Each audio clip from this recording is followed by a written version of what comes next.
so we are. It's too late now. You don't get an option at this point. No, unless we're going to end the stream. We're live. Hey, everyone. We're gaming. It's D&D. Let's go. So, yeah. That's it. I think, does anyone want to... I guess Micro always does the reminder of where we were last time. Last time we arrived at a small coastal town and we got hired. Through drunkery, we learned of a place to go and find work. We went there. We found some work, which involved going in and retrieving the bodies. Well, not the bodies. Retrieving items off of the bodies of people who have adventurers who have died in a sea cave. And we did that. We had a battle. We damaged one of our canoes, and we crawled out through a hole and rested, or took 8 hours to wait for the tide to change. So now we're presumably awake. It's gonna be quite late in the evening, actually. Well, night, morning ish, if I remember correctly. But we have some time to hopefully fix the boat and before the tide is optimal again, if I remember correctly, to go further into the cave. Sounds about right to me. Yep. All right. So. And welcome, Dungeon Mistress. We didn't properly get to greet you. Hi, everybody. I'm here without shelter in here. Oh. I almost don't know what to do with myself. What did you do with them? I didn't do anything. Their father has taken them outside. Oh, wow. Yeah. Wow, that's Because, beautiful. you know, Summer, right? yeah, it's nice out and Or spring, at least. Late spring. spring. It's nice today, so they are outside. Very cool. All right. Anyway, right. So, yes. So you wake up in the morning, unless you would like to do other introductions. No, but this would be a good time to choose our spells. Like, I should choose my spells for the day, so I will make any changes at this point. While the people who should do that does that, I should probably try to repair the boat. Oh, yeah, I can cast Bless on you. Or Guidance, The boat is, if you remember, still in the cave.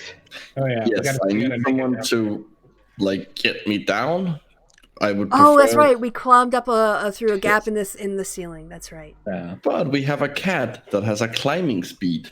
Yes. That just means I can go up and down. I mean, I guess you can hold on to my back. I can't weigh that much. I could just give you the rope of climbing.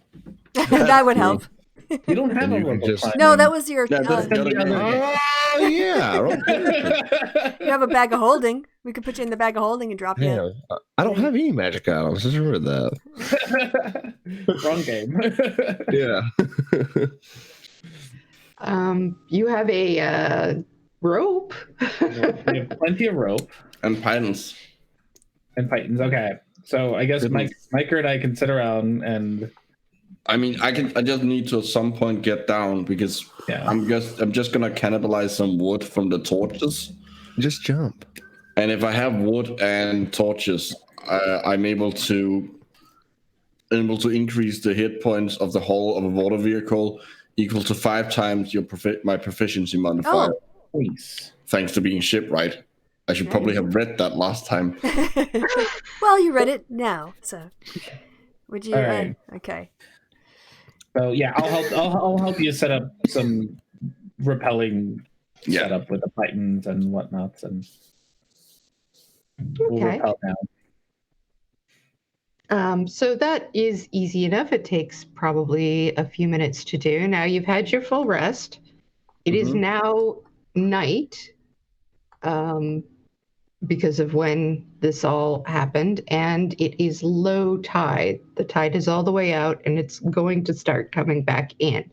As we remember, it takes 6 hours for the tide to come in all the way. Mm-hmm. Just ask Bill O'Reilly. You can't explain that. I can't explain it. There's no way to explain that. It's probably God. Yeah. I mean, But- to be fair, in this world, that is entirely Probably is feasible. God. Yeah, it might Probably be. one of them. Anyway. Yeah. But and yeah, so Well, I guess we should all lower down if we're going to be going in the canoes once they're fixed, right? Well, yeah. Once the ones that is fixed, that needs to be fixed. How big is the hole? Remind me. If you want me to come with you, I can give you guidance. I mean, I don't. It's not a roll. I can just do it. Oh, okay. Got it. It's not an ability check. Got it. Okay. Then never mind. I'll sit on the top for a little bit longer. Meditate. It's sort of it's a sizable hole. It's about the whole thing is like about 10 feet long. And the hole, which is all in one size, is like 2 feet. Okay, so that's quite a few torches, I would assume. Yeah, I mean, What things do we have? Everyone, go through your inventory. I have my crossbow. I've got a wooden shield. But I might have given that to you before, but I do have it. Well, don't you need it? Well, I mean, I could get another one. I think we need a boat right now more than we need a shield. I mean, a shield would be really useful because it's a nice big Piece of wood. piece of wood. Yeah. And it okay. already has iron bits that could be attached to. And Yep. I'll give you my wooden shield. I'll pick one up, and I think I might have done that last time, but it just didn't work. So because my armor class is already at 13, so yeah. So you can have my shield. All right. I am gonna use the shield to repair the canoe, so it gains it gains 15 hit points. which I mean, it doesn't have a lot of hit points to begin with, so that is enough to really to fix it to be about as seaworthy as it ever has been. It's a hollowed out log, you know. Yeah. Hopefully, it doesn't break again because I can't repair the second time. Okay. We're swimming. Okay. Or crawling out and walking on the top. So, all right. So should we? I call down up through the hole. It's fixed. All right. Let's go down. Yeah. Let's shimmy down. Do you need dex rolls for that? I mean, I set up acrobatics or athletics. Okay. We do. I mean, I'm not good at either, but I mean, there is a rope set up. Yeah. From when I crawled down. yeah, it's just a matter of can I get down the rope because my dex is awful. You did fine. Your dex is not awful. Oh, I didn't roll. Apparently, going mine down, did. she's I didn't better. roll for that. Yeah. Hold on. Oh yeah. Do you want Micro and I to roll? Yeah, I didn't roll when I crawled down. I was figuring that between the two of you, Assisting each other and yeah. Okay. yeah, you would have made it down. So this is really to see how gracefully you get down this time. Because eventually, one way or the other, gravity's going to get you down there. Yeah. But... True. Don't land on the boat. I just fixed it. So if you would, if the two of you would like to roll now, since you climb back up. I didn't climb back up. We just yelled at everybody to come down here. They just yelled up. Okay. All right. Yep. All right. Reverence, you actually the rope is a little bit slick today, and so you end up slipping and sliding, but you get down there, without harming yourself. Christy, you go, or I should say Elspeth, you go next, and you just, having seen his difficulties, you know what not to do. Yeah. I don't try to grab on the rope. I just try to control the friction as it slips. Yeah. All right. And now, I don't know if you guys are looking at the map or what you're looking at. Well, there's a picture and then there's the map. So I'm going to scroll down to the map. I think what we were doing is we were looking, you said that Here, right? And I think we're trying to get to around here. the corner. Yeah, that looks like a landing area there. Yeah. but it's a little ways still of going. I will also be casting aid on the party. So what is this? Let's see. When I cast it at 3rd or higher, it's 5. Yeah, you guys are fine with 5. I'm just gonna cast it as a 5. It's the one that gives you 5 extra hit points, right? correct. Yeah. Like so. And yeah, level 2. So I'll use up a level 2 spot for that, and everyone goes up 5. So okay. Cool. Yeah. So I'm better prepared than last time. I don't remember. I might have cast it. Anyway, let's canoe. Let's paddle. Yeah. Okay. Same as last time. Me and Reverence in one, and Yep. you two in another. Sounds like a plan. Yes. And off we All go. right. So, who goes? Is Reverence the one going first? I think that's what we did last time. So Yeah. sure. Mhm. All right. Oh, and I obviously untie the boat. Should we untie Yeah. the boat from each other? Well, Yes. Okay. Yeah, should we I just don't canoe I together? don't want the extra difficulty of carrying you guys. Okay. Well, we should obviously untie it from the thing we tied it to Yes. stay here. Okay. So as you head, as I move that around for no reason, which is not what I was trying to do. All right, as you head from the middle, and you head towards the area that you're going through, this is quite narrow and difficult to sort of manage. And it's actually, being that it's low tide, it's quite shallow here. So this is probably going to take a couple of rolls to get through. One being just a strength roll. Okay. Mhm. So Reverence, you can roll with advantage since you have Rasmus there. And Because I'm great at strength. You're pushing. well, You're pushing. you have the you assist. Yeah. And Elspeth and Blue will just each do a roll. All right. Just a straight up strength.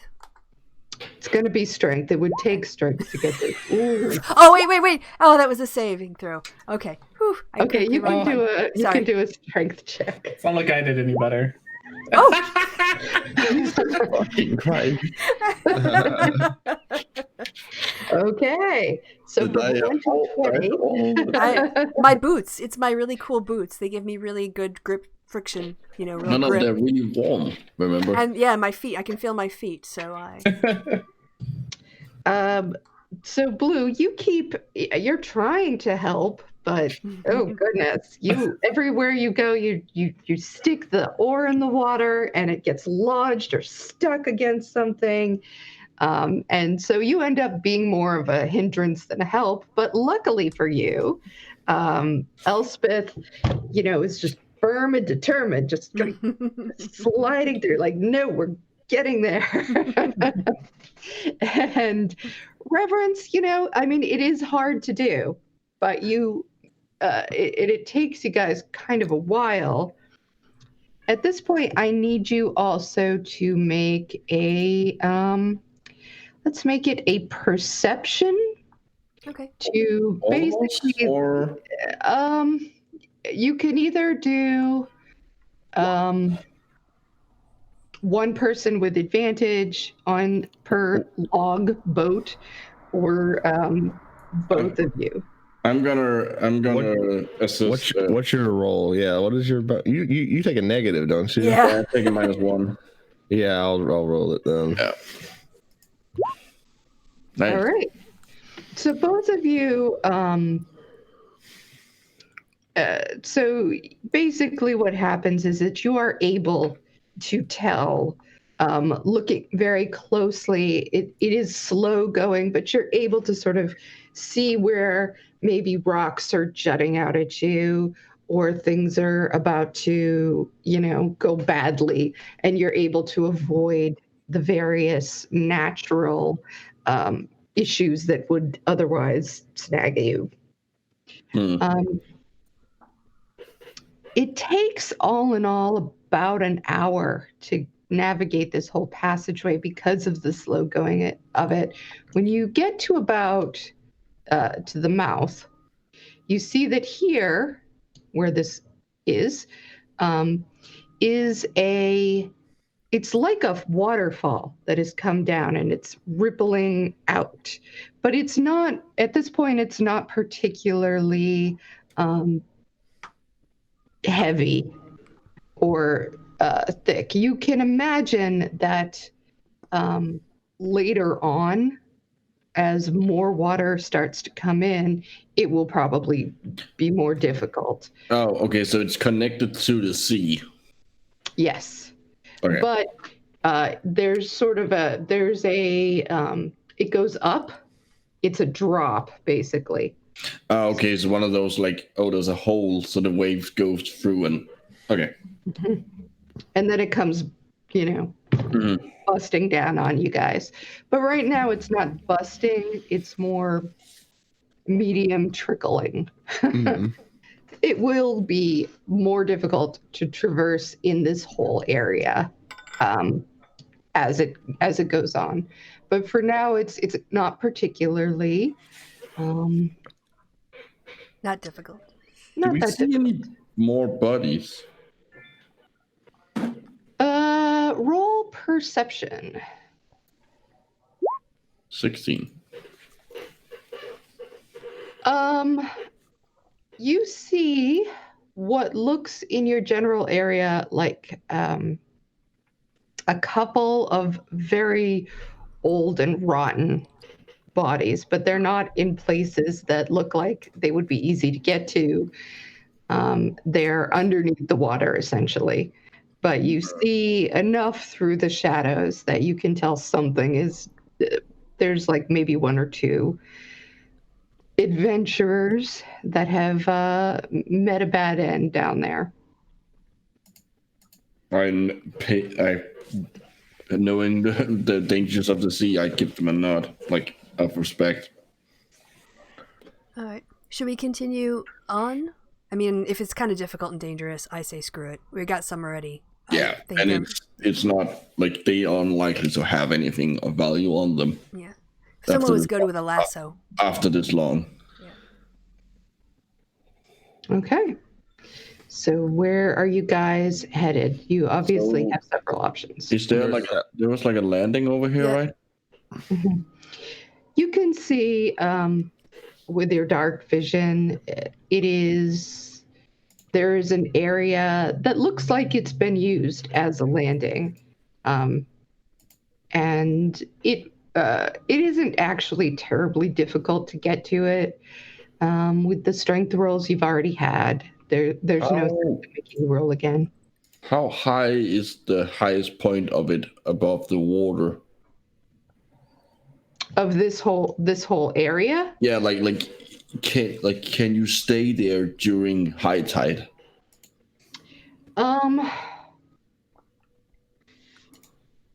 For right where you're at, you can't tell. You can tell that there is an incline and it goes up, but you can't tell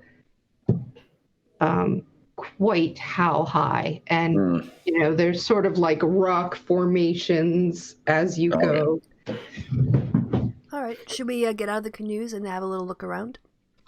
Yeah, I would prefer to know that if it could be a safe haven. Yeah, we'll have to scout it. So we don't go. Yeah, we don't have to go back to the opening. Yeah. Also, if anything is hiding in here, that's a good place to hide. Which is why we need to scout.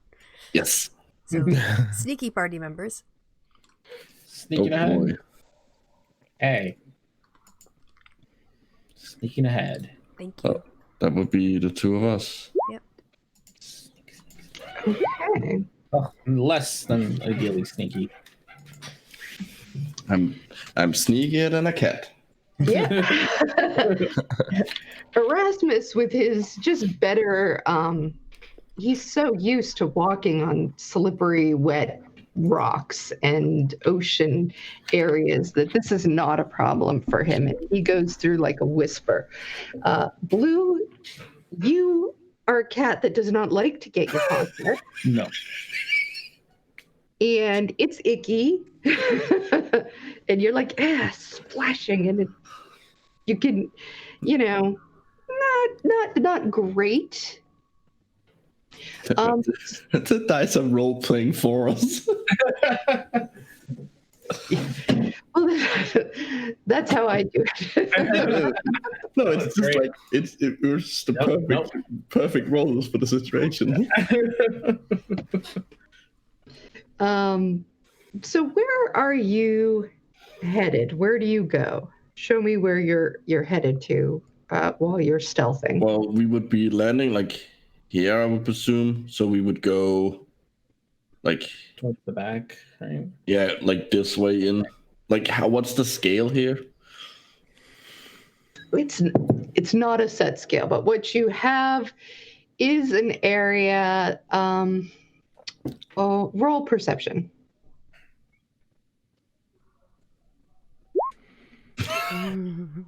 You can't tell how much area you have to work with right now. It looks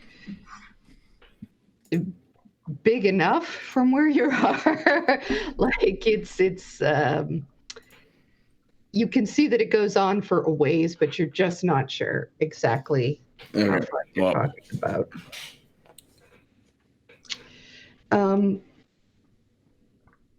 Well, I guess we would like be hitting it like we would just be heading straight in and like presumably hit this wall at some point.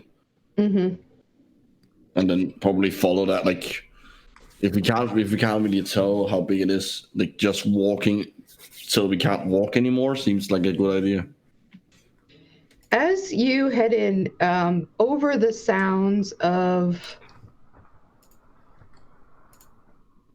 the water and the ocean, you also hear kind of a flapping sound. Could be bats, you don't know, but it's there is something alive in here. As you get to about here, you see an area that looks, well, the first thing that you see is a couple of old skeletons around what looks like an old campsite. That's a good sign. Well, the second part is a good sign. The first one isn't. Should we investigate their stuff? I would rather investigate the area around them. They are probably not gonna have anything interesting. Whatever. Just okay. Do the skeletons look like they're just like it's just someone who's died and like rotted away, or does it look like they've been killed or scavenged? You could roll medicine or investigation. I'm gonna do an investigation. 15. It's very hard to tell, but as you're looking at it and based on what you know of sailors, these people have remnants of clothes that you associate with pirates. There are weapons around and signs, though a lot of things have been washed away. You're guessing that there was some sort of scuffle here. But you really can't tell much more than that.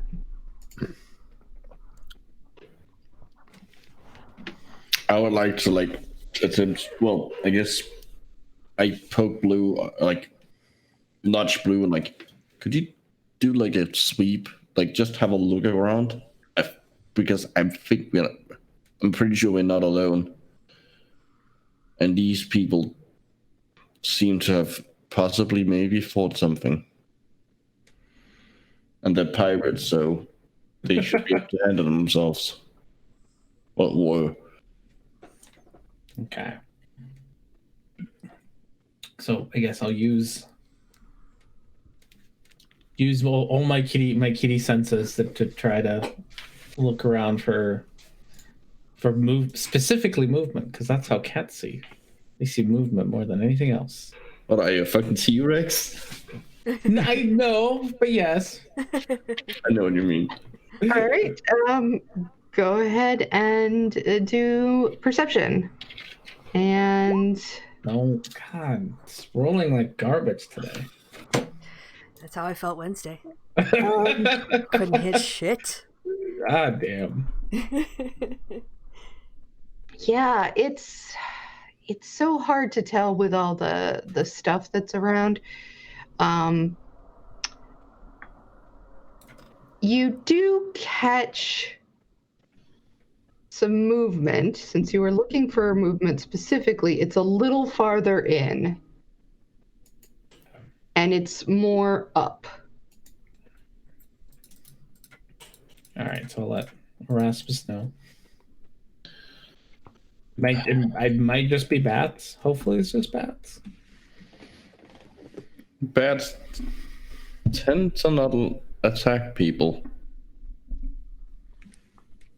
I mean, yes. In the real world, yes. In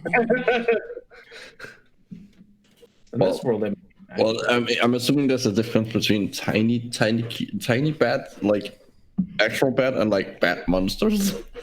Can we tell from like the sounds we hear? Hopefully, well, I guess they shouldn't hear anything because they're being stealthy. But like, what is the sense of distance? Is it 30 feet away from us? 60 feet away from us? Are they 90 feet away from us? Are you walking with them? Because No. We're hanging back. But so you really can't tell. You're not in an area that you could tell. okay. Blue can tell it's probably about 60 feet away from where he is. Okay. That just might be important for your calculations. How far we are away from you and how many rounds it's going to take us to get to you if you go too far. So. Should we head back and get the others? I mean, if we want to keep looking through the cave, yeah, or this little. Well, also, we aren't exactly the most sturdy people. That's true. Yes, you're right. I can run away from them, but I wouldn't leave you behind. I wouldn't leave you behind. Thank you.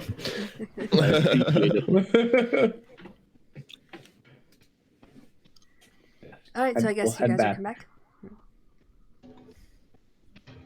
Let's head back and get those, because I would like in here it's their home turf. We are not gonna sneak up on them. Even if we do, that's not giving us much of an advantage.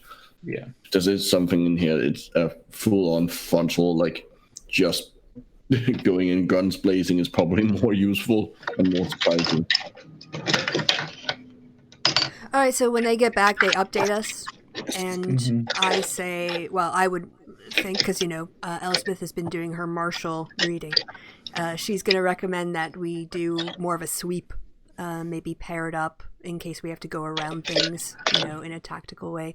And, let's just clear the whole area out so that we know we can sleep here safely. If we need to. That works. Okay. So who's... you two are going to pair up, or... last time, or Well, if we can go kind of like 4 across, but if we need to go around a rock formation, have one sneaky person with each okay, sneaky people, so that if that makes sense. something spots the non-sneaky people, it won't spot the sneaky people, and the sneaky people can save the non-sneaky. Do a signal. Do a hand signal. Yeah, it makes sense. Like a 5 foot distance or something. Yeah, or 7 feet. Yeah, just staying. Maybe more like 10 feet, probably. But yeah. Okay. Yeah, that works for me. I'll go with the reverence. Yeah, I'll take the. Kitty and I will go. Cool. Okay. All right. Yeah. Right. So, you guys are headed what, 2 I and think- 2? Yeah, and they went all the way to. Oops, sorry. Violent, sexy dancing. I didn't mean to knock my mic there. I think last time they went in this sort of area. Come on, mouse work. Right? And I think we should try to head more toward the back here. Mm. Yeah. Yeah, like 2 groups staying like. We can, like, one group can be sort of this direction, the other one can move over and kind of cross. Because Like 2 groups move, 2 like 2 pairs moving like together but slightly apart. right, so there's a leader and then there's the tank Yeah. behind them. Okay, so just give me a marching order then. Well, I guess Blue and I can take the far wall here with Blue in the lead. Mm-hmm. And me and Reverence will take the other one with me in the lead. Okay. Obviously trying to be stealthy once again. All right, everybody can roll stealth. That is fucking terrible. Yay! Finally. I am not. I don't have disadvantage on stealth because I'm using a breastplate. By the way. Oh, yeah, that's right. Oh yeah. Everyone's AC went down for like me and. But I'm probably gonna roll bad anyway. So just. Oh, sorry. Sorry. You can see. It took for freaking ever, and then 3 came up at once. Sorry to bring the average down, everybody. Okay.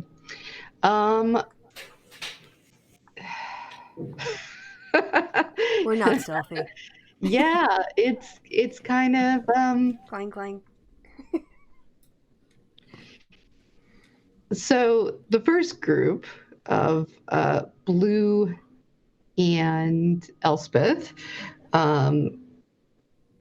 Blue, you have sort of figured out how to navigate, so now you're doing a lot better. Unfortunately, Elspeth is just having trouble in this area and slips several times.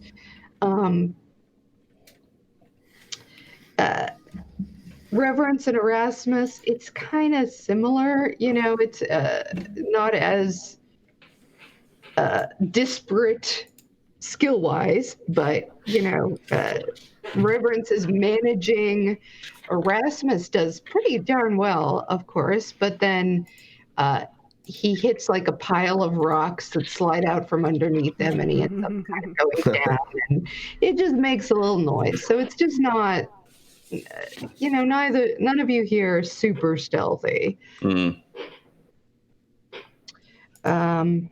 That's very credible. I believe that. It's tough. It's dark. It's slick. It's Yeah. Now, as you get about there, you see the same thing that Blue and Erasmus saw. You guys kind of go around this. Oh, stop it! This rock formation. All right, roll me perception, you guys. The Erasmus and Reverence. 13.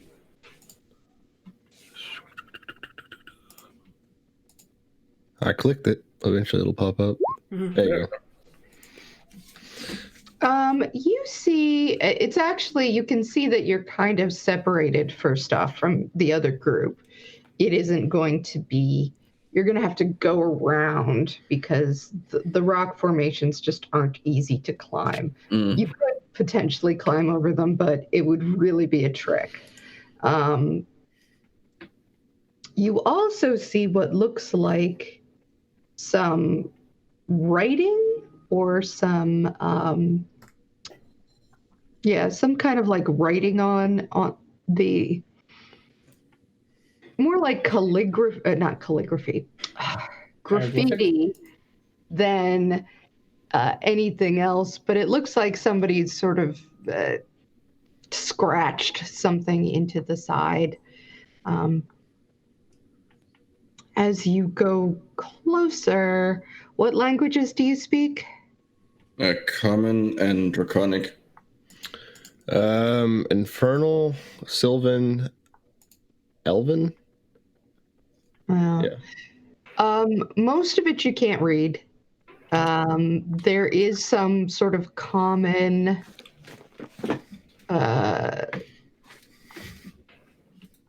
phrases that you can kind of make out. One of them seems to say, look up high.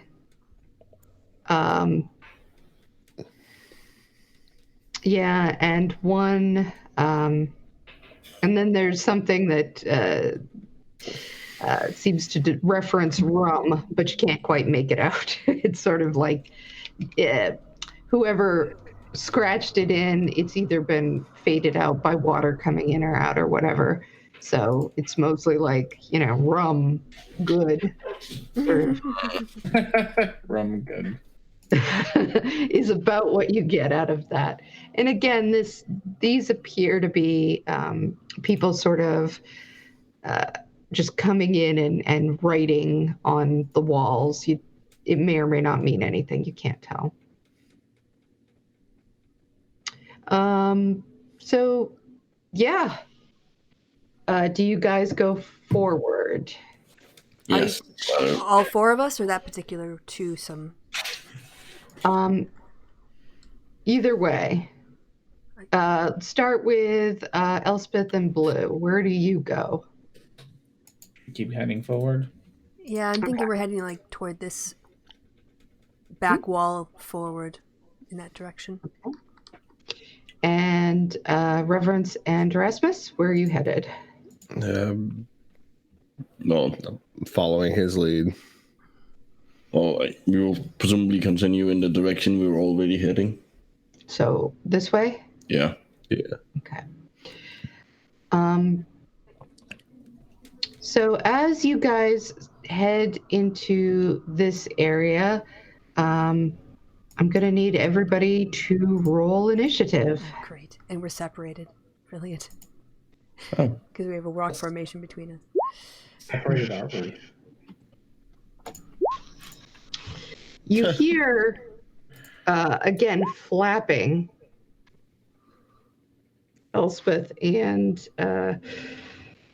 Blue. And as you look up to see what it is, it's hard to see, but let's see. Hang on a second. You see sort of ahead of you some rather ugly little creatures. They seem... They're the rat monsters. Yeah, they're... let's see if I can...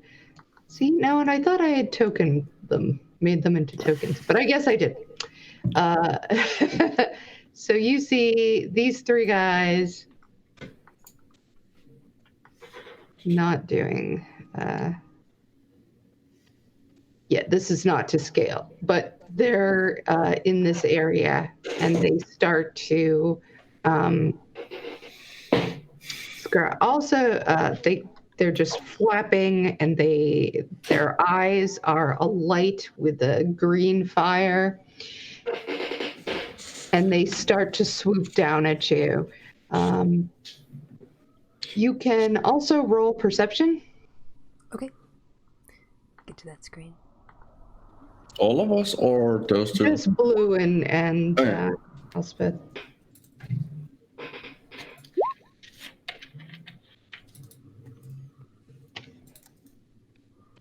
All right, so Elspeth, you see something on the ground over here is coming to you as well. Oh, great.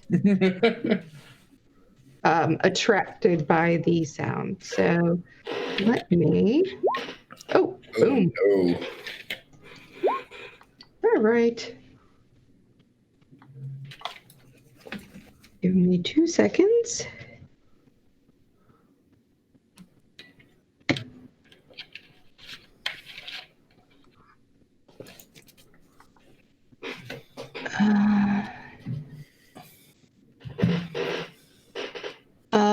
which of Reverence and Elspeth, which of you has the higher? I have the lower. I have -1. She has +1.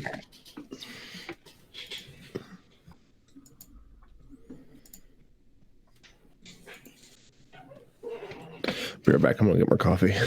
Mm-hmm. Okay. Morning. Okay.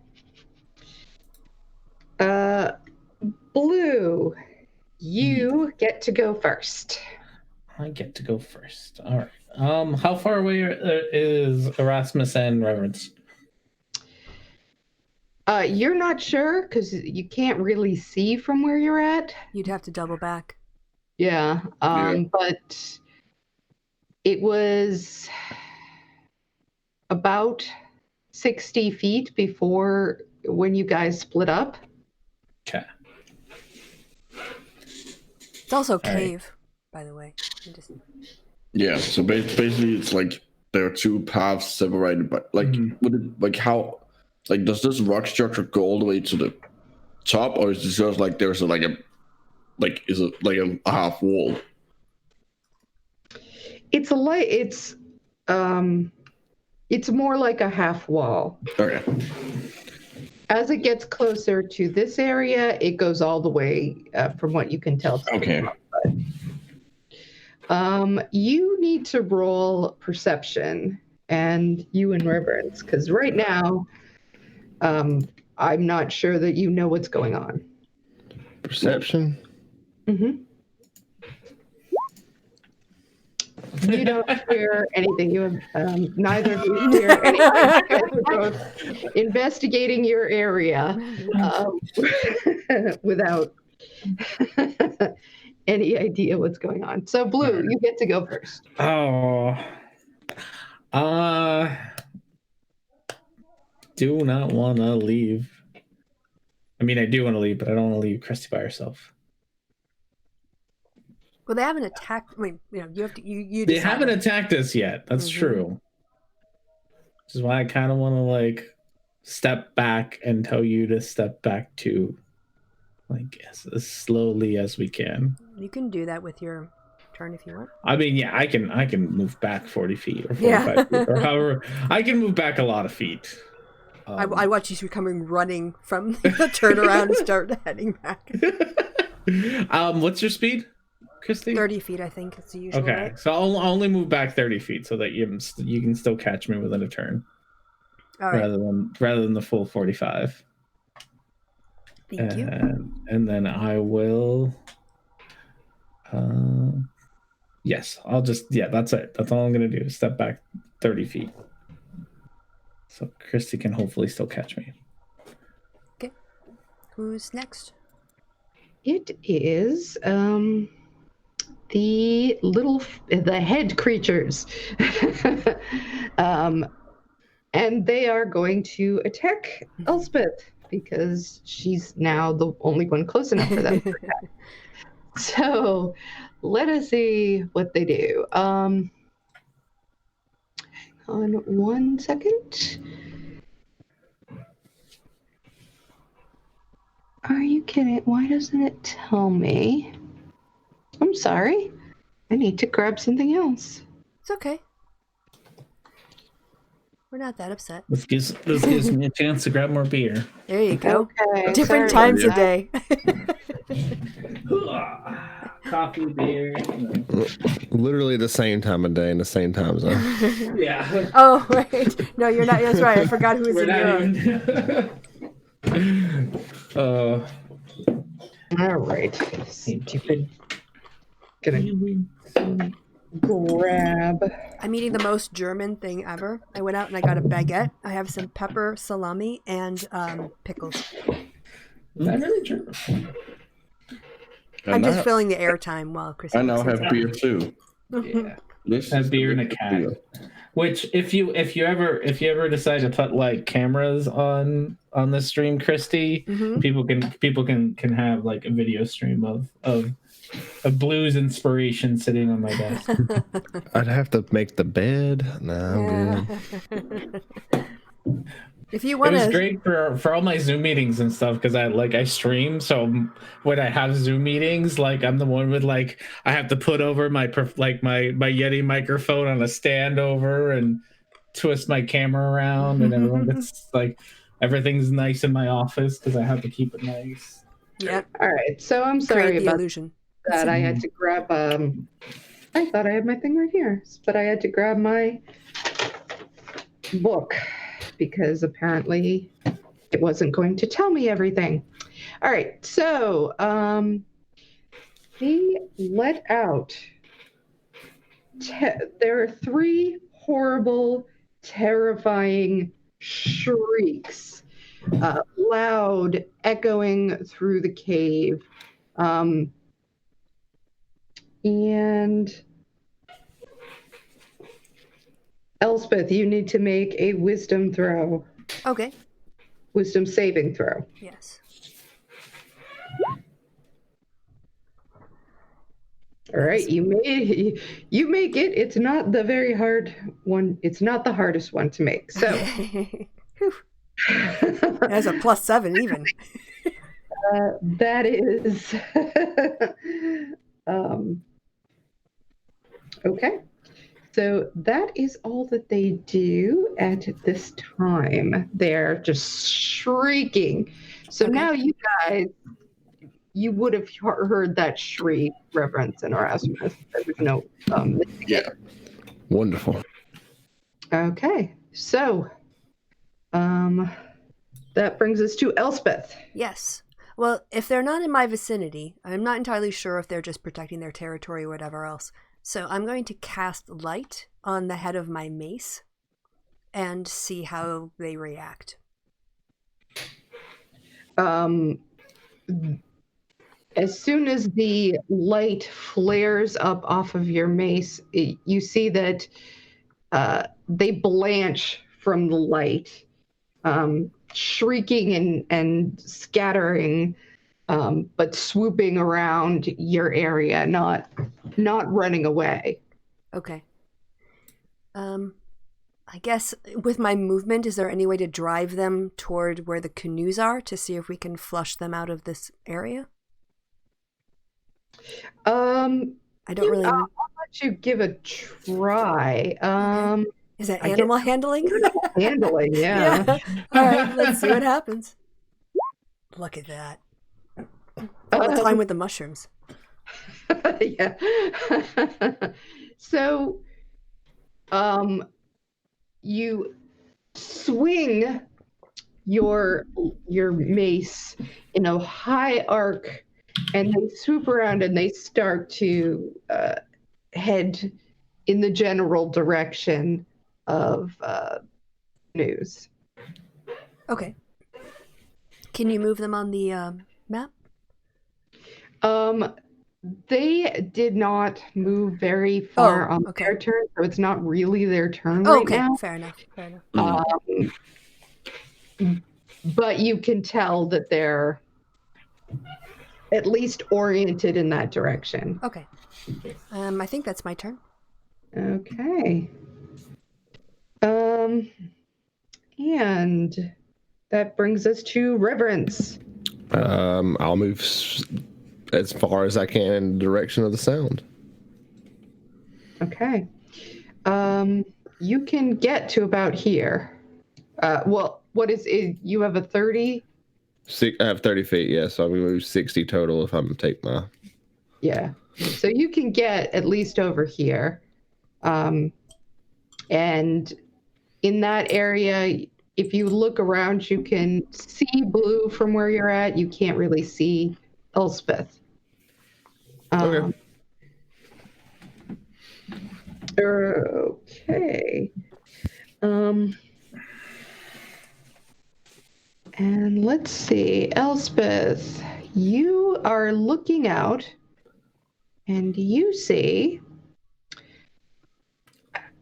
you can't really tell right now, but you see shuffling towards you very, very quickly. Roll me a perception just to see how well you see what's coming at you.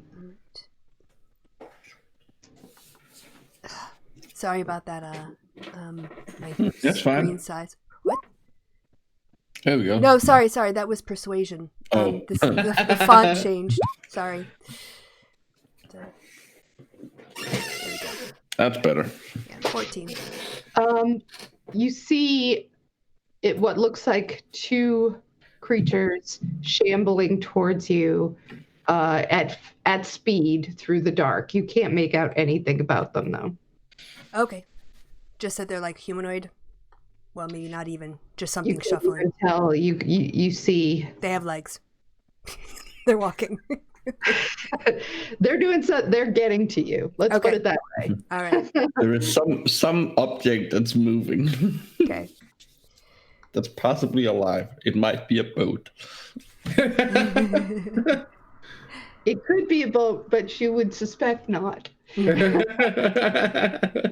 That is the wise decision.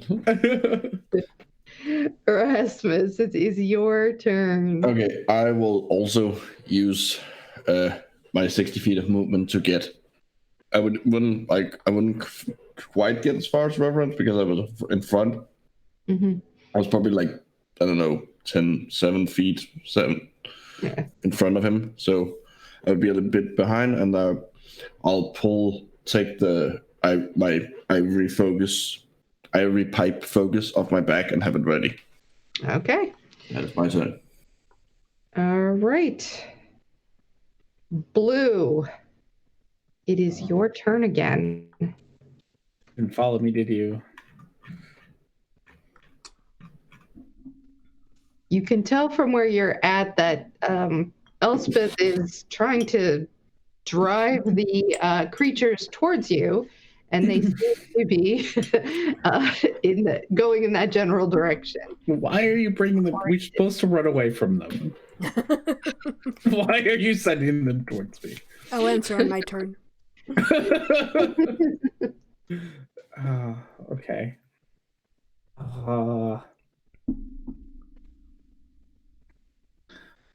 How can I see behind me how far away Erasmus or Reverence are from me? Yeah, well, I don't think you were able to see me. Yeah, you could, but you can see that Reverence is probably 30 feet from you. Okay. I will hold my action till one of the bat things gets like within 5 feet, and then I'll punch it. Okay.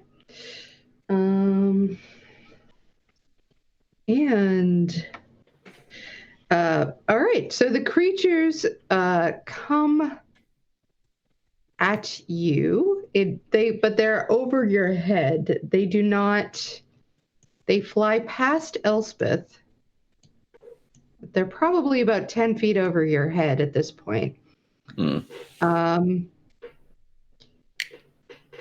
They let forth another shriek again, and I am going to have you and Reverence make wisdom saving throws. If you're with me, Erasmus, then you get a save. You get the +4 to your save. Well, not me. I mean, You're a few feet sorry. away from where they could get you. Oh no! Oh no! Okay, she's being a jerk. Hold on. Or blues. Wisdom save. Yep. Not smart. You're not strong. You're supposed to be wise. Wow. Okay. Wow. Go team. Go team. Well, you're in it together. Consistency, if nothing else. Yep, at least.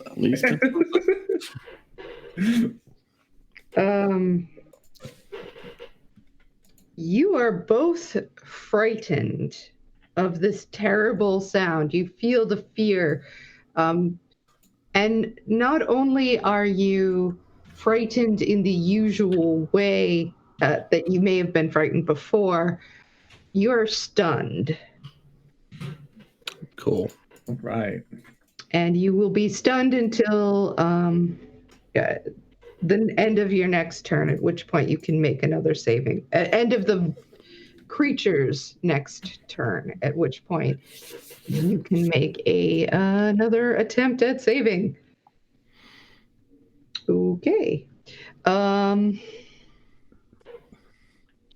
So, Elspeth, it is your turn. Great. I'm going to cast Spirit Guardians. So I'll have a 15-foot radius of holy hell any baddie wants to walk through. And I'm going to use my movement to walk backwards and join Blue and try to link up with Reverence and Erasmus. I don't want to face these things alone. Okay. I don't know they're stunned. I don't know how useless they are right now. So Do not know. no, but at least maybe I'll be able to protect them with my Spirit Guardians inadvertently.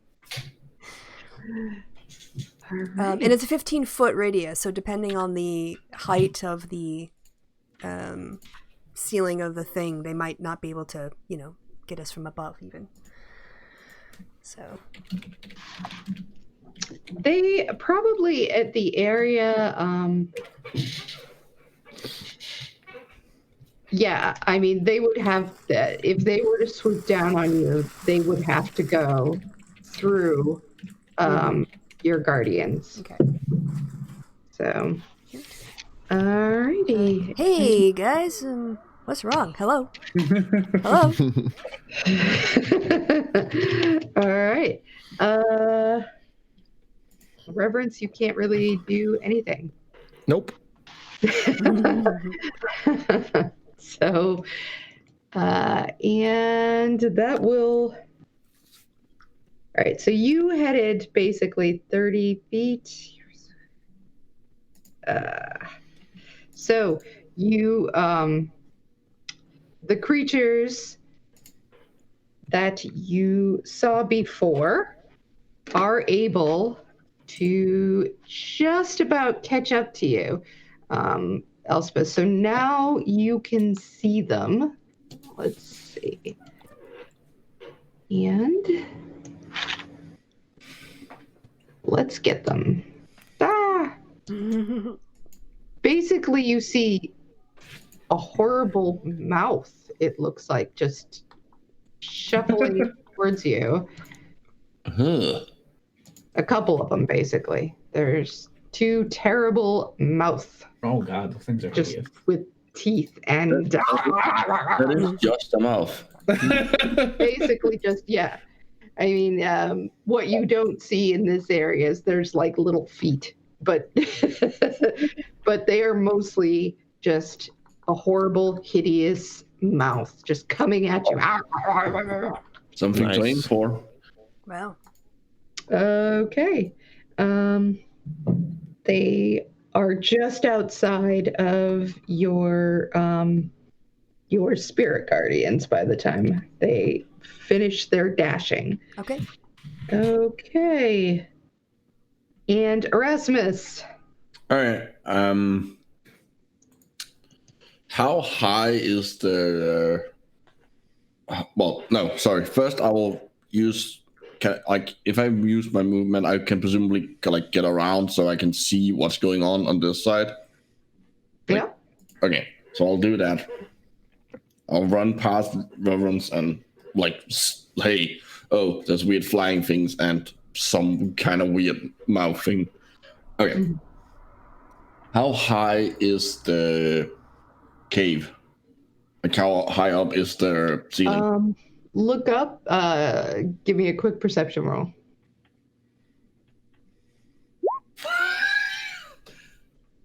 Oh, it's probably at least 100 feet, or maybe not. Maybe that's just how big is a foot again? I don't remember.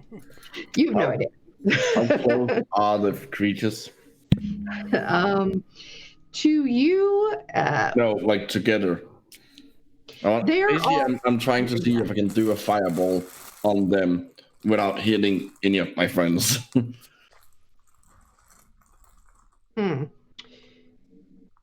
Remind me how fireball works. You choose a point within the radius, which is 150 feet, and and you create a fireball that is 20 feet radius. So it doesn't have to hit a solid surface. It just has to be a point I can see. A 20-foot radius. Yeah, so I could. You're gonna blow us up. No, We can do it behind us or like in front of us, I suppose. Yeah, or like if I shoot it at the I can also just if the ceiling is like, let's say the ceiling is 25 feet up, then if I could just hit the ceiling and have 20 foot down and hit everything except for anyone who's on the ground. All right. I'm going to say that with your terrible perception roll, you can't tell if you'd be able to do it. You're just not sure if you could hit with a fireball without hitting Blue and Elspeth. Okay. Or at least Blue. Fuck it, I'm gonna do Eldritch Blast on the flying creature that's closest to me. Okay. Rolling. There we go. I'm assuming that hits. Yeah, that hits. That's a 10. Okay. And boom. All right. That's 20. Yeah. That's a terrible roll. Oh yeah. Even so, that is enough to take one of the shrieking creatures just and plunk down out of the sky. So, and delete that them. ends my turn. Okay. Which Blue, you are stunned. There is nothing for you guys to do. And Elspeth, you ended up being right close to where Blue is. You ended up with it like you put him within your radius. I kind of thought that Reverence was like coming around the corner because the way it's sort of I kind of pictured they were like about here, and then I was about here, so I thought I could kind of see both of them to include them in my spell. Erasmus not, he's behind the wall. But not anymore. I ran forth. Like I would be like 5 feet in front of Reference, basically. Before that, I cast my spell. No, but the spell obviously moves with you. But now I would. Reverence is not close enough to be caught with the spirit guardians. Okay, then it's me and Blue. Okay. I fired as soon as I got around the corner and stopped and saw them. Okay. So for one comes directly at Reverence, and one is coming directly at Blue. All right. So, what do they have to do a saving throw? The one that comes at Blue? Yes.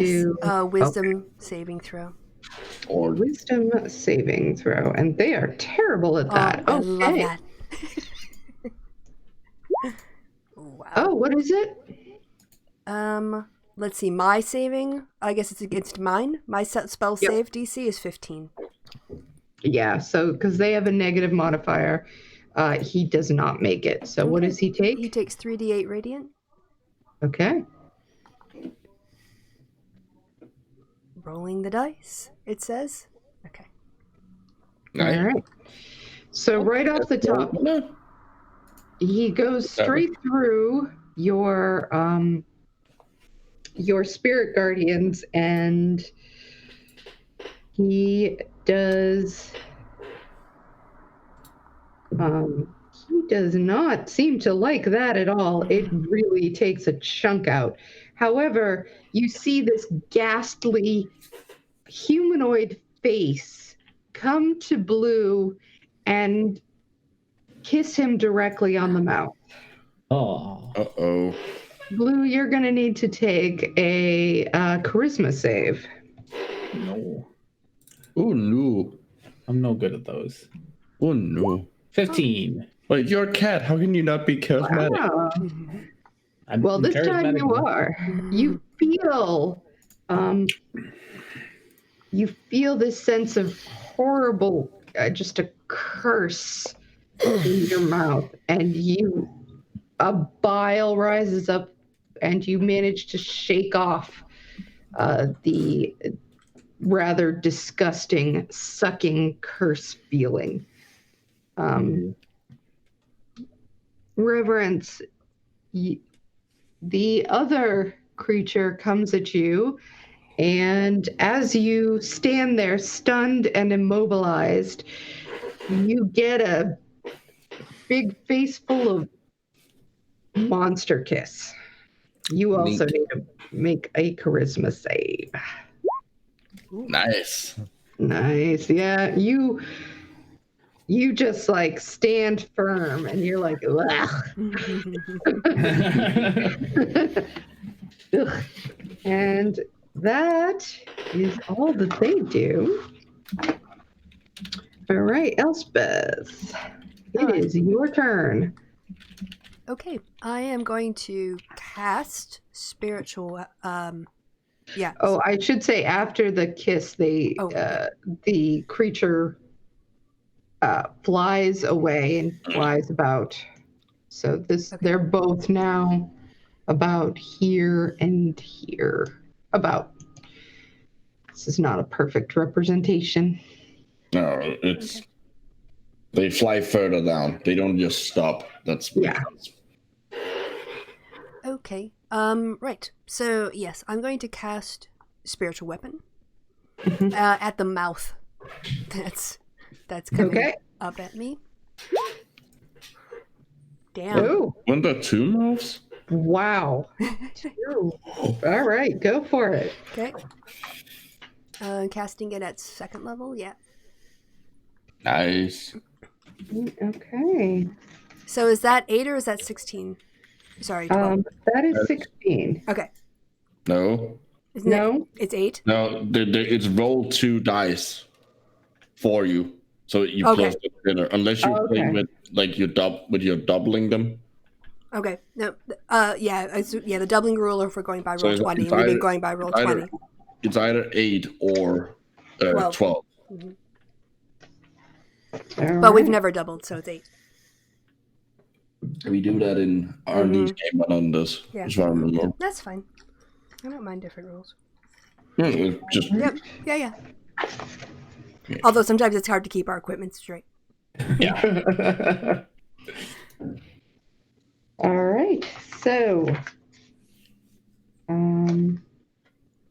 yeah. That was 8. Okay. I just realized something kind of neat. Or not realized, I looked it up. The U in the Aura of Protection applies to myself. So I get a +4 to all my other saves. As well as charisma. Oh yeah, so, you are in it too. Yeah, so my strength save, for example, is now +8. My wisdom save is +8. Nice. Just That's amazing. Absolutely ridiculous. It's an awesome ability.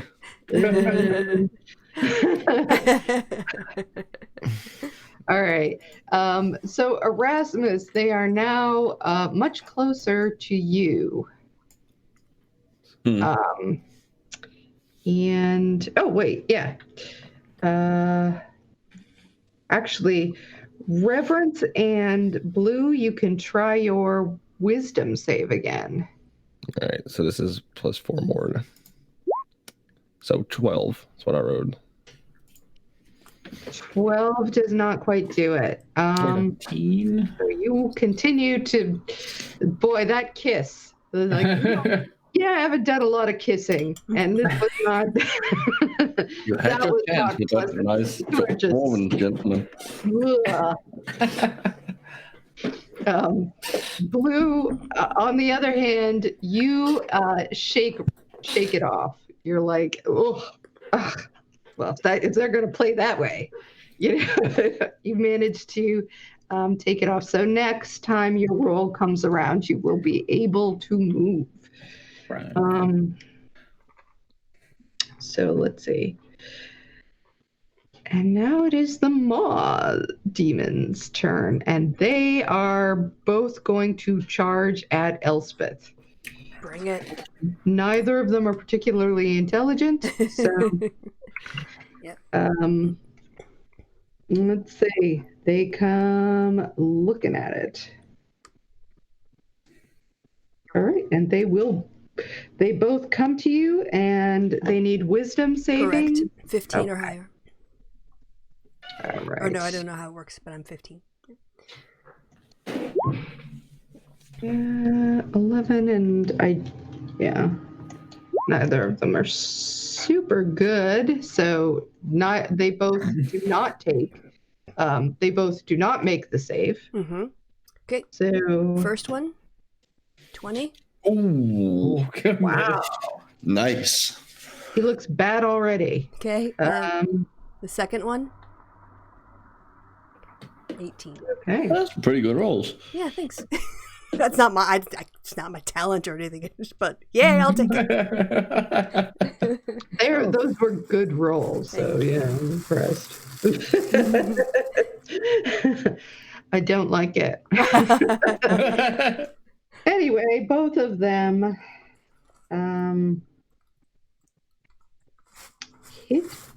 bite out at you. And these are +4 to hit. Yeah, I'm probably going to get smacked here. My AC is pretty low right now. So 18. Mm-hmm, yeah. And the next one comes and misses you completely. Gets completely confused by all these friggin' spirit guardians. Like, it's like all turned around. But the first one does 2d8 + 2. Let's see what happens. 14 damage. Okay. All right. And let's see. That brings us to Erasmus.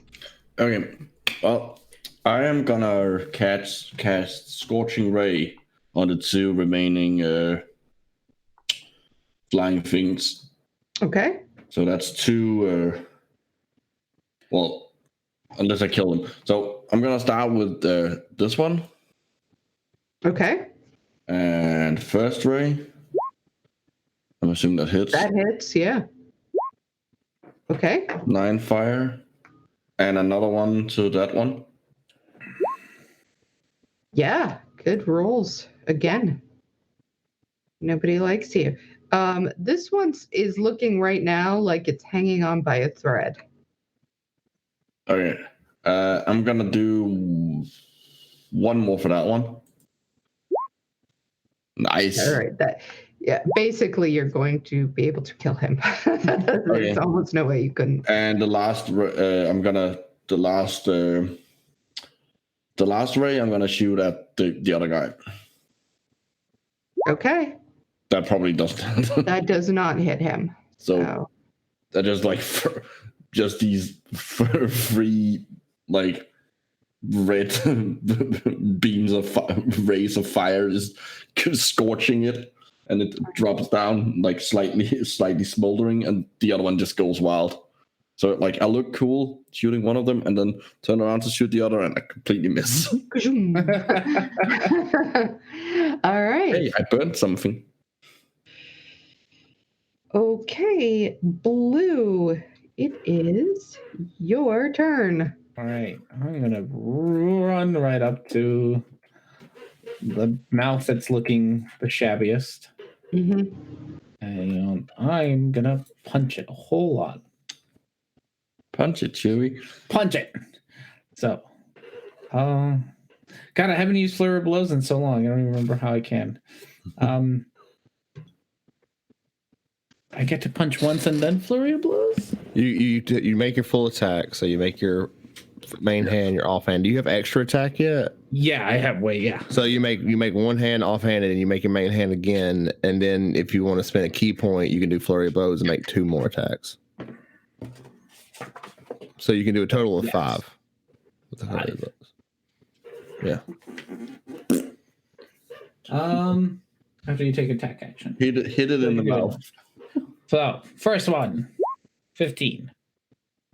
That hits.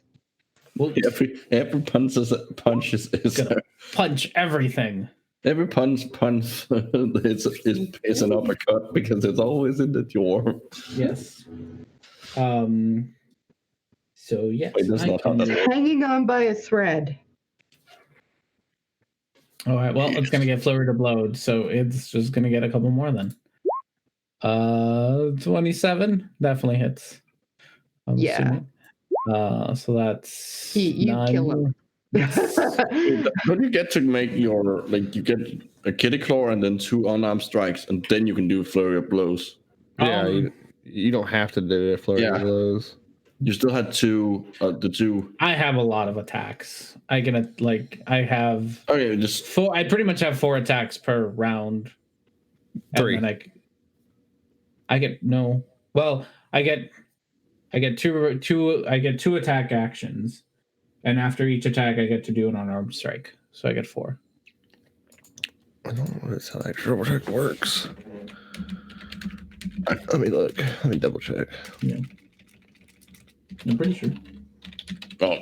I'm pretty sure I get 4. The point is, you still have at least 2 attacks left. Yes, I still have at least 2 attacks left.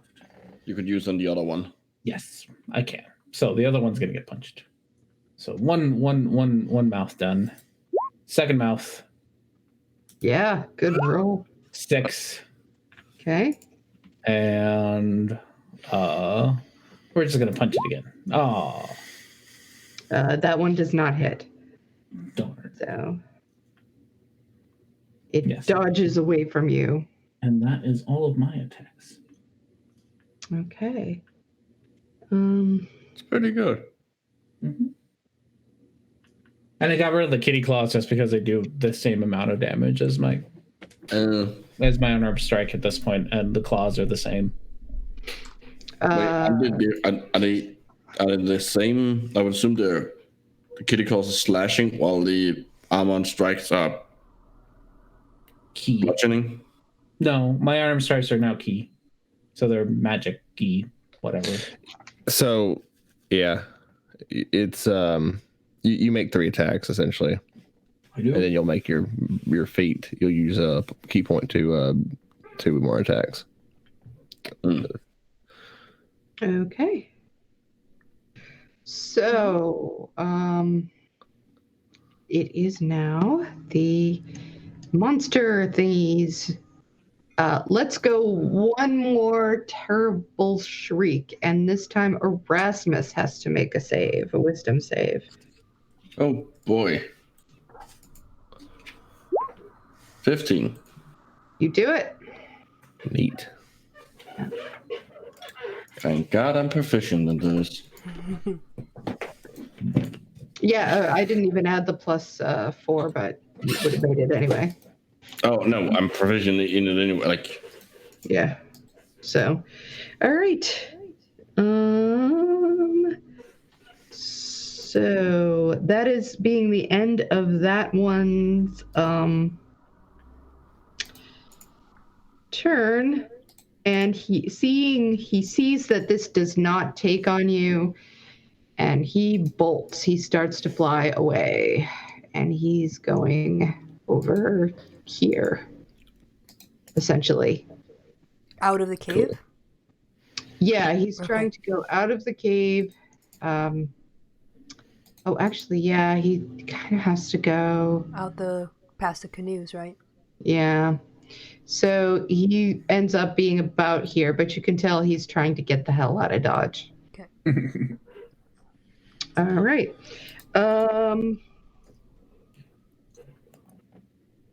Which means Reverence, you can take another wisdom save. Hold on just a second. Sure. It's been really slow today. Yeah. Yeah.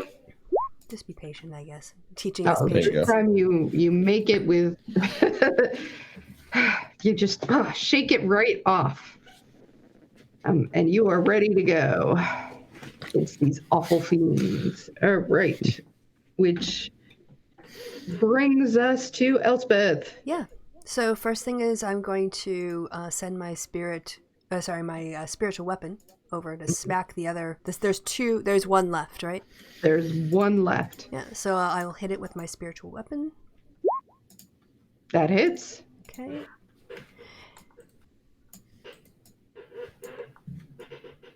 Seven. And then I'm going to charge it. So it enters the space of my spirit guardians. So do the I wisdom. thought it was already in it. No. It was farther away from me. It was behind the one. I thought it was behind the one we killed first. Okay. So yeah. So it needs a wisdom 15? save, right? Yeah. Yes. Yeah, it's not making it. Okay. So as I charge it, it'll take an additional 16 damage. You kill it. Ugh. So you can tell me how you do it. Well, she raises up her lit mace and charges her enemy, first sending her spiritual blade, which is this really, really nice, delicately sort of, elaborated scimitar, to smack the mouth somewhere, like somewhere in the mouth. And as she's charging it with the mace, when it enters the field of the spiritual guardians, it just fries, and she just swings at a dead beast. It's already dead. Yes. It lets out one final shriek and just keels over. And yeah. And then I turn around to Reverence and I say, and that is how you do it. I'm not sure what was happening. What's going on? That's fine. We sorted it. It's okay. You just sit and have a rest. It was a hard day. I would like to the one I hit with the scorching rays. I would like to go over and burn a page on top of it. As a sort of okay. Well, are you? I'm just checking. Reverence. It is technically your turn. Are you going to try to go after the one remaining monster, or just let it run away? I'm good. Yeah. I mean, you can't really do that because it's out in the water. Well, does he have a ranged weapon? I'm not throwing anything at it, so.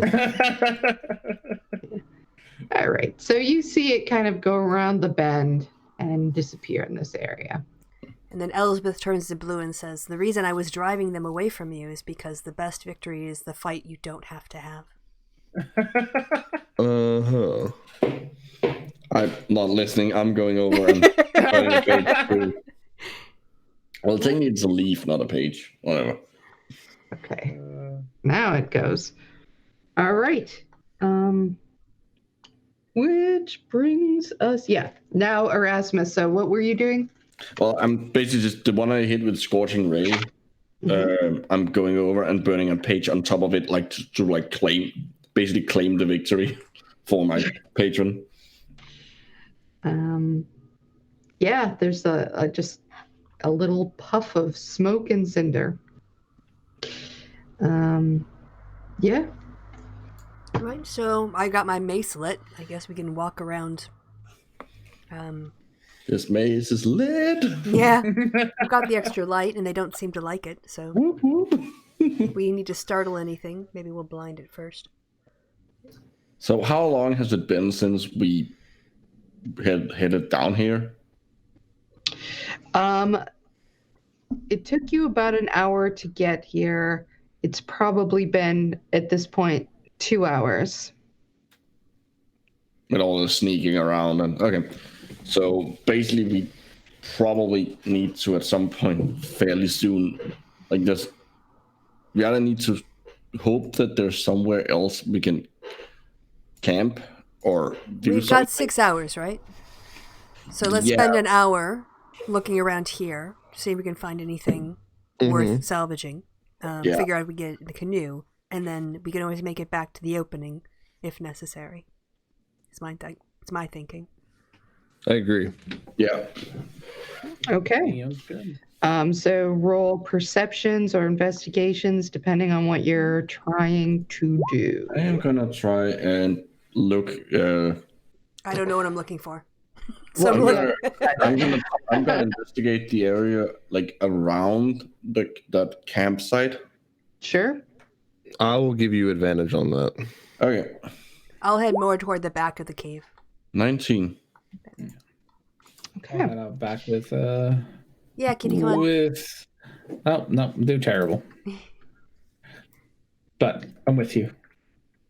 Got your back. No, this gets done and not have your back, but So are you just sort of looking in general around the back of the cave? yeah, for anything interesting. You know, Okay. we know we're looking Anything for shiny. explorer things. You know, there Yeah. might have been a hoard or something that these creatures were sitting on, or shiny things they thought were pretty and they put in a pile, something like that.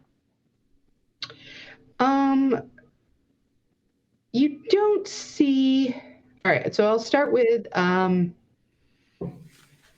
Elspeth and Blue.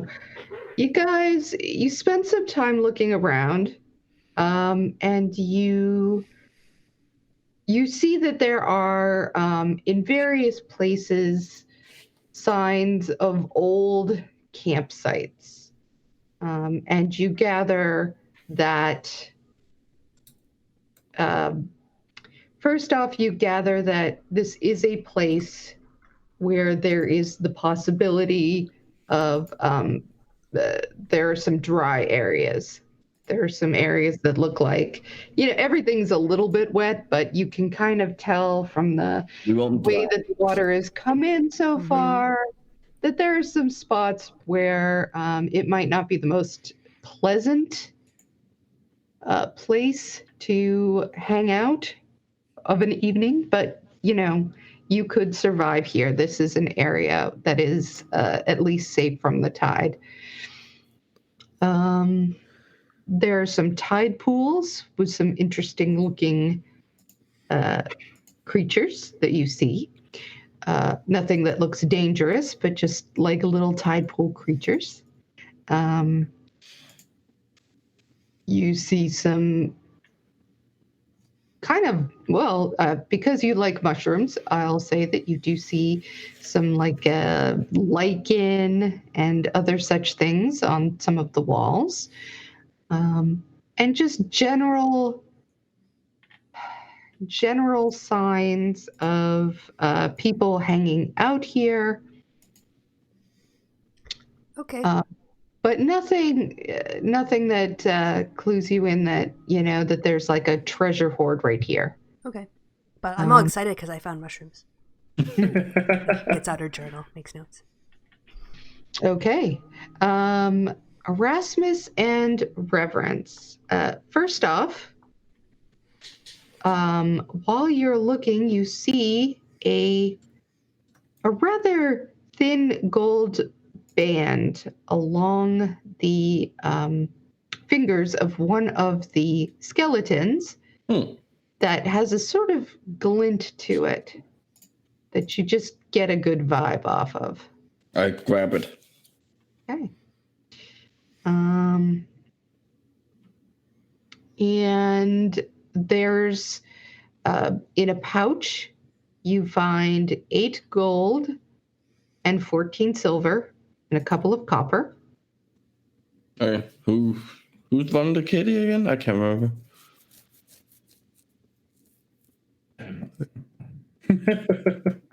Was I running it on this one? Maybe I had the kitty. Yeah.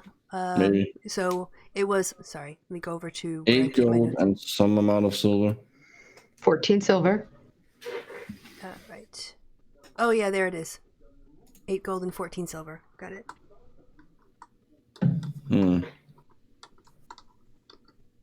I would like to take a closer look at this band. There is one more thing. You see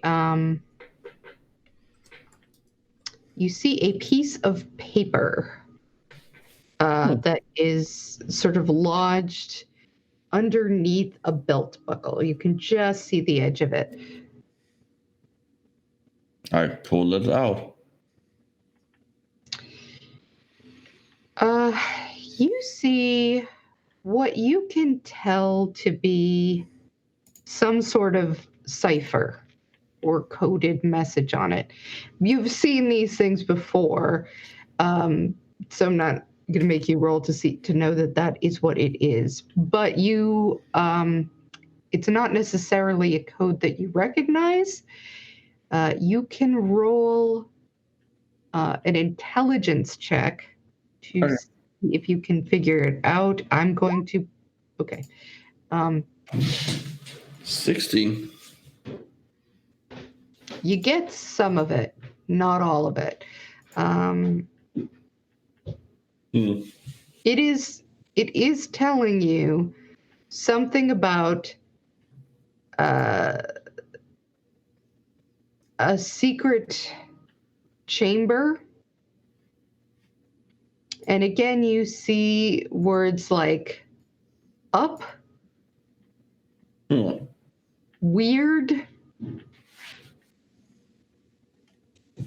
and light are the 3 words that you can, using your knowledge of just like C ciphers, figure out. Other parts, though, you have no idea. It's like hieroglyphics, and you have no idea what they're trying to say. I hand the note to. I told this to Reverence and hand the note to him to see if, like, maybe he can figure it out. Well, more or less, like, yeah, okay, that's it. Here, you hold this. I'm gonna look at this ring. Okay. Okay. For you, it would be a higher. You can roll an intelligence check too, but it would be a higher DC for you because you don't have any knowledge of ocean people or anything like that. That would give you any clue. So it would take. Yeah, you've got nothing. You have no idea. It's pretty. There. I fold it up and put it in my pocket. All right. Are you guys gonna communicate any of this to the party? Like, so Once you return, yeah. Okay. Wait, Yeah, we're not there. We're looking so at far other things. yeah. Is the ring, like, is there anything special about it, or? Yes. So, how much time do you spend with it? Well, since that's all we found, like, yes, like, until the others come back. Okay, so hang on. Or until I figure something out.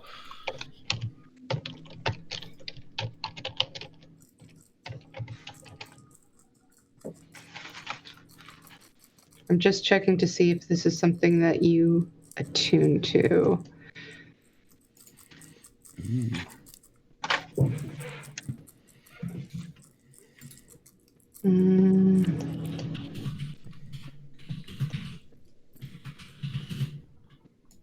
Okay.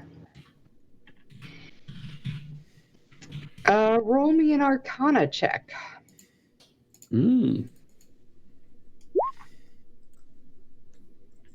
That's an 18. Okay.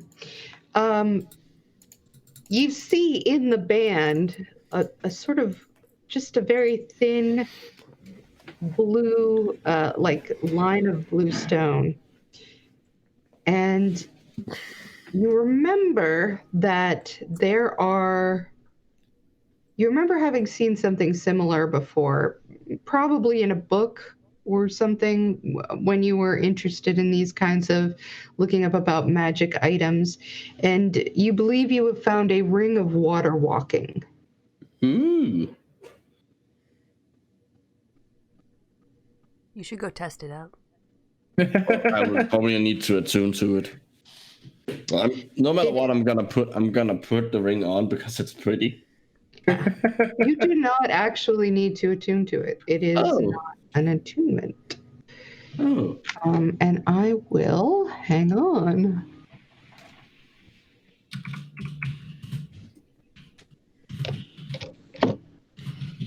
I will just put the link in there.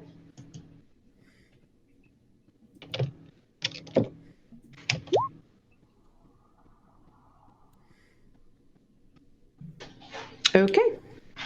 Did that show up for people? Yes, it is. Yep. Yes, ma'am.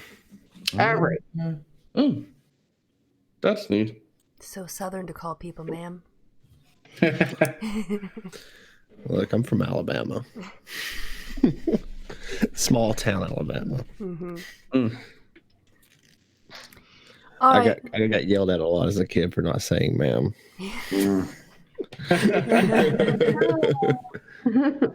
So it is ingrained in my brain to say ma'am.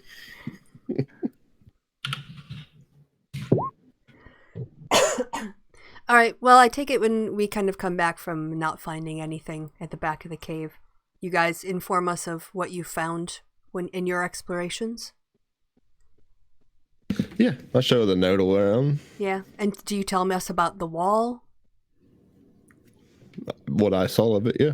Yeah. So basically, we've been told to look up twice, and they mentioned rum. So maybe we can take an arrow or something and like put the light on the arrow and shoot it into the ceiling. Maybe there's something above us we haven't seen yet. That's true. Go back to the place with the graffiti and shoot a. I like that. Shoot a light arrow into the sky or wall. Ceiling. Yeah, I'm trying to think what else. Yeah, because Sacred Flame's a little bit destructive. So Yeah. I can cast the lights on. If you guys have any better idea of things to cast light on, I can't think of anything that. Does any? I mean, if we have like a grappling hook, we might could be cast able to, like, light. get it. We could cast light on our little raven and just have it fly around. Don't just send a message of just come back to us after you've give us a message after you've done a once around the cave. Can we do that?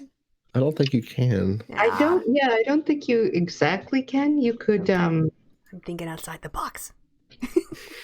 We could send a message to someone outside the cave and then hope that it goes in that direction. No, I think we're probably better off just shooting arrows into the ceiling, crossbow bolts or something, and just light this place up like a dance hall. Okay. All right. I like this plan. All right, so Light I'm gonna up all cast. the arrows. I've got crossbolts, I think, but is anyone else? I got darts, I guess, that I can throw up there. I have crossbow bolts, but I never use them. Yeah, well, okay, then if you don't really use them, perfect. Let's. I'll cast like light on. I guess I can only do it on one object, right? But it's a cantrip, Yep. so I can do it as many times as I want. So I'll do like 5 of them. Hold on. okay. Should I remove on mine or on yours? Where? On you, just The spell ends if you cast it again, by the way. so I'm only gonna do it one at a time. Okay. Yeah. So I'll put out my mace and I'll cast light on something else. We have dark vision, all of us, so we'll be okay. All I'm right. sure we have. So you are you go back to the place by the wall where you saw the graffiti. You shoot up an arrow and it hits a rock cave and bounces off of it. As it does, you can see rock. Okay. I'm gonna try a couple more times around the ceiling just to Sure. check. Oh, and maybe we should switch to crossbow bolts. Maybe they're a bit stickier. Maybe not. this is hard rock. Yeah. Like Bounce. you could roll. I could have you roll an attack and see, but Well, I guess if we learned from our first mistake, then maybe we'll just arc it, so we understand that we'll see things that goes up, and then as opposed to trying to actually get it to be in there. Keep sure. an eye on it as it's going up. Mm-hmm. Everybody watch super close. Exactly. All right. You can roll perception. Okay. Everybody, because everybody's watching. Oof. Yeah, it looks like it's just going by rock. Just black, nasty, wet Yeah. rock in above you. So what did the note say besides light and... Up, light, and weird. Maybe it Could was it be just that hole that we went up maybe, or maybe it's No, just. because it also seemed to suggest that there was something about a secret chamber. I don't know any secret chambers would be above us. I don't know. What do you guys think? Well, it might not be in here. This might not even have anything to do with this place. The pirates, it might be for something else. Okay. More All right. So then, if we've cleared everything out, what's the next plan? You've got a ring, right? Yes, a ring of water walking, I believe. I think you should maybe get your butt out there. You go scout for us. Yeah, I was actually thinking that myself. Especially with those really terrible beasts we found under the water. They're really hard to spot, so. Mm. Okay. Are we gonna go into the blue area? That's more like lake-like? Do we have more to explore? What else we got? Oh Yeah, yeah, we have the triangle and the long bit. Okay. Well, I guess triangle's the closest. Mm-hmm. I'm saying we also have this thing, whatever it is. Can we do a short rest too, just so I can top up? Anyone else? I don't know if Well, anyone do we else has got how much? We're already at what? 2 Oh, hours yeah. out of 6. Yeah. 3 by now, I think, right? Yeah, 3 by 3 now. hours out of 6. So if we take a long rest, it's Nah. going to give us only 2 hours to That's all right. make it We will back have to- We'll to plow through. probably here. I've got some healing. Yeah, left it's in probably me. the easiest to get back here. So we're probably better off going to the Triangle Lake area and Then coming And back. then then coming back back to- here if we need Yeah, to. and Okay. staying out high tide here. Yep, sounds like a plan. Okay. So Triangle area.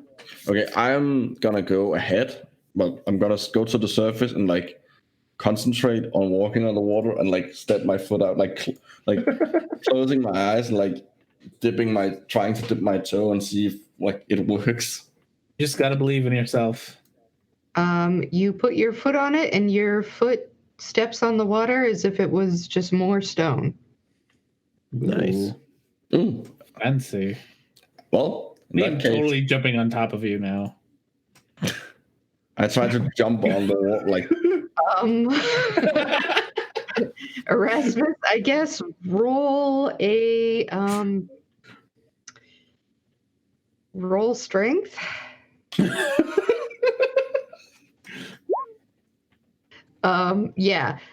Blue, you end up falling directly off of him into the water.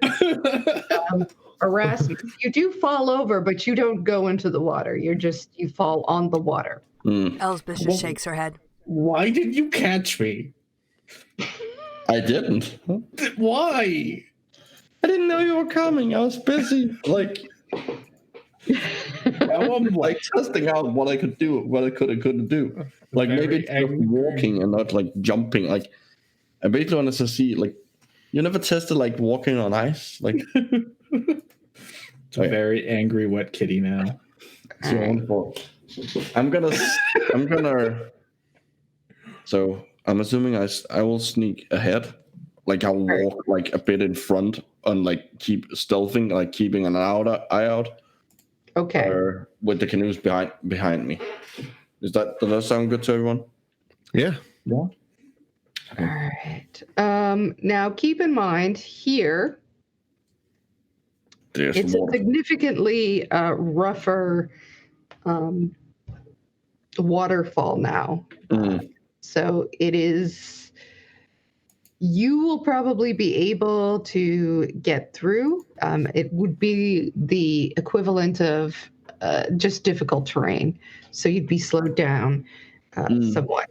But for people trying to get through with a boat, it might be a little bit, it might be tricky. Okay. I'm going to go. Okay, before we start getting the boats in there, and wasting energy and time on that, I'm gonna sneak in and take a look just to see if there's anything interesting in there. Okay. I'm gonna stealth the best I can. So start stealth. 22. Okay. So yeah, you're pretty sure you're being pretty darn stealthy, and it takes a while to get all the way there. I'm assuming you're sort of walking around the most of the sort of disturbance in the water. Yeah. Probably takes you about 15, 20 minutes to get to the mouth. All right. So tell me, what are you looking at? What are you trying to see? Basically, like, is there anything like of interest? Like, basically, is there anything that looks like it's like gonna kill me, or anything that I would be useful, or might have treasure? Basically, like. Okay. Roll me perception. Yeah. No, does not look like anything is there that's going to kill you. What you see is it looks almost calm. A calm, still, deep lake. Again, it's a triangular shaped cavern. It's dark. It seems to be, well, you're not sure exactly how deep it would usually be, but it seems like it's fairly high. The cavern is big, is taller. It doesn't go all the way through like the other cavern, but it seems to go up pretty high. And that's all you can make out.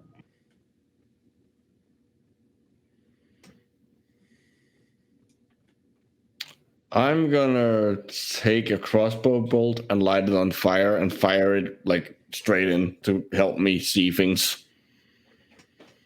Okay, where are you aiming for? Just the... Basically, like, if I'm here, I'm just aiming this way. Okay. Like, just like straight in. All right. Why roll an attack roll, I guess, to see how well you manage that. 23. Okay. You get it to go up in an arc that gives you a good show of the almost mirror-like calm water. Again, as you look around, why don't you roll perception one more time to see how well you see whatever. 16. Okay.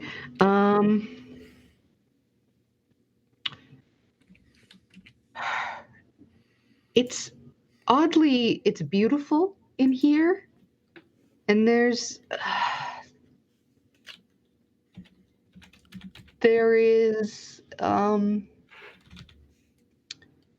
something up on the ceiling. You can't see what. Do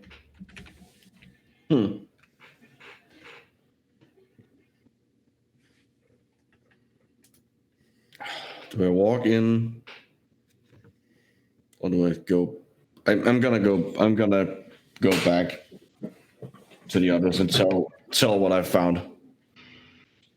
Okay.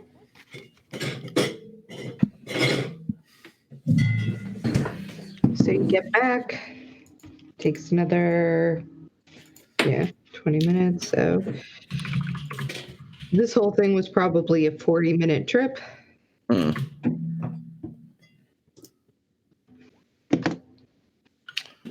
Okay, well, that was good use of time. So, there does appear to be something in there. It's a weird area. Like, it's very calm in there, considering it's connected to the rest of the water. And there is something in the ceiling. Oh. Now, if we're gonna assume that that pirate note had something to do with our do with this cavern. I'm guessing if there's a secret chamber up somewhere, that's probably it. Okay. Well, not probably. There's a good chance that I'm giving it more than 50% chance. But it also didn't look like would be easy to get in there with the canoes. To get into the lake. Yeah, it's the waterfall is very much in the way. Oh. It could be done, but I wouldn't. Might risk the canoes getting like toppled over.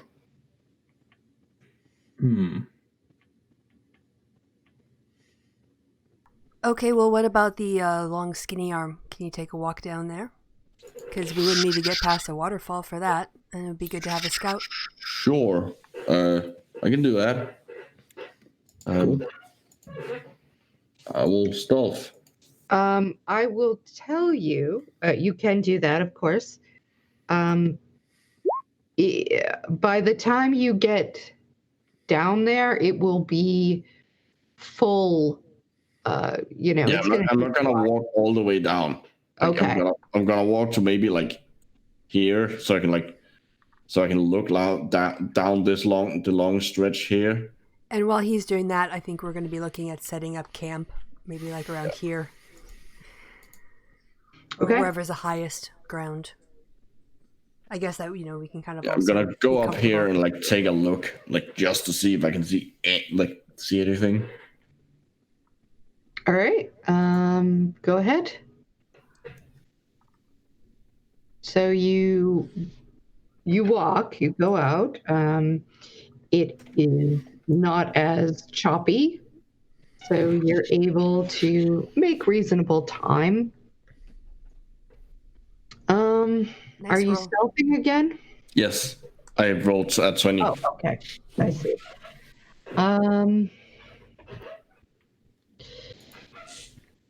Yeah, it's from where you get to, you can see just a long, dark, narrow passageway.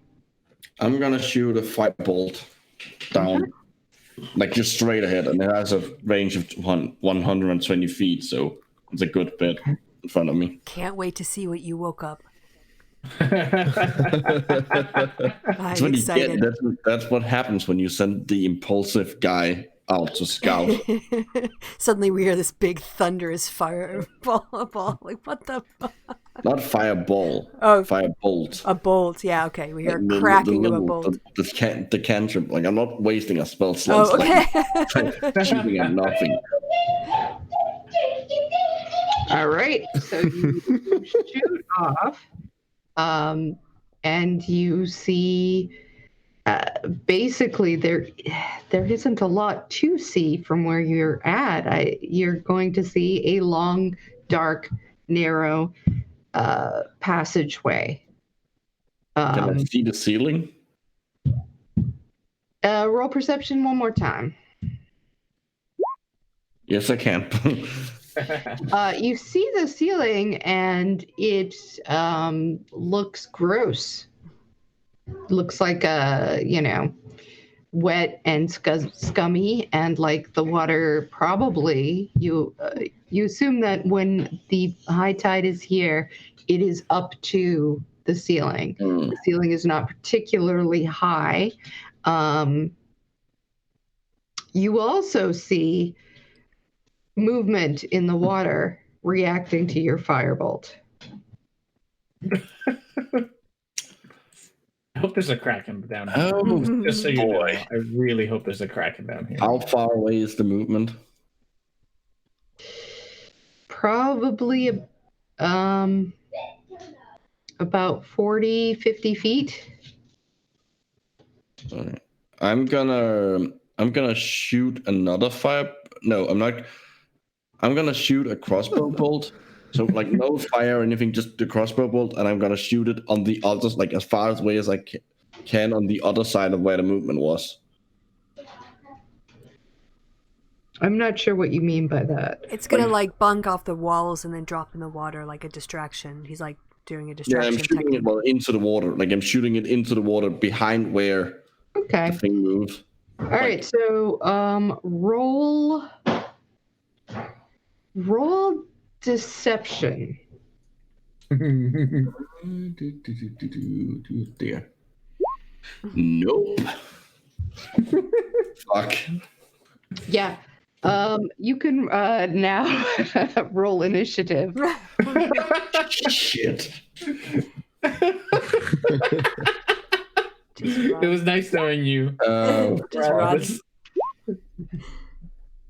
I should have. As soon as I rolled that, I should have. No, that wouldn't even have mattered. Never mind. Okay. So yeah, you're about here. Okay. The movement. Where? You're about here, is my understanding. It's I'm not showing seeing it. up. Yeah.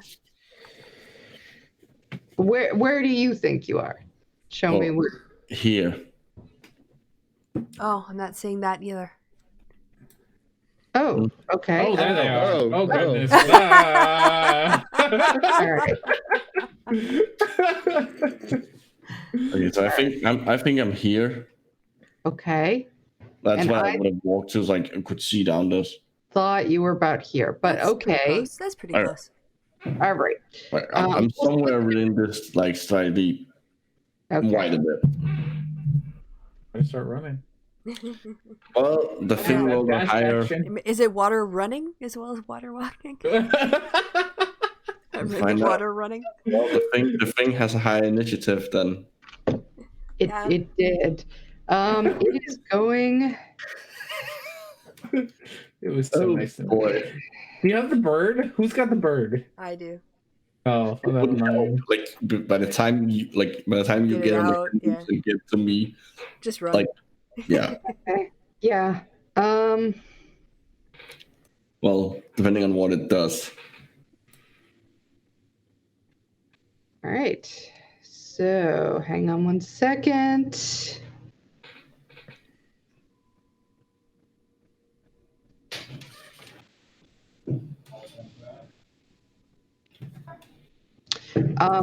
A harpoon comes out of the water and it shoots at your general area, but misses by a couple of feet. And you can see that through the water that something is swimming towards you at speed. Yay. And it's your turn. Okay, I'm gonna move 30 feet, like back towards where I came out of, and then I'm gonna turn around, pull out my focus, and cast fireball at the thing. All right, roll an attack. Or wait, no, it's a dex save on their part, right? Yes, To see. Okay. it's a DC 13 Okay. dex. They do not get it. They take 31 points of fire damage. Oof. So you just like, and it's in the water, so there's just this explosion of like, and the Okay, sound now we of, hear like, the fireball. sound of like sizzling water. Mhm. Okay. 31. All right. You see the solid hit. It is lit up. You have seen these monsters before. These are the marrow that you, the merfolk that you faced before. You see it take quite a bit of fire damage. It jumps out of the water, turns back, and starts to go back towards the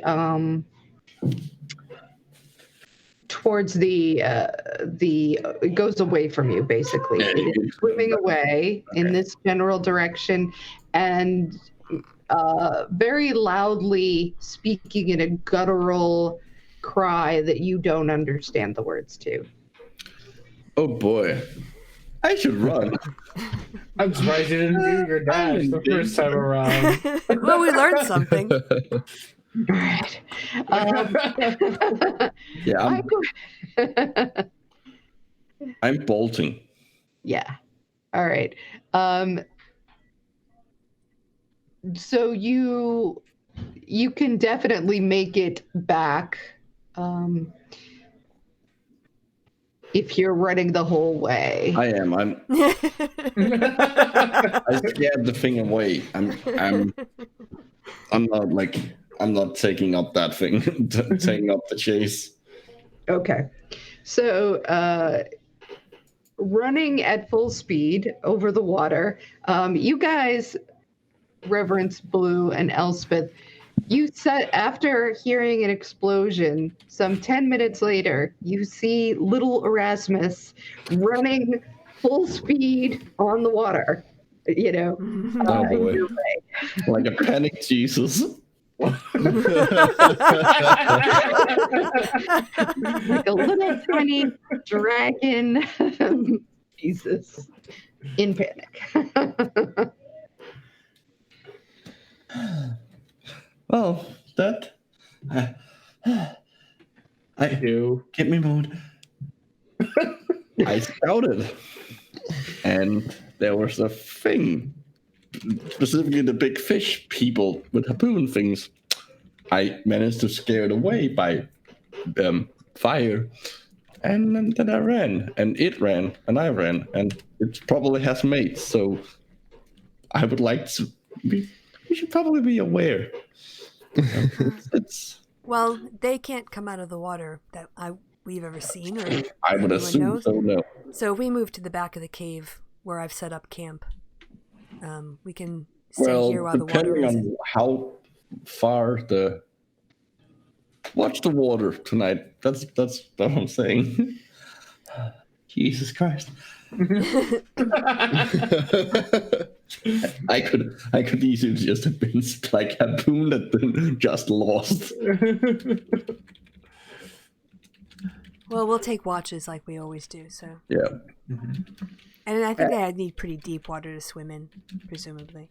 Well, they're a large creature. And we'll have the rock formations. I mean, look at the way this is set up. Yeah. If you look at the mouth of where we landed, we've got a lot of layers of protection before they could come to get us. So, I think we'll be all right. Okay, so you are sitting up for a long rest. Mm-hmm. Well, at least 6 hours. Not quite a long rest because we can only take 6 hours. True. You do So two no, short not rests? a long rest. Yeah, not really a long rest. Just 6 hours worth of time to kill. Well, now it is. Yeah, you would actually have something like 7 hours, assuming you wait. It goes all the way in, then goes all the way back out. You could take 8 hours, and it would be sort of In the beginning of getting back. right. It would be in like an hour's worth of. So we'd miss an hour of Movement, yeah. the But then next set I of- get all my spells back, so yes, please. Okay. Okay. Okay. Yeah, we'll set up watches this time for sure. All right. Are you Ooh, doing your- actually? I mean, can I? God, that seems like a stupid idea, but also I don't want to be in the dark. I was gonna set up torches just so that we can see them. Yeah, I can cast light on something. Where are we camping? Which side? Toward the back where the big space is. Like Like, here. okay. Yeah, exactly. Okay, so I actually want to set up a torch over on this end so that Torch maybe only burns for like an hour, I think. Yep. a light. Well, how much does your light thing go for? Let me check. I think it's the same. It would be quite ridiculous if it's longer than an hour for a cantrip. Let's see. Yeah, 1 hour. Ah, okay. Might not be. Well, But maybe it'll be worth it. but You know? with light we could like. But you have It's dark not, it's not vision. for us. It's to get them to go not towards us. Oh, well, why don't you just, okay, then have a torch at the ready and use your dark vision. Yeah. Well, that's assuming that these things are even scared of light. No, I wanted them to go down the other the other hall rather than towards. Oh, you want to track them with it? Yeah, so To I the wanted them dead to like end. to the dead end rather than towards where we are, so that it takes if No, they that's are going to follow us, it takes them longer to get towards us. Yeah. So yeah, that was the idea. Okay, Pretty good. I'm gonna burn another page today as a thank you for being alive after that. Thank you, Fireball. Yeah. Well, it was the fire that scared it away and made me survive. So it's my extension, my patron that saved me. You So- religious folks. Yeah, I'll take first watch if we want to set up, or people want to. Okay. All right. Roll perception. Don't let anything sneak past us. And okay, what's your also I need to know what so do you have a light going? No, I'm just using my dark vision. All right, and But your I have a torch to drive it. We talked about the whole strategy of hurting anything that comes up. Okay. So. Although I don't really need a torch because I'll just have my light spell. it is really creepy around here in the darkness. The water comes in closer and closer to you so that at a certain point you're basically surrounded by water. It's very claustrophobic. You don't see anything that looks like a terrible mer person coming to kill you. So there's that, but it's not a pleasant couple of hours. Okay. I'll tag who's ever up next. I'll go. Okay.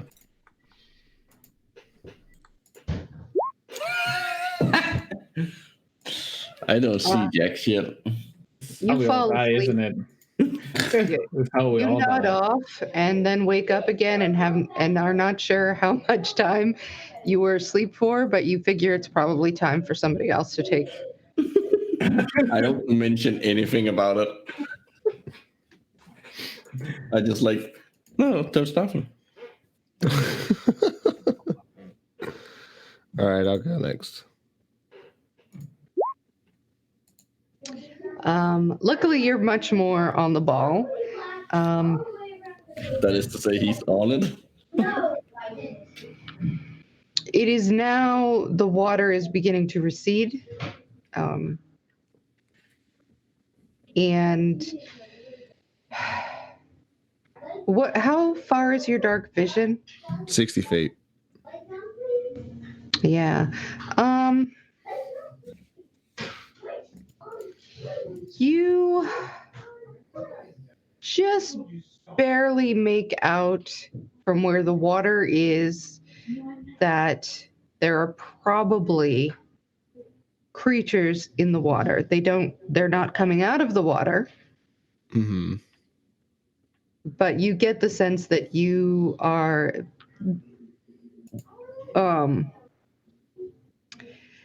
using your intelligence, you gather that the creature that Erasmus saw has probably found his friends, and they are aware of where you are.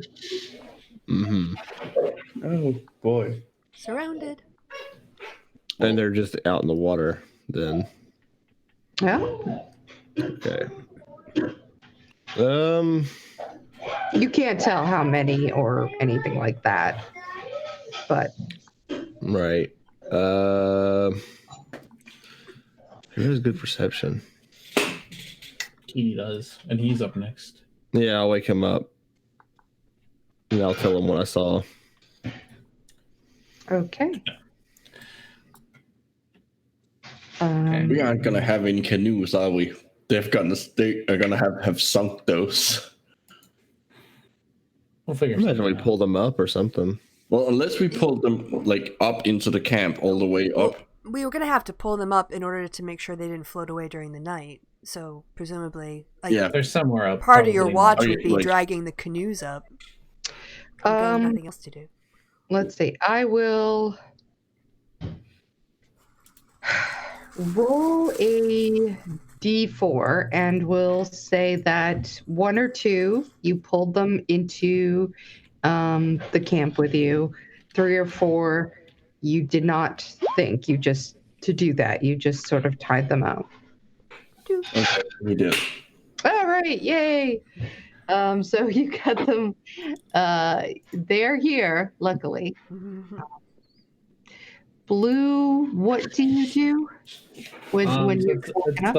So I'm the last watch. Mhm. So my plan is to just watch the water because not Rasmus, Reverend's told me that the water is full of things. So Okay.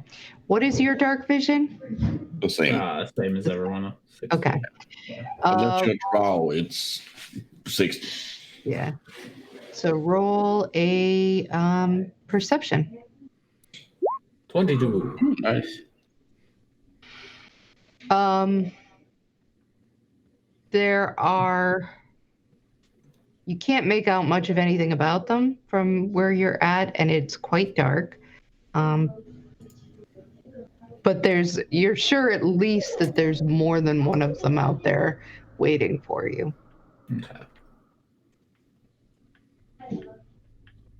Okey-dokey. So if they don't do anything, we're gonna just wait out my 2 hours of resting and then wake up everybody and let them know. Erasmus, Mm-hmm. he brought his friends. Well, I kind of figured that's what he would do. All right. So we might have to. Well, when you might, we're gonna have to fight Are our they way out still of here. there when we wake up? Yeah, I'd imagine. I mean, Well, he's Yeah, I taking just it saw on. I saw them over the last 2 hours. How far away are they? So they're at the water. Yeah, I think that we're gonna have to Well, fight our way out of then we this. just stay on land and shoot them from here. They can't really, like, Yeah, if we can see them. we don't have to. There are area of effect spells. That's true. If they're at the coastline, just fireball them. Ooh. Yeah, That's true. if you want to. I mean, that seems the easiest. You It want to depends take some on shots. if they're actually there. Well, All right. I don't- Here's my thought. Let's trade rings yeah. so that you can attack them all you want, and I can go walk on top of the water and punch them all I want. Okay. Well, is the haste ring attunement? Oh, yours is attunement, isn't it? No, neither of them are mine attunement. isn't. Yeah, I don't think either of them are attunement. Oh. I don't know. I got it so long ago. I don't even remember. I don't think it is. Ring of haste attunement. Ring of haste is attunement. Okay, so that's So we would have to wait another hour. Is that for the haste? Yes. yeah. You could haste and have the water walking and walk out, but like the thing is, water like it's not you're just standing on top of the water. Like it's not like you can. They would have to be at the surface. You have to sort of be lying down. They can fire punch 10 feet down. They have those harpoon things. Yeah. We could, Okay. if you could water whip I mean, one of them. like- Oh, if you could water whip one of them into the land, I can have my spirit guardians waiting for them. Well, I'm not even sure. Like are they in like a cluster? We'd have to probably get closer to They're find probably out. We're still moving way around, back. We're like, back it enough really that they're not depends, going to. like, it really depends on like are they staying in? We're not one going to be able to group, see like, that right well underwater.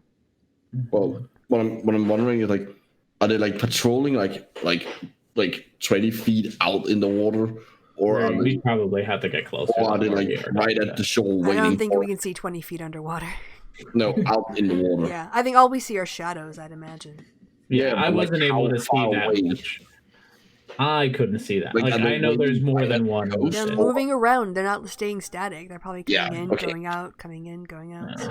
I think we probably need to get their attention, so we cluster them together, so it's more like one target than like You mean bait? 4. Can you do like a light crossbow and make them go like towards it? Hopefully. Or he just fire at one of attack one of them. Like if I attack the one that's nearest with like a fireball. All right. Well, if you're gonna attack, then they're gonna attack us back. So we should all figure out. Yes. Well, I think we should light up a crossbow or an arrow and throw it in the water and see if they chase it, and then. Or I do a firebolt, which isn't gonna burn out and is gonna like continue through the water. For A fire arrow shouldn't, or not like a light arrow shouldn't go out. It's just a light arrow, no. Yeah, and then we don't hurt. Well, we don't attack them and give them away. This way, we might be able to actually like sneak up on them. If we just attack them, I don't know if we'll be able to sneak up on them. I mean, the point isn't to sneak up on. They know we're here. Yeah, that's true. I think probably our best bet is to try to get you out there with the ring of water walking, water whip them over to the land, let the paladin smash them, and I'll also use some ranged attacks. How far is water whip? 30 feet. I don't have to go out to the water to do that. Okay, but like how far out are they? I don't know. We'd have to get closer to do that. Yeah. I think we need some information from the dungeon mistress. We probably need to get closer. Which means giving the water ring walking, or the ring of water walking up. Yeah.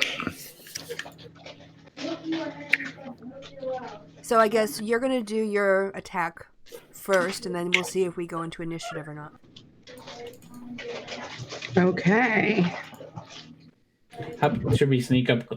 Can I sneak up closer to see how many? Question. Where is the water line at the moment?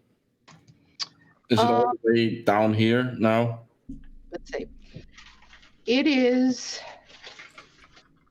Yes, it is just a little bit up from. And I don't know.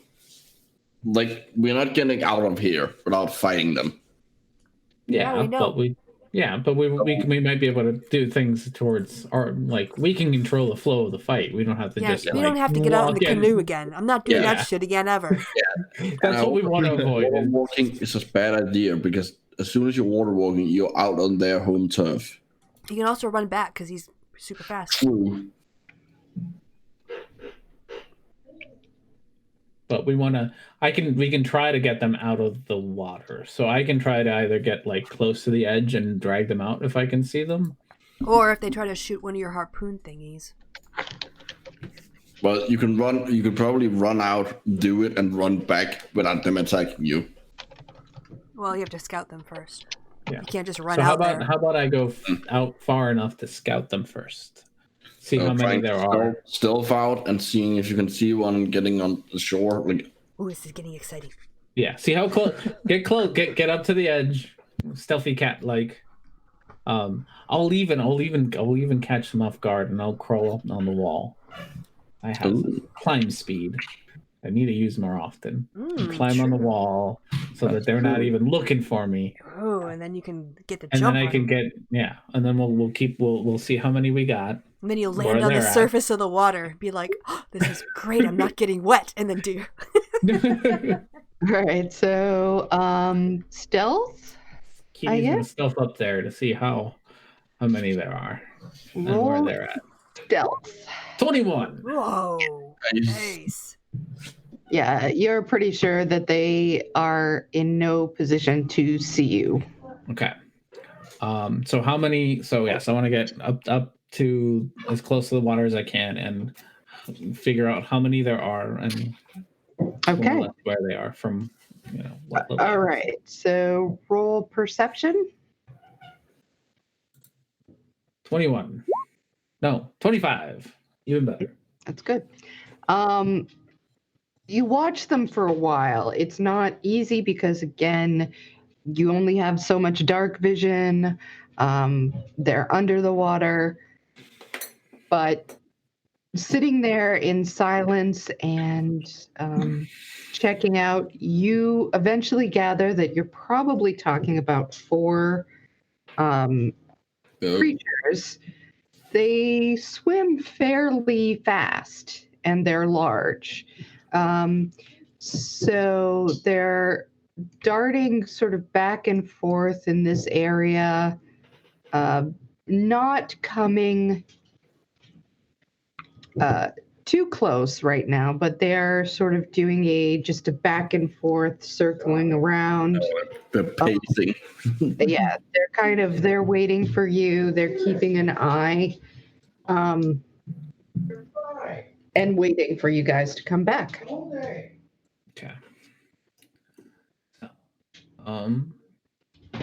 Gonna head back and inform my comrades what we got here. Well, we either need bait or we need to pull them in.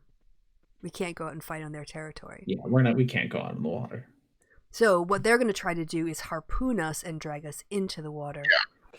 So are we able to? Who can get? I mean, like it's land versus water. Who can get the other persons into? Yes. Who can get the enemy into their territory? Then we need to sort of somehow take cover with the natural terrain, so we're not just standing out, like sitting ducks. Mm. Yeah. I feel like just going onto the shore and just trying to pull them out is probably going to be a terrible. I would prefer if there was a way to get them in a cluster, because I don't have a lot of spells, and the more I can hit, the more useful at once, the more useful I can be. Reverence, what's the best way for you to use your skills in this fight? How can we use your talents? Smash close by things with hammer. So what, you need to get a rope around you and tie you to one of these rocks so they can't harpoon you and pull you in? Oh, that's a good idea. Then we can't get harpooned in. Well, if we can, at least there'd be an advantage to our resistance roll, Yeah, maybe. Worth a shot. Yeah, that works. Yeah, why not? All right, how much rope do we have? Does everyone have some rope? I know we've got some from the canoe. The rope that I had was destroyed. Okay. I have... Actually, I think we've destroyed 2 ropes so far. Yeah. Probably. Yeah, in the mummy cave. Oh, then we've got one hanging up, don't we? Or did we take that rope down with us? And then another one got destroyed with the canoes or something. Yeah, we're running low on ropes. Who else has a rope? I use my rope. Well, we would have 2 ropes left. I have a rope. I have a hemp rope of some amount. I think it comes in 50 feet.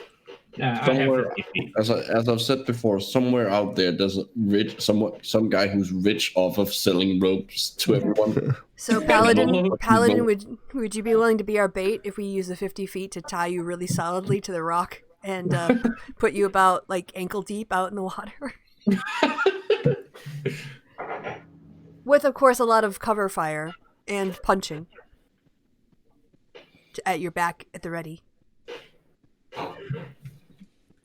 How do you feel about that plan? You can counter. I'm not loving this plan, but I'm working with what I got here. I mean, we don't necessarily have to bait them with something that's alive. If we disturb the water near the coast, they're gonna come investigate it. Yeah, but okay, so at least our tank should be tied down and also able to reach them. So yeah. I like the idea of tying down Reverence. Because nobody can't get dragged out into the middle of nowhere. So if we were to let me find my map. So if Reverence was sort of more in the open area here, but tied to this rock under here, secured, then I could take cover and fire from there. And I don't know where you want to be, Erasmus, if you want to kind of be there. Well, I can't get pulled down. Then no, I'm assuming I wouldn't be able to get pulled down either, because I would just hit surface and just stand there. They're gonna drag you forward into the water. How does this work? The no. water ring? The ring water That's just what I know. That. Wait, I thought you were giving Blue the water ring so he could go punch and do the water whip and get around. Okay, well. And then you can stand on the shore and do ranged attacks.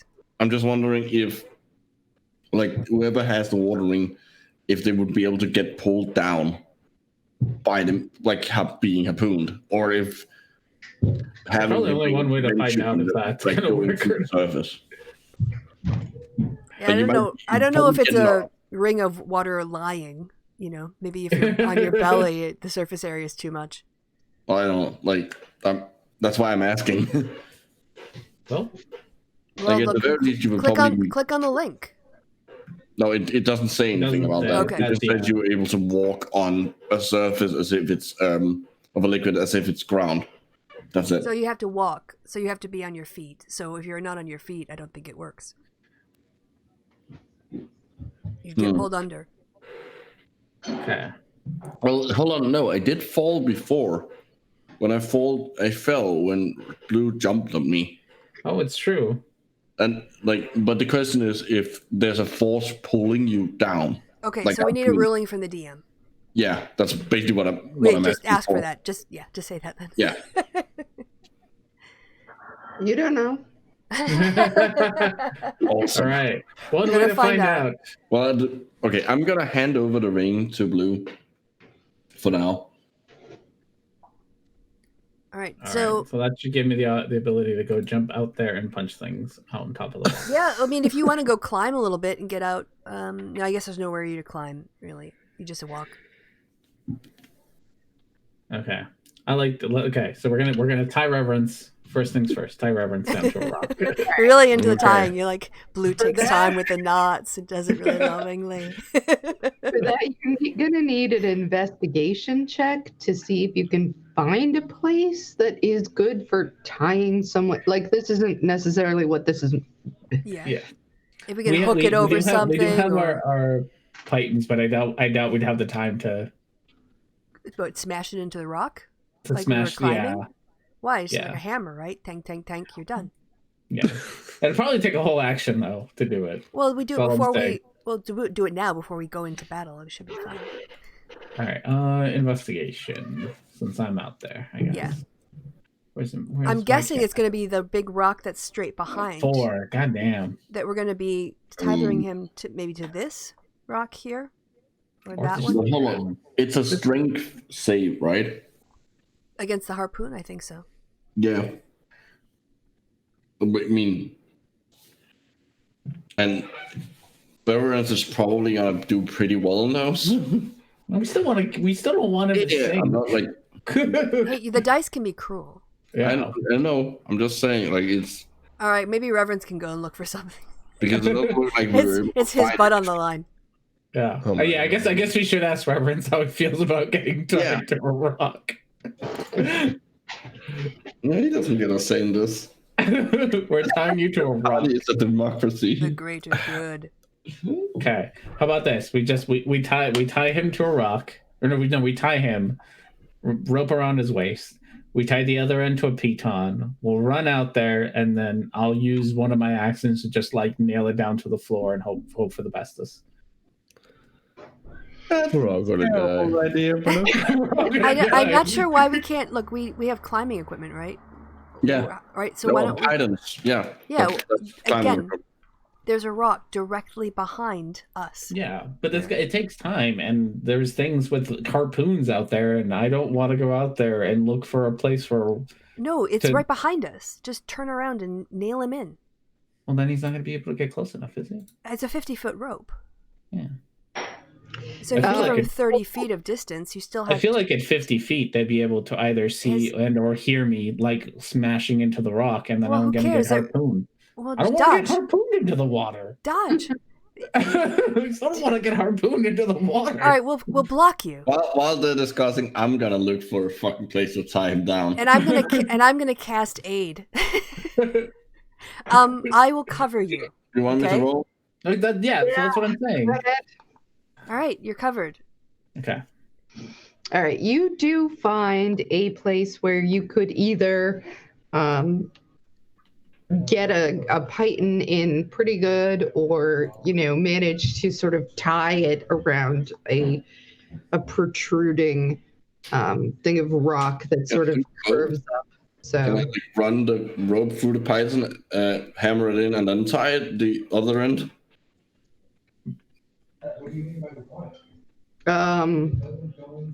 you could. Okay, then it's more secure. I'm gonna do that. Oh, by the way, everyone, jack your HP by 5. You're aided. Okay. Okay. So are you going out to actually do that in that area that Well, it would be 50 feet away from the shoreline. yeah.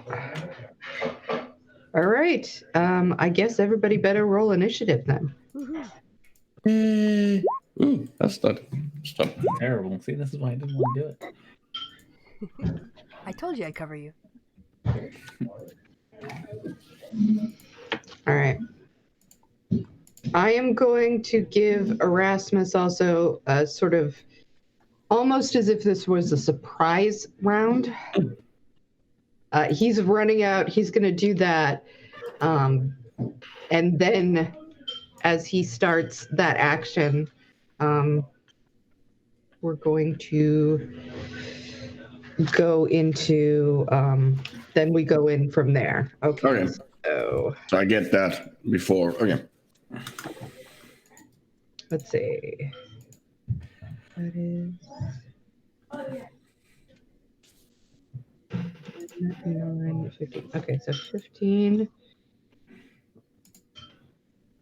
So Elspeth goes first, Erasmus.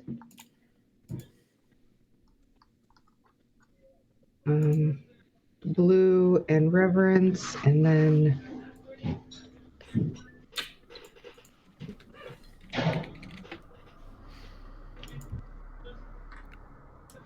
my guys rolled terrible. Okay, so We're not complaining. all right, Erasmus, you run out. Roll. Oh boy. Roll dexterity to see how well you do this. Oh, you just get that in. You just like. I've been working with ropes all most of my life. Seconds, and it is banged in and as good as anybody could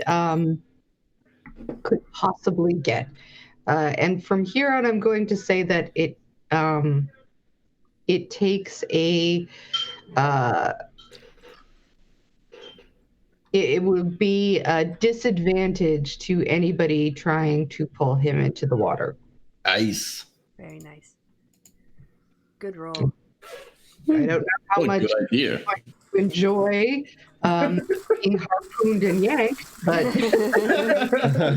Better than being harpooned and yanked into the water. there you go. And now we are in as you see it, you see the clear signs of of the creatures coming out, and Elspeth, it is your turn first. All right. So when you say the creatures, I'm seeing shapes under the water, right? Mm-hmm. Okay. So then I'm not sure how this is going to work, so this will be fun. I'm going to cast a spiritual weapon. Okay. And I guess since I kind of was going to try to place myself under, because I'm assuming this little brown thing here is a rock to kind of be in some amount of cover. So I'm going to aim it at whatever one is closest to me here. Okay. So you run over there, 60 feet. Yeah, there's one that you can, there's a shape that you can see that's about 60 feet away. Okay. Yep. And that is a 16. Let us see. That hits. Excellent.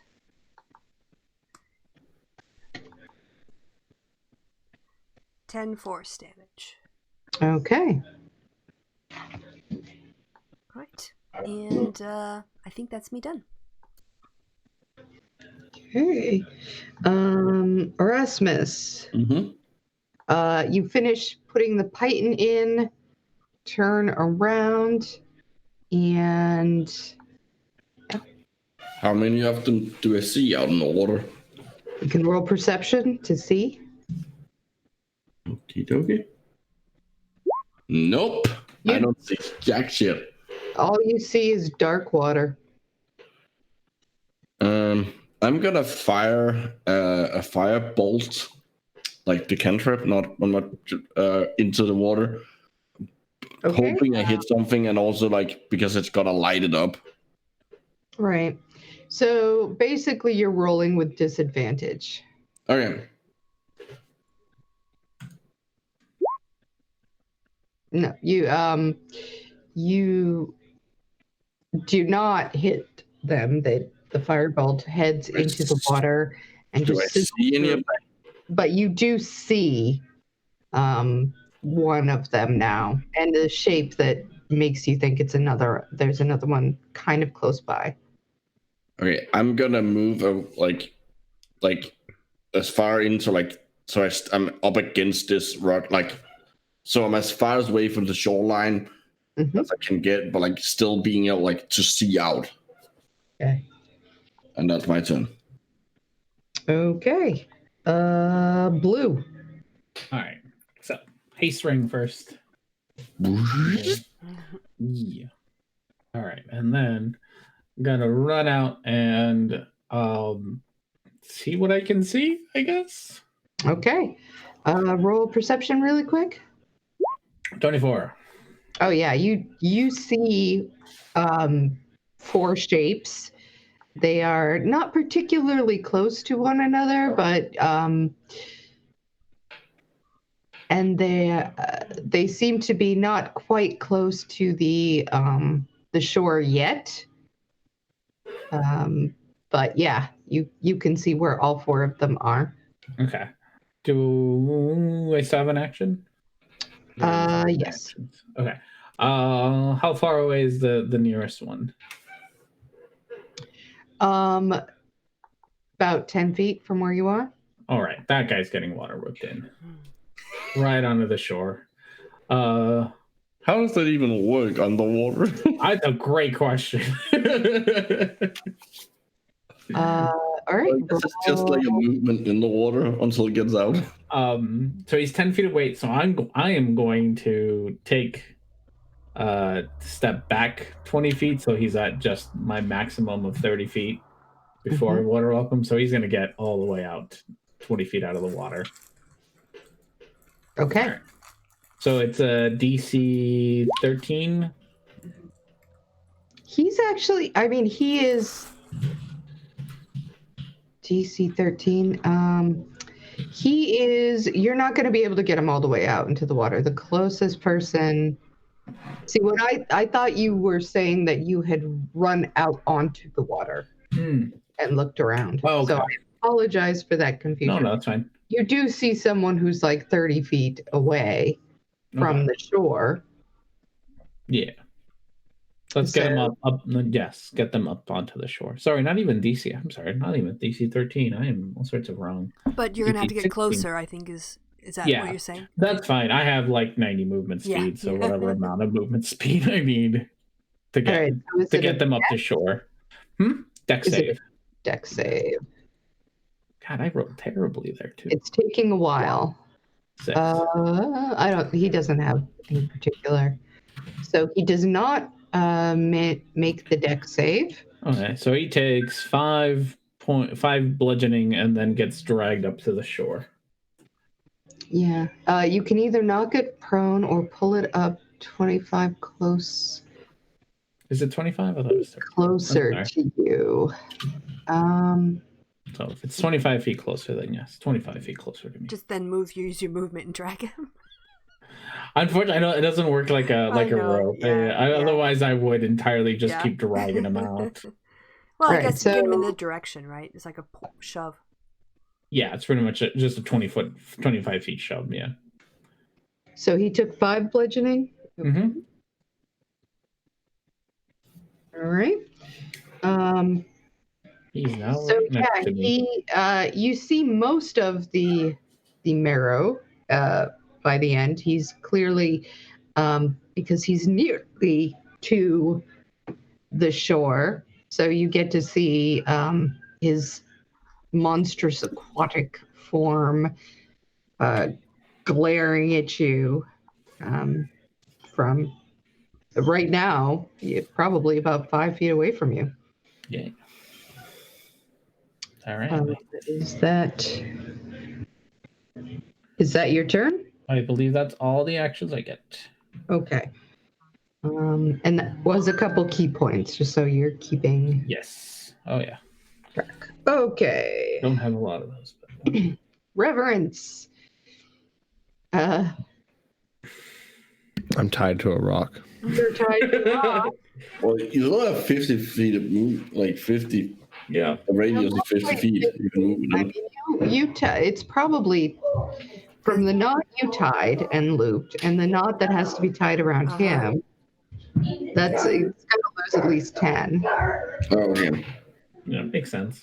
But you can move around. Well, I don't have a ranged weapon, so I guess I'll just hold my action to attack anything that comes within range. Can he charge out into the water to get closer to the... How close can he get to the one that was thrown towards shore? Yeah, I'll bring someone up. Well, the point was not to be pulled into the water. Yeah, by a harpoon, but you can still go into the water to, like, attack an enemy, right? No, not from the distance. Not Okay. the distance. You got to get him a little bit closer. Okay. But like, get as far out as you can and then hold your action to attack. Yeah, that makes sense. That's what I'm doing. Okay. Yeah. Okay. So this brings us to... So I have... Erasmus is out of range of the harpoons. Yay.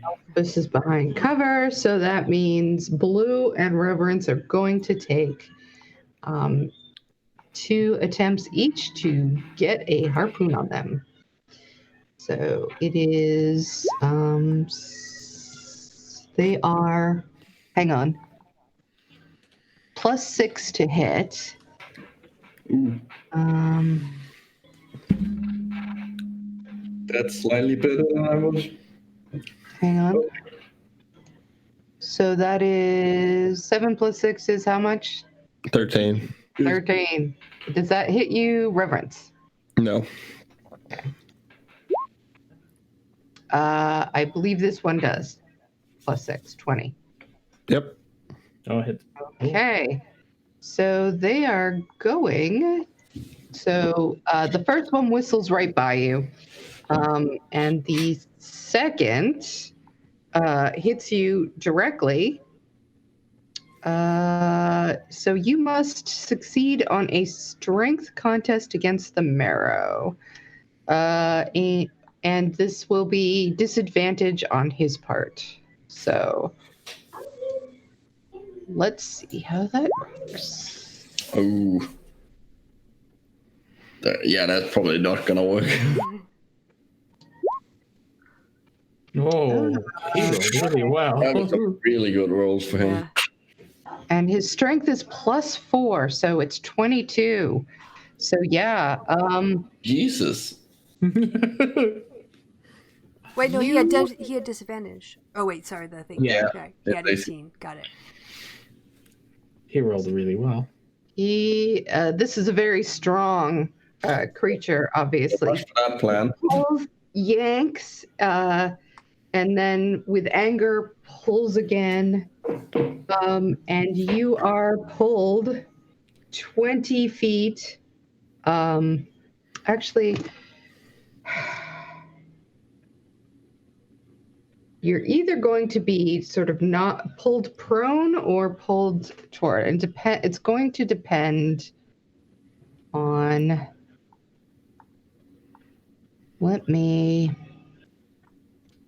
You said it was a hemp rope? Yes. If we use mine, yes. Yeah. Okay. It's the hempen rope. So hang on. It is a.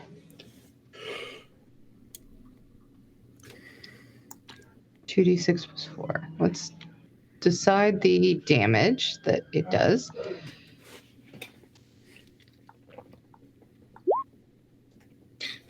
We should probably buy some more rope. We're gonna have to buy one. Also, I want to grapple things so we can. Okay. So that's enough to sort of dislodge the rope from the python. And so you take 12 damage, reverence, piercing damage, and are pulled just into the water. Okay. Attached. And now he's going to bite you, or try to. He pulled me in range. He's not at first, but he comes at you now. Then there's an attack. I'm gonna shank him. Yeah. All right. That's what he was waiting for. I was bait. Go ahead. Attack him first, because you were waiting. Now I'm gonna make you bait. That hits. All right. I'm going to expend a spell slot. Yeah. I'm going to spend a second level spell slot. He did not like being tied up. So sorry about this idea. Told you guys it wasn't gonna work. So I think it worked perfectly. 5 piercing damage plus this. Wow. It worked perfectly. I slam my short sword into his chest as he's pulling me towards him, and as I do, I let loose a radiant blast of energy that erupts into his chest. And man, it takes a chunk out of him. He is going to, he's going to bite you back. So you got 12 points damage, and he's very true. Oh, ow! Nice. This is a high damage fight. Yeah. Jesus. So that is his bite is 1d8 plus 4. So I'm going to double whatever he rolls on the d8, and then it's plus 4 from that.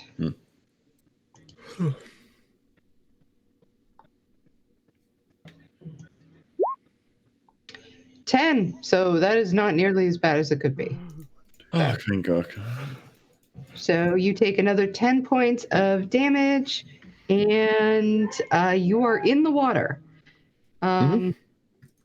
So actually, all right. So one person is still going to try to go after Blue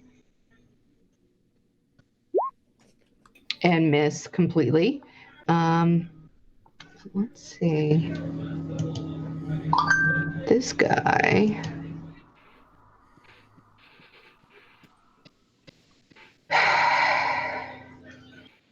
All right. Another one is coming up to you because you are in. It is going to first attempt to claw you. So let's see. That is another plus 6. So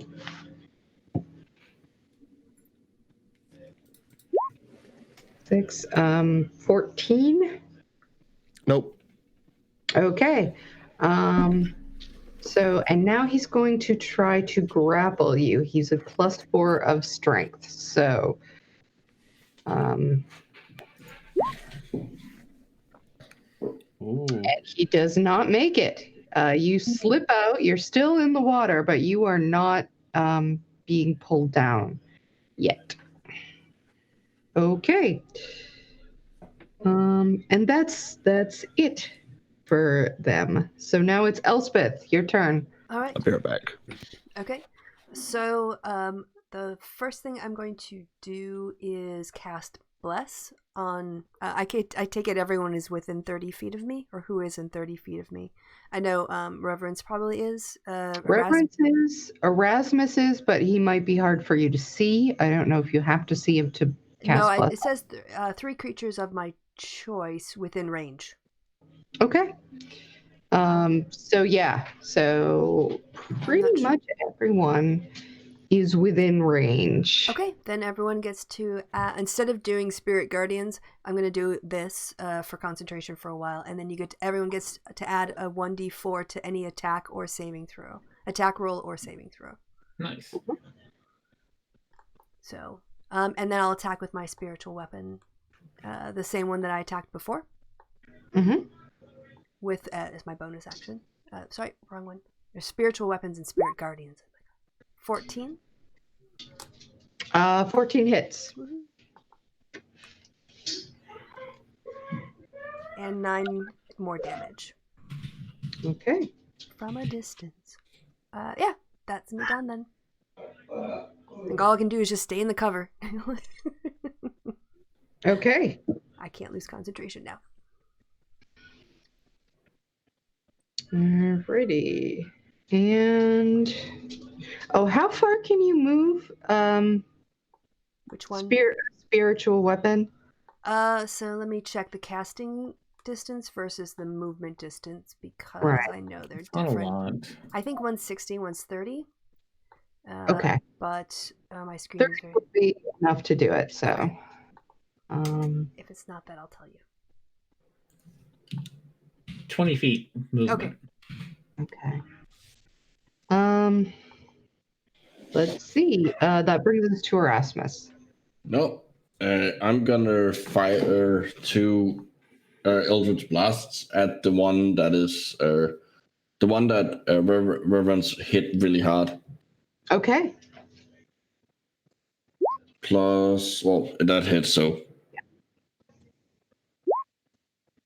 9 force damage. And the second pretty bad now. You can see the blood leaking out of his body. He's looking really bloodied up. Is that enough to hit? That is enough to hit. Great. And 6 force damage. That is just enough to kill him. Yes. So the creature that harpooned, after having taken that horrible blow from Reverence, is now just bang bang from Erasmus, and he's ripped open and bleeding out into the water. I love it when a plan comes together. All right. Blue. All right. So I got the one in front of me. I'm going to step back 30 feet so I can pull him 25 feet towards me. Why not? If I actually hit him. When you say back, do you mean towards the shore? Yeah, towards the shore. So, one thing I'm confused about from the water whip, that doesn't hold him grappled, does it? No. No, it just knocks him. So he would have moved. Okay. So he again. moved. Okay. So he has a 40 swim speed. So, and he could have thrown the harpoon at you and gone 40 feet back. Okay. So he's little bastard away from me. That's okay. Is he on the surface of the water? You can see him. Okay, good. Then I'm gonna run up against him and punch him a whole lot in the face for running away from me. All right. So all the punches on this guy. 24. 24 hits. Oh, I hit the button. 7. Don't forget you're blessed, so you have to add roll a d4 for that too. Oh, for this one too? Well, it says your attack rolls, right? Yeah. Attack rolls or damage rolls? Attack rolls and saving throws. Yeah. Okay. There's no point rolling it when he rolls a 24. No. Yeah. But on a Yeah, 7. I don't know how soft they are. Okay.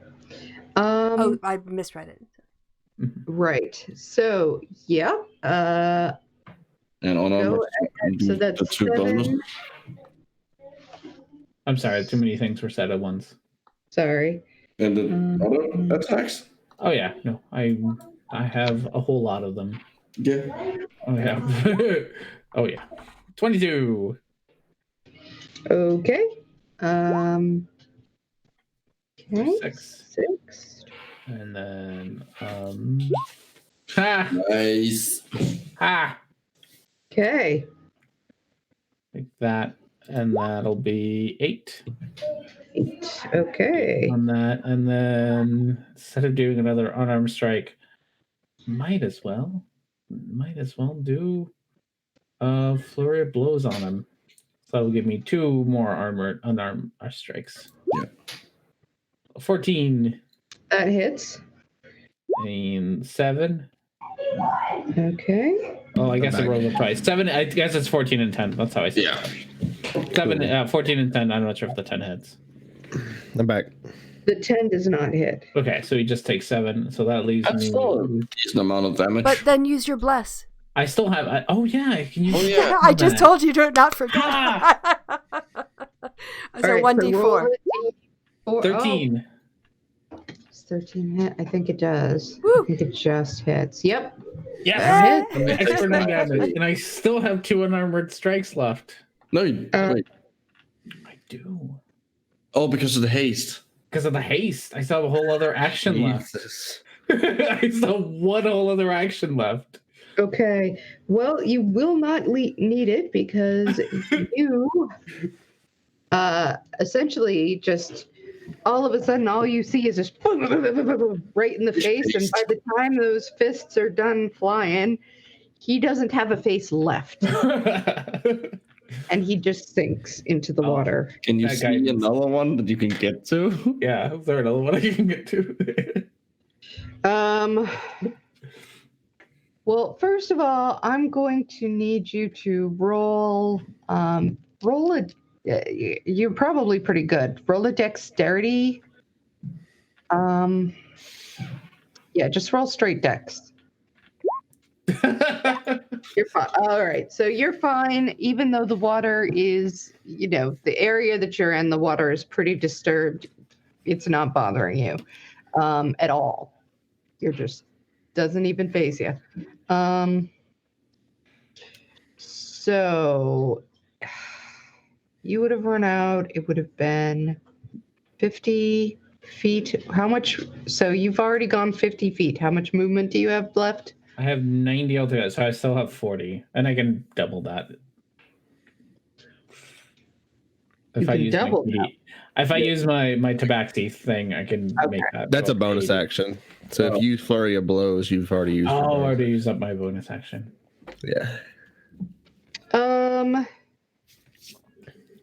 Yes, there is one more that you could make it to within 40 feet. Okay. This one is one you have who has not been hit. All right. Well, he's about to get hit. Twice. Okay. 16. 16 hits. No, he gets 11. Okay. And that 22. And he gets. Wait a second. Another 2 hits. For an action, for a hit, so I had a whole action left, and then when I attack in my action, I can do an unarmed strike on top of it. Okay. Can I, or is that too many? No, because that'd be an extra bonus move action. Yeah, that would be one too many bonus actions. Yeah. All right. Too many bonus actions. All right. Yeah, so it's only the 11 one. Yeah, so only if I spend a key point, then I think I could do another one, but that's okay. Spending a key point would be a bonus action as well. Spending a key point to do those are a bonus action. Too many bonus actions. I just get you get one bonus action per turn. I get so many. Like I have all my abilities are just bonus actions, so I get lost in bonus actions. Yeah, but you can only do one of them. Yeah. Yeah. All right. So Reverence. What's left? That gets us. There is the person that tried to grapple you, the mer person, who is pretty close to you. You'd have to swim just a tiny bit to get out to him. Okay. Is he above water or below? He is right at the surface of the water.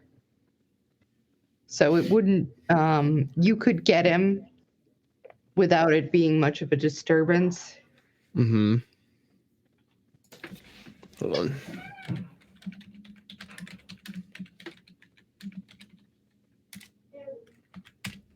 I'm looking something up real quick.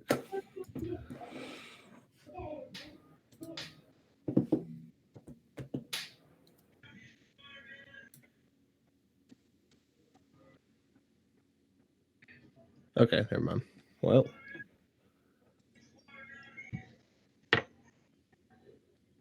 Okay, no. I was going to see if I could smite with a ranged weapon. Yeah, I'll go up to him. All right. I'm going to shank him.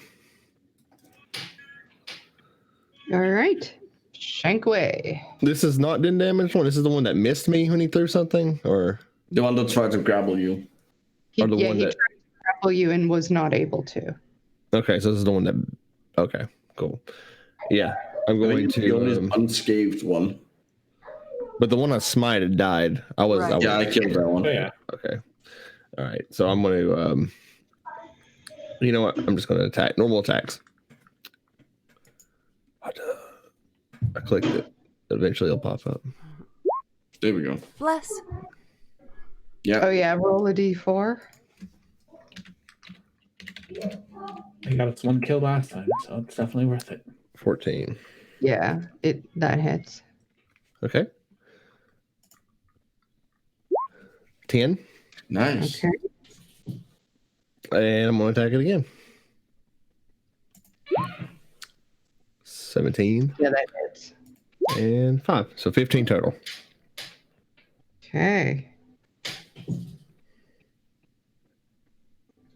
All right. Is there anything else you can do? No. Okay. All right. He is going to attempt to grapple you again. Go for it, homie.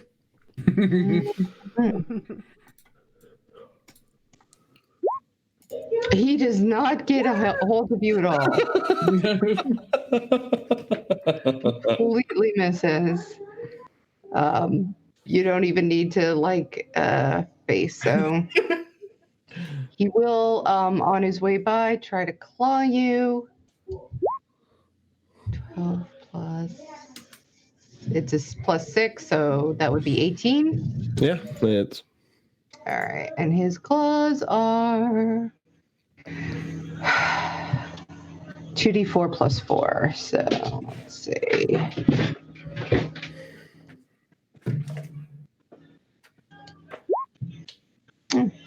Um, 12.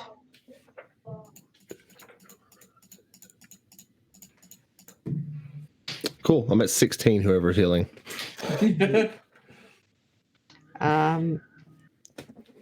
And let's see. I am going to. Good to know. Let's see. Yeah, he's going to try to make a run for it. You can have an attack of opportunity. Otherwise, he's running away. I'm grabbing him. Okay. Gonna grapple him back. Mhm. So you're going to try to grapple a mer being in the water. I'm going to grab Okay. him by his face and hold him in place. Okay. That is a strength off. Mm-hmm. It's athletics. Okay. 13.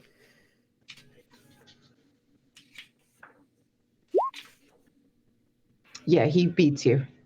All right, he's gone then. Yeah, so he is off and going, which leaves one marrow left, who is also, he's going to just take the attack of opportunity. Blue, you can swipe out at him as he runs away. Let's kick his ass. 17. That hits him. And 10. That nearly kills him, but doesn't. Would it be possible for me? It's not a bonus action, but when I hit things, I can put key into it and stun them. No. Okay. Well, no, that's good. I don't think you can do that on a reaction. Okay, that works for me. It's up to you. I could look it up, but for right now, for the interest of time, I'm going to say that is not something you can do on a reaction, and it makes sense. He's in the water. He's in his element. I think it's fine. So we can always look it up, and we'll know for next time otherwise. So yes, 2 Marrow go running the hell, swimming the hell away from you. Reverence, you are in the water. Mm-hmm. Kind of injured, so I'm assuming you're going to just come back out. You are. Now, so are they all gone? Yeah. You killed 2 and 2 ran away. How far away would they be from me when they ran away?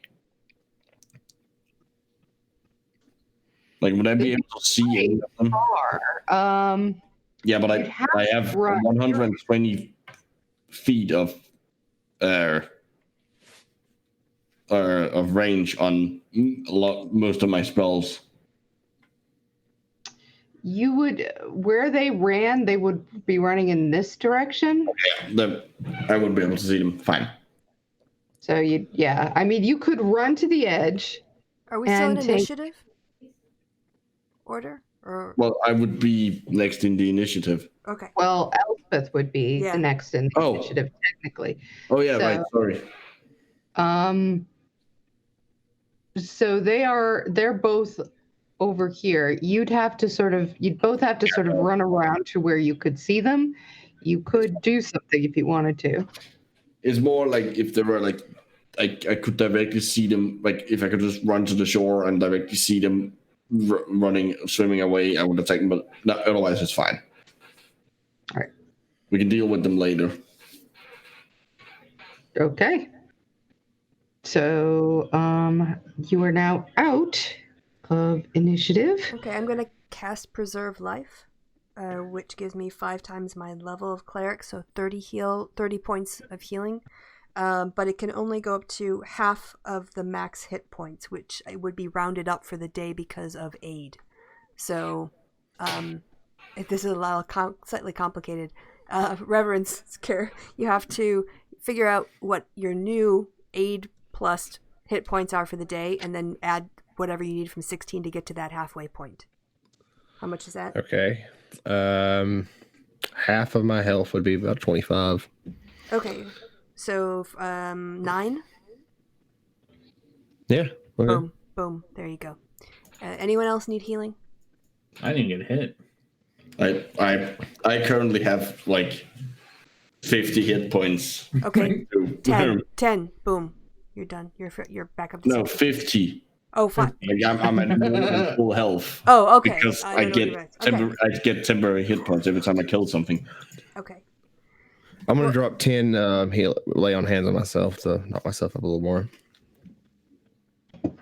Okay. But you only get temporary hit points. These are full hit points. Anyway, whatever. Everyone's as much as we can do. But hey guys, I thought that plan worked out really well. Yeah. Well, we got 2 of them. Someone didn't get dragged into the water. Yeah. So, I'm gonna call that a win. I mean, our bait got a little banged up, but that was, That was the point. That's the point of bait. And we fixed him. Mostly. Halfway. I halfway fixed him. Well, and then he fixed himself a bit more. Yeah. We're good. Good job, team. Right. High fives all around. High fives all around. It's always a little fight with me. When the water's calmer, do you want to go check out the still lake part? You didn't really have a chance to look around, did you? Does the water even get calmer? The waterfall does. It's slightly calmer. The waterfall is slightly calmer when it's like no tide. Okay. It is not at the worst of its because you're it's about 2 hours in now. It took about an hour, which, by the way, you do see Blue after a few seconds just sort of fall over. Oh yeah, I forget about that. Yeah, yes. Sorry, yes, I have Kitty fallen. power He's nap. he is lying on top of the water. Oh, so that's what happens. It's a,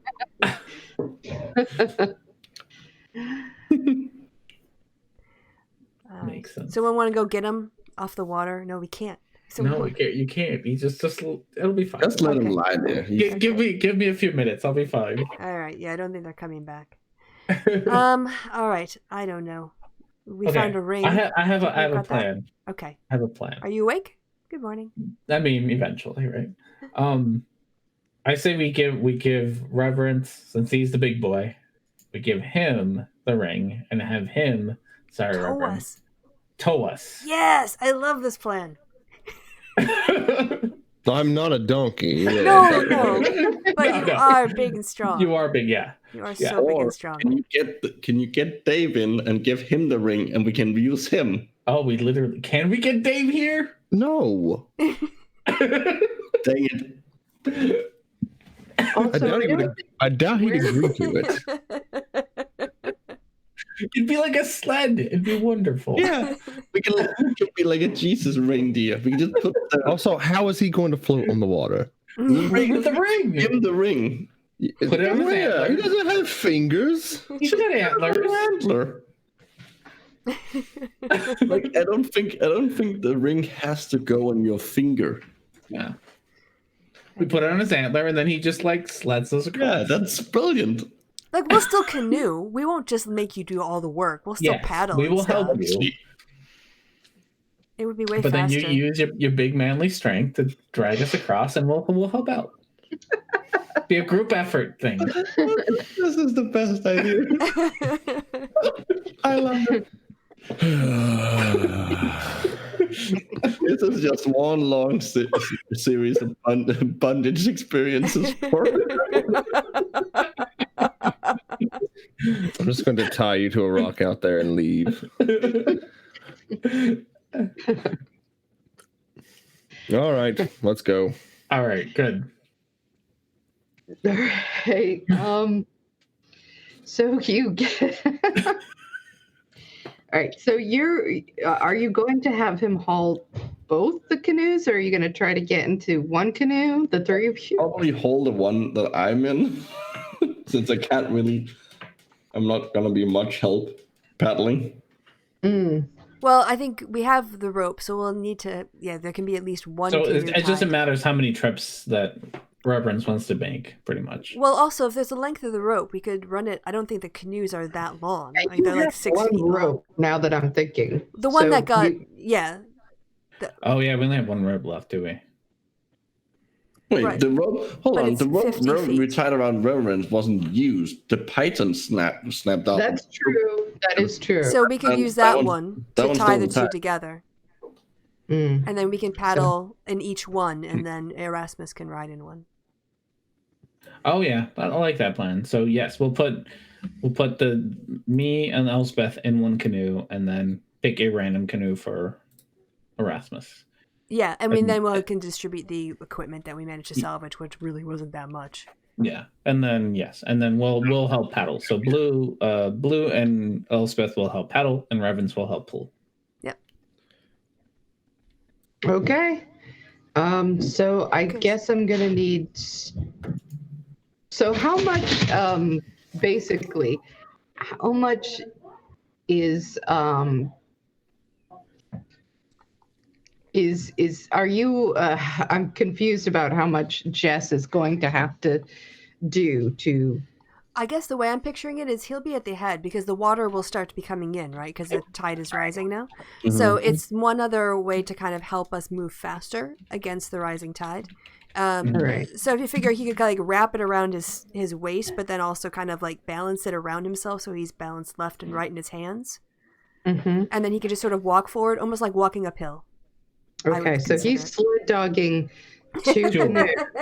Yes, but we are helping. We are going to help. Yeah, we are gonna row. Like, we're not going to just sit there and let him do all the work. But yes, he is going to have to pull help because he's probably gonna be able to get more. Like, What is 18 times 30? 18 times 30, almost 60, not quite 60. 25 18 times 30. Yeah, more like hundreds. Oh, sorry. 540. 540. Sorry. How much? 540. 540. That's how much I can drag. And it's Wait. boats. They're in Pounds. water. Yeah, it's not like you have to carry it like the. Okay. I wait. You are dragging them through choppy water. It's awkward, but you can do it.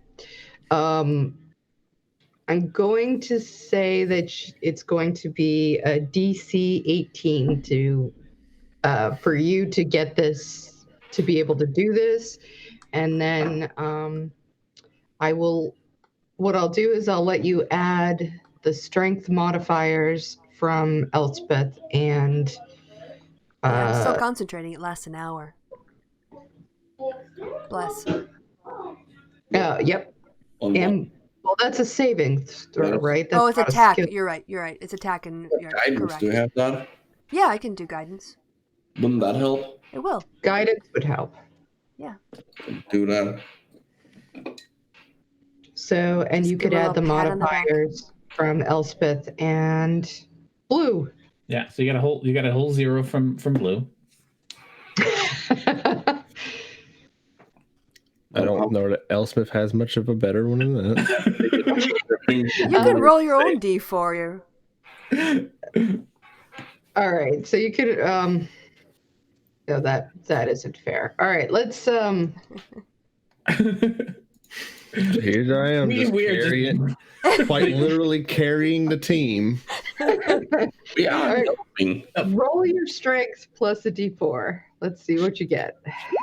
Ooh. Oh, you did it anyway. Yay! You did. You literally carrying the team. We made it to the helping. public. Yeah. Well, Like, if we didn't help, it would be harder. I'm really sad that you can't call in Dave. I really wanted Dave here. He's not coming. I wouldn't ask him to. It would have been fantastic. Yeah. Oh my god. Someone needs to learn to fly and cast it on him and make him be sad. Yes. Also, high five to everyone on getting a magical item. One of these treasures. All right. all right. So you make it into this area, which you might as well bring it up to the top picture because that's about. Okay. And yeah, it's looking very beautiful in here. Oh, is there like bioluminescence or? There seems to be like a light coming from somewhere. You're not sure. So okay, you said there was something in the ceiling. There's something in there. I'm not sure. I wasn't sure. So now that we're in here, can I shoot a firebolt up and to light there? See if I can see what's up there. Yeah. Do you want to roll? Yeah, roll an attack for it. 22 plus the whatever. The D4. Yeah. At the very top, as you arc this firebolt right up, you see a circular object in the with a stone directly in the middle. And you're gonna want to roll initiative. Oh. Fuck's sake. I'm just glad you're all still blessed. Yeah. How long does bless last? An hour? Okay. Yep.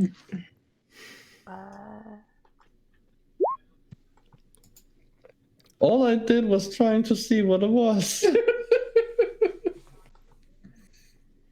Oh, we're back to being stuck on canoes again. Oh. What was that? Except this time, one of us isn't. Reverends can walk around. Okay.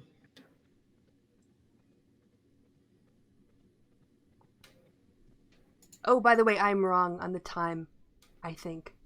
It's more like a minute in combat. Oh, okay, so no. So I will take a... did we do another bless since then? No, because it was a strength check, not an ability check. So, yeah. Do you still have haste? No. Asking for a friend. Okay. All right. So it's +3 to dexterity.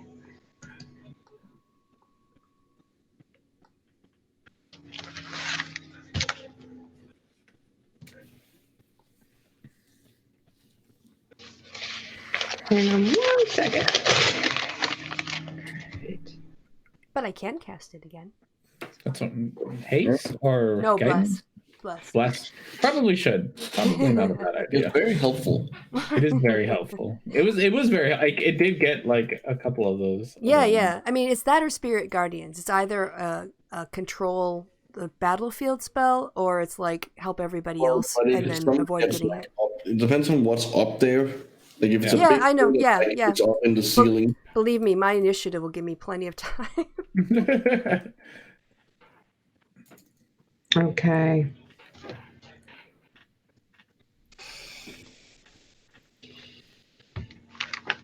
So I am going to roll a d4 to see one thing. All right. Alrighty. And so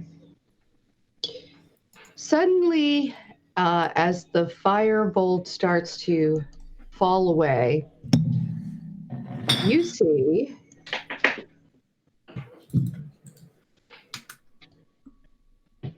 the water itself seems to rise up. Stop doing that. Stupid thing. And shape itself into a monstrous form. Oh. Oh no. It swirls around and it reaches out for Elspeth. And let us see. It is going to. Hang on 1 second. Roll a d20.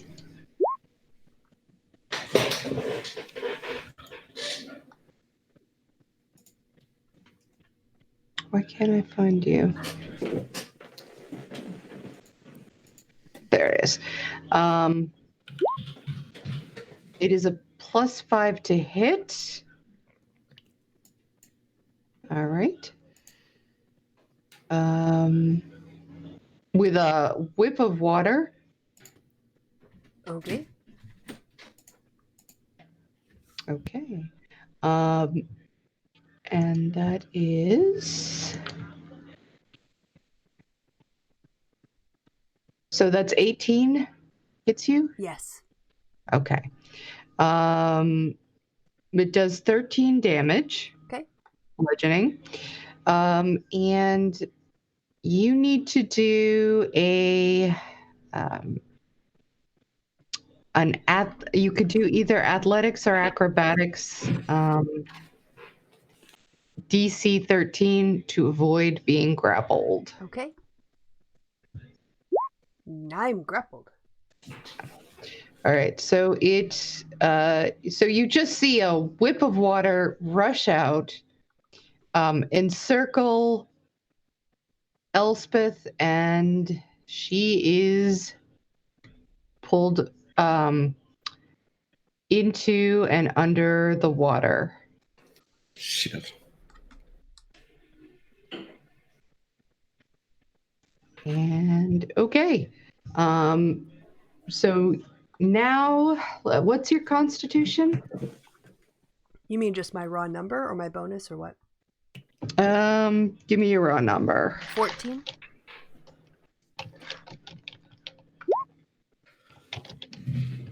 All right.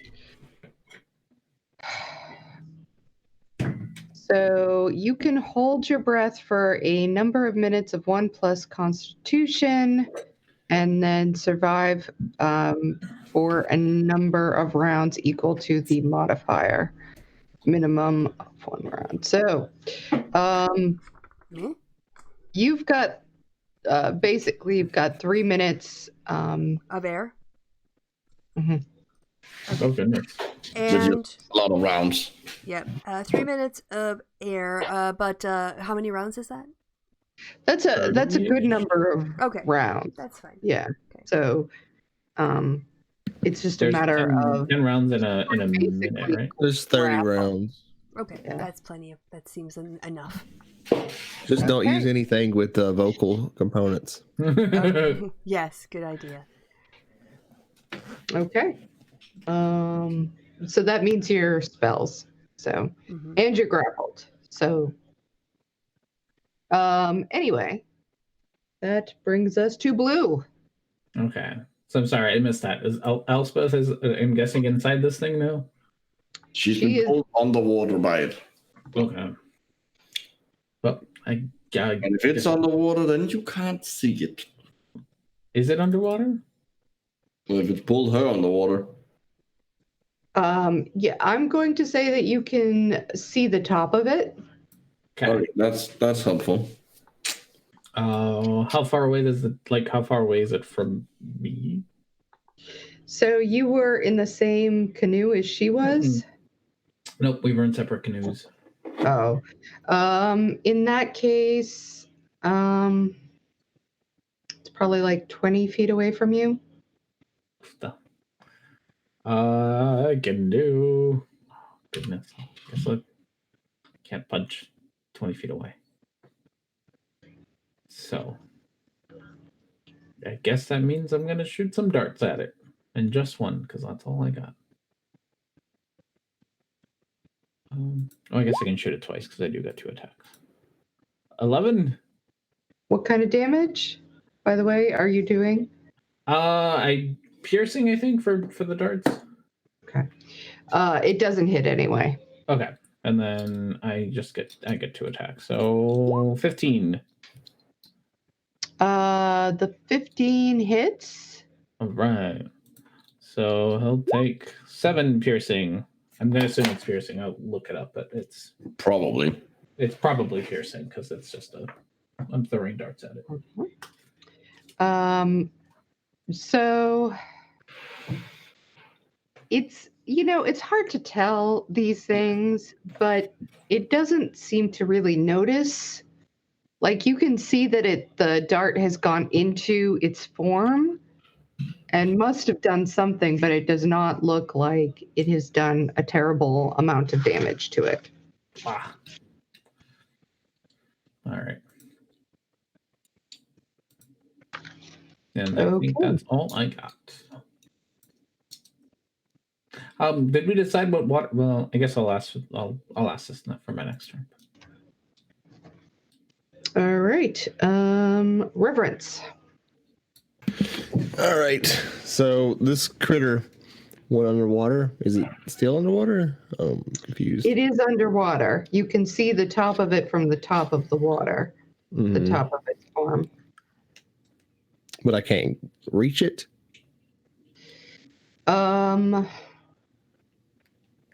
If you were, I would say that if you were able to get right to the surface of the water, you could probably hit down with disadvantage at it.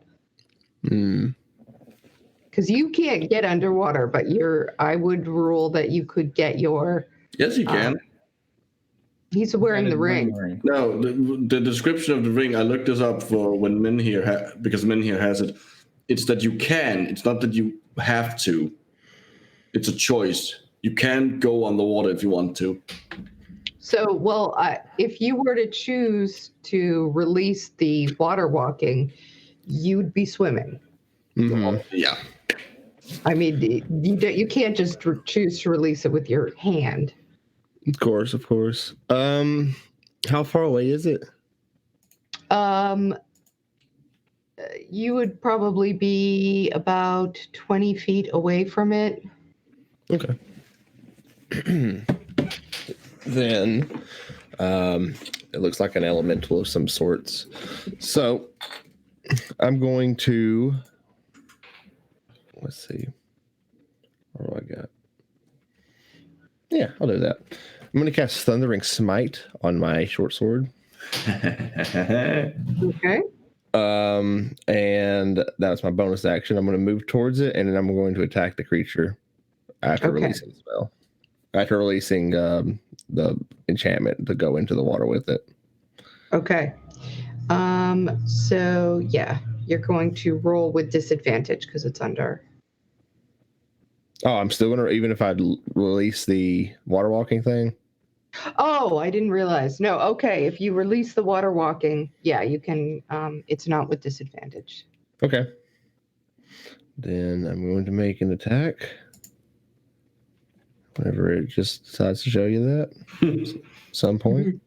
It has been really slow today. Any day now. I guess a lot of people are. They sent out an email about it earlier. Just any moment now. There you go. Look at that. A natural. Natural 20. Fucking 20. I'm about to double the dice on all these damage, by the way. Oh, this thing is not gonna know what hit it. Okay, I'm going to release the spell of Thundering Smite on it, and I'm also going to expend the spell slot to do a normal smite.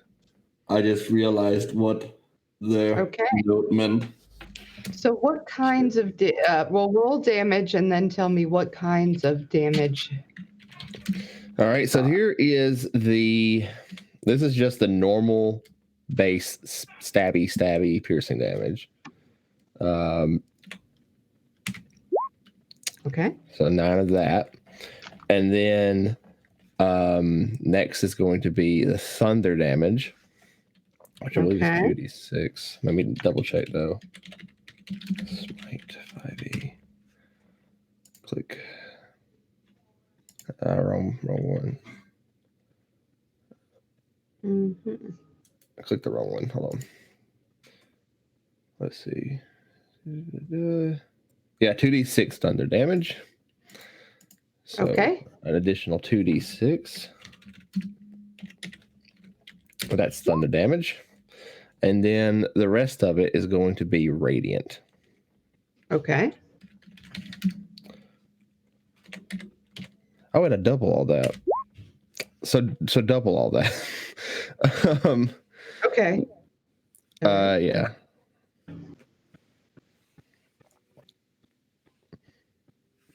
All right, so I'm going to start this over again because otherwise I'm confusing myself. All right, so 18 piercing, 14 thunder, and 26 radiant damage. And also it needs to make a save if it's still alive. Okay.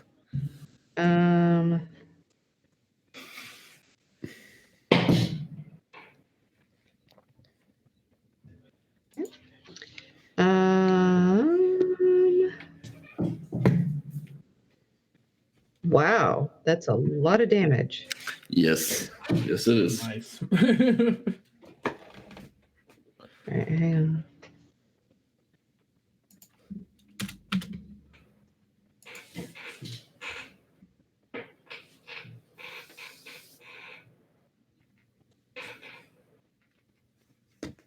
Yeah, it is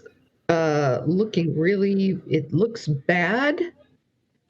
It is still it is still up. Okay. Does it make a strength save as well?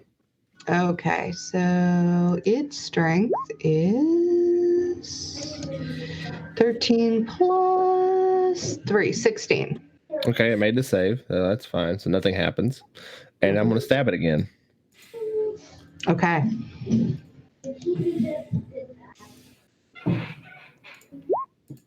$22. That hits.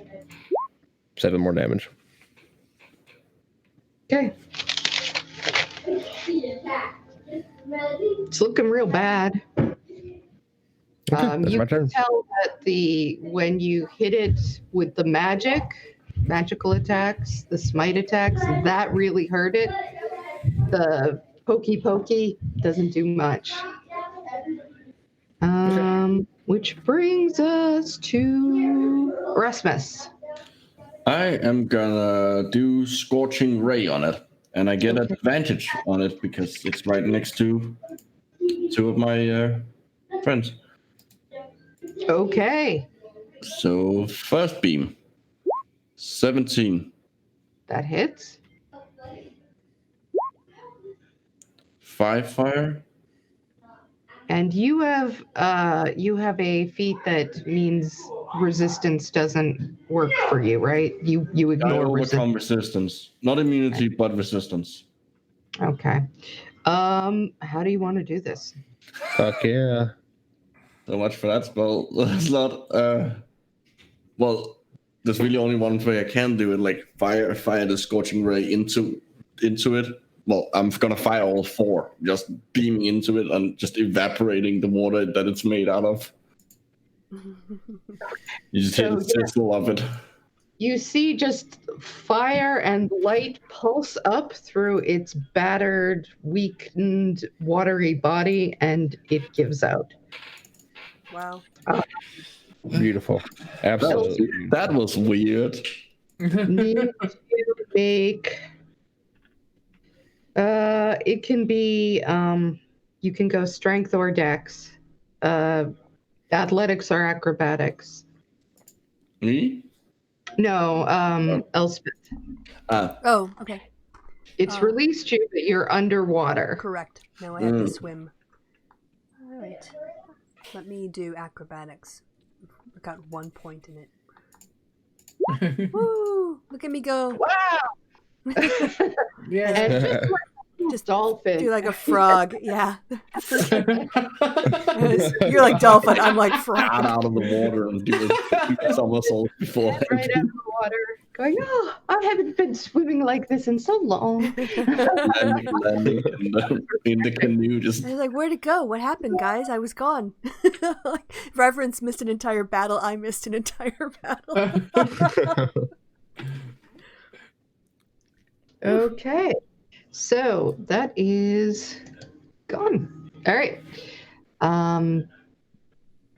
Several hours have gone by now since the tide started to come in.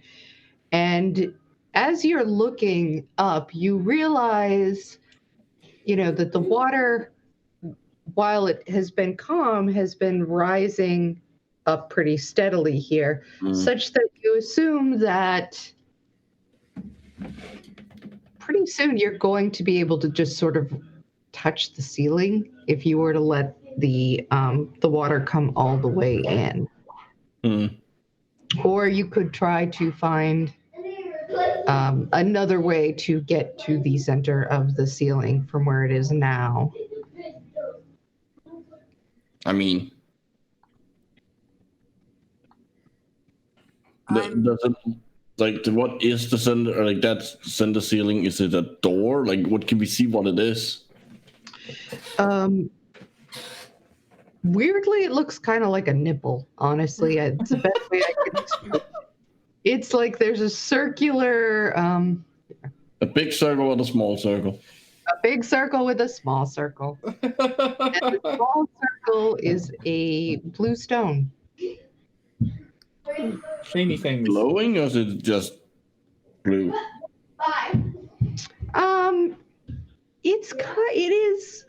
It has a sort of sheet to it. I'm gonna roll an intelligence check because I in real life I think I've worked it out what we need to do here, but I want to see if Erasmus would have worked that out too. Okay. 10.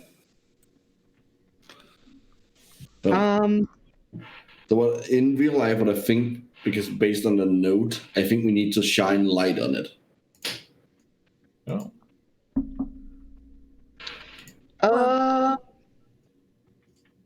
He's a fire guy. It is kind of his default. Fire people. Let's just I'm okay with following that. Yeah, I mean, fire brings light, doesn't it? Mm. Fire is your solution to everything. Try. Yeah. What do you want to put light on? I mean, I can cast light. What do you want to put it on? You can put it on a bolt or a dart and just throw it up there. Well, do you have any darts left? I have like 7 darts left. Oh, okay. Okay, well, I'll cast light on one of them. So the shiny dart. And I'm gonna throw it up at the nipple.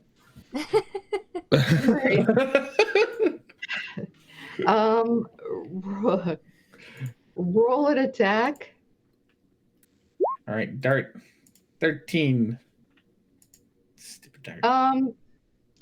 It hits the nipple, the little blue nipple, and for a moment there's a flash right around, and when the flash is gone, you realize the dart is gone too. Oh. Okay, so it's like a teleport. Oh, Maybe. Can you cast light like on Erasmus and we can throw him up there? I don't think you. I mean, you could probably do it on something I hold, but I don't think you can do it on me. I just want an excuse to throw you up there, honestly. Like, I'm like not gonna lie, this isn't serious. I just want to throw you at that thing. Either we leave and we go out the normal way, or we risk our lives, and if this doesn't work, we all drown. Well, I don't think we risk our lives. I don't think it's gonna go. The water's gonna go all the way up. We can just sit in the canoes. We can just sit here. Yeah, it'll be an awkward rest. I doubt we can get like a long rest, but we can, Like, I mean, I can take a nap. All right. So then, what do you want me to cast light on? Just like, do you have a weapon or something? A dagger or something? Well, hold on. Like, it disappeared. Didn't come back down. Yeah. Right. So presumably. But I think it just goes through. So you don't think it's associated? You think just touching it now is enough, or the light is the thing that triggers it? I'm confused. Well, I think we should wait until the water rises enough that we can touch it. I thought we were at high tide. Am I wrong? Well, You're not quite at high tide yet. Judging from how much water is left and how it's been rising, you will be very close to the ceiling. There will be some space left, but yes, you would be able at the end to touch it, to put light on it. Yeah, then I guess we wait. All right. So if that's what you're going to do, I can zip. Let's go through. So a couple hours go, and you guys are just hanging out, sitting in the canoe. As a short rest. I'm going to meditate, so that by that I mean I'm going to take a nap. Yeah. I just wanted to know if I got my spell back. And eventually you are up so that it is basically right over your head. Should we touch it? I reach out and touch it. It feels kind of funny, slippery, kind of zaps you a little. Ooh. I reach out with both hands and like try to as if it try to lift it as if it isn't there. You try to what? Like imagine it wasn't imagine it my thinking is that it's it's a teleporter. So I basically just wave my hand, try to wave my hand through it. Yeah, that doesn't work. It just Okay. So it did light up. Let's just light up the thing. I make a little fire cat in my hands and put it up against it. Blue disappears. There's a flash and blue is gone. I do a firebolt. There's a flash and Erasmus is gone. I hope Reverence has a way to create light. Otherwise, we might. Elspeth can just create light on him. The flash, the size of the flash is creates a radius that is enough that if you guys were to be close together, you can tell you'd probably both go at once. Just that you guys aren't really cuddling. Did we put all of our stash in the bag of holding? Did we say back before, so we don't have to worry about getting anything out of the boat? Yeah, the canoes are empty. Okay. Look at Erasmus, or sorry, look at Reverence. Should we go and save him, or should we? We could always just leave. We could just leave. Let's just leave them. I mean, they did deserve it.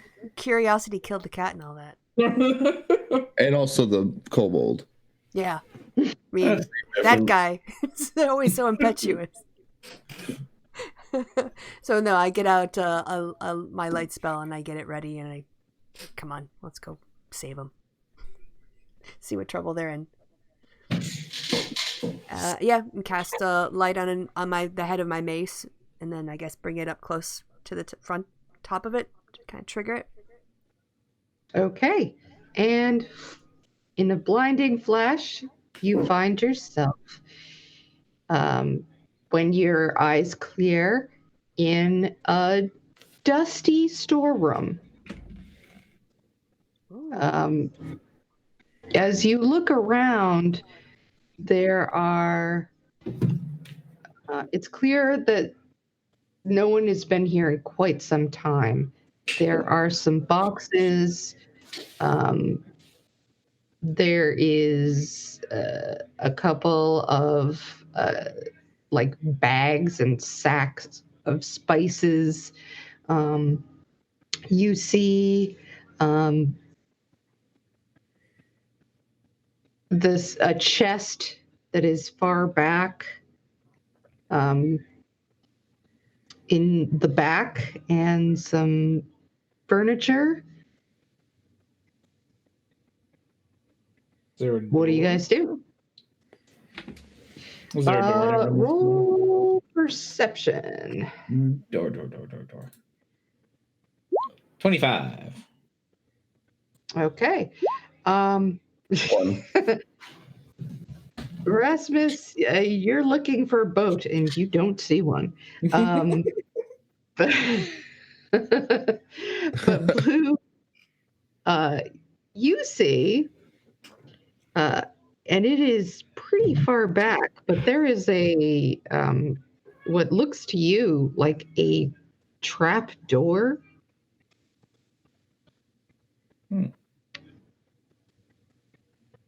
Okay. There's a door.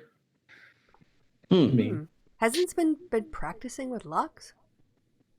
Oh, I have been practicing. Well, I'm any good at it. Check out the chest and stuff, like the other stuff in here. I mean, I guess. Yeah, I mean boxes, right? There was also a chest, wasn't there? Well, I can take a look at the chest, see if I see any. Like, I don't know. Can you check for traps with just perception, or do you have to do that with a different skill? Investigation. I'm not that great at it. Is anyone else better at investigating? I think I'm probably the best. I have a +3 in it. I'm gonna investigate the chest and see if it's trapped. It's a name. Oh, I could have given you a guidance for that, but I didn't say it before you did your skill check. Hold on, no. I am gonna use my Dark One's own luck and add a D10 to it. Oh, okay. 5, so 14. You don't see any traps. It is locked. Ooh, I've been practicing with those.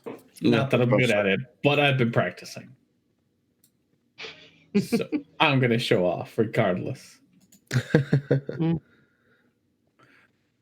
So yes, there's thieves' tools somewhere in a bag somewhere. One of us has thieves' tools.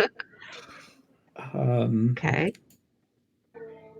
You can roll.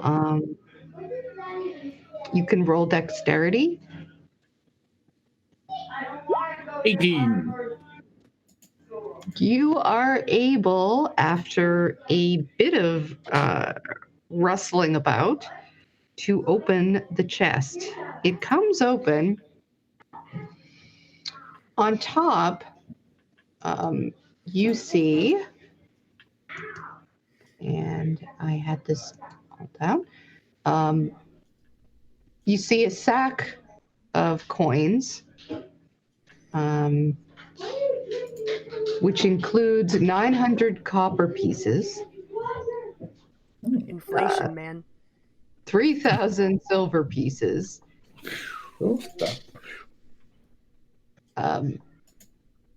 1,900 gold pieces, Whoa. Ooh.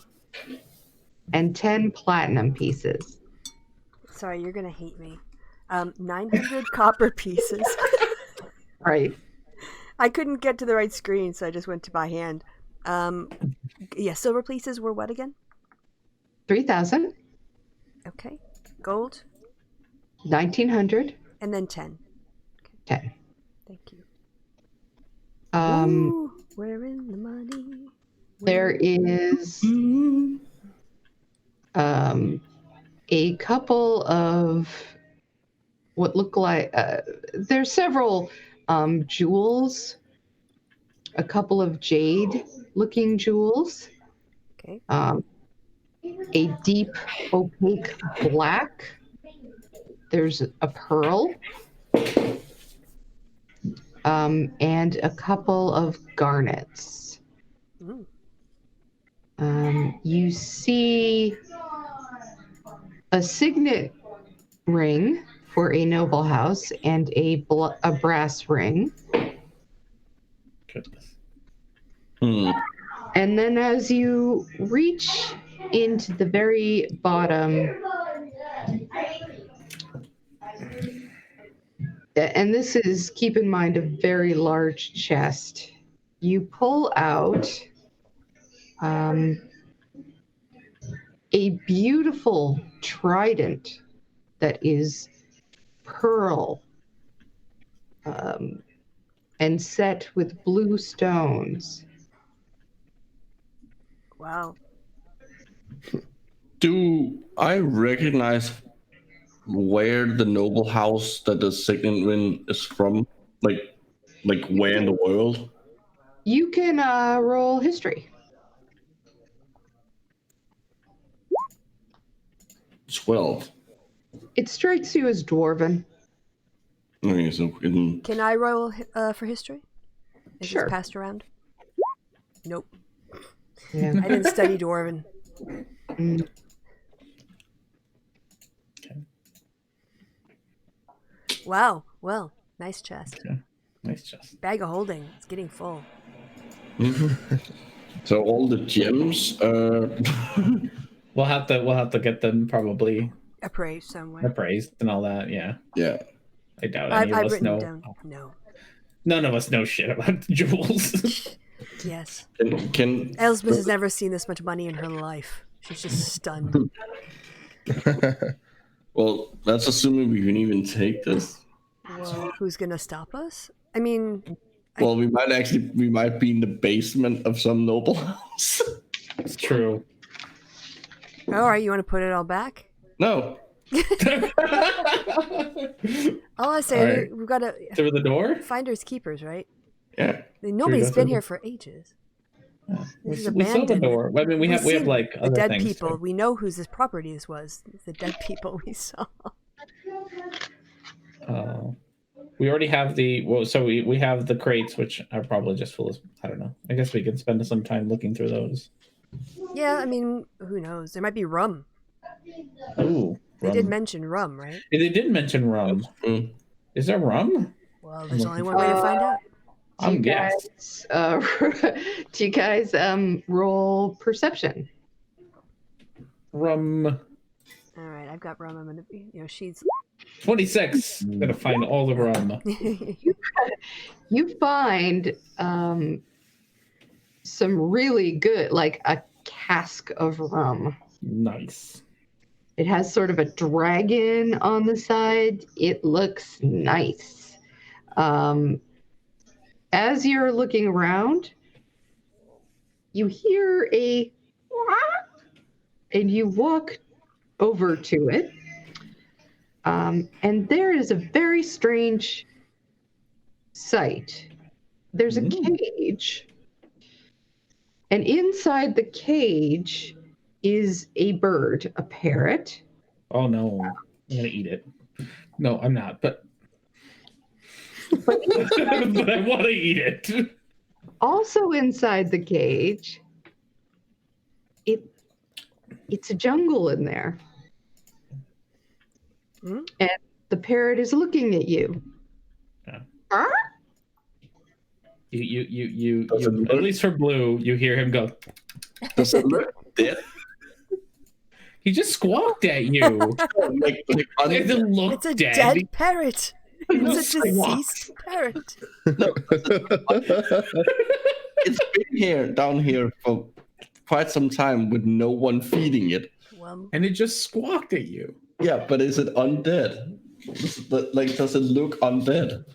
Oh, that's a different question than whether it's dead. Okay. It doesn't look undead. Do you want to? I walk up and like stand in front of it, like taking a good look at it. It just sort of flaps its wing at you. Just doesn't appear terribly interested. I put my one of my fingers in through the. yeah, I'm going to walk over and I'm going to take the cage and I'm going to put it over by Reverence. I'm going to take it away from the cat and the person bothering it. I'm not bothering it. It's going to bite your finger. Yeah, that's what I was testing. Yeah, I don't want to have to heal you a hit point. Again, my job as a cleric is to prevent you from getting hurt. You wouldn't be able to heal that damage. It would go off my temporary hit points. Again, I take the cage. What else is in the crate? I follow it over. I give it to Reverence way up high. What am I supposed to do with this? Just wait till you find something shiny to distract him. I start crawling up Reverence to get to the cage. Give him the rum. Why don't you open up the rum? The parrot looks at Reverence and says, "Not be, Says what?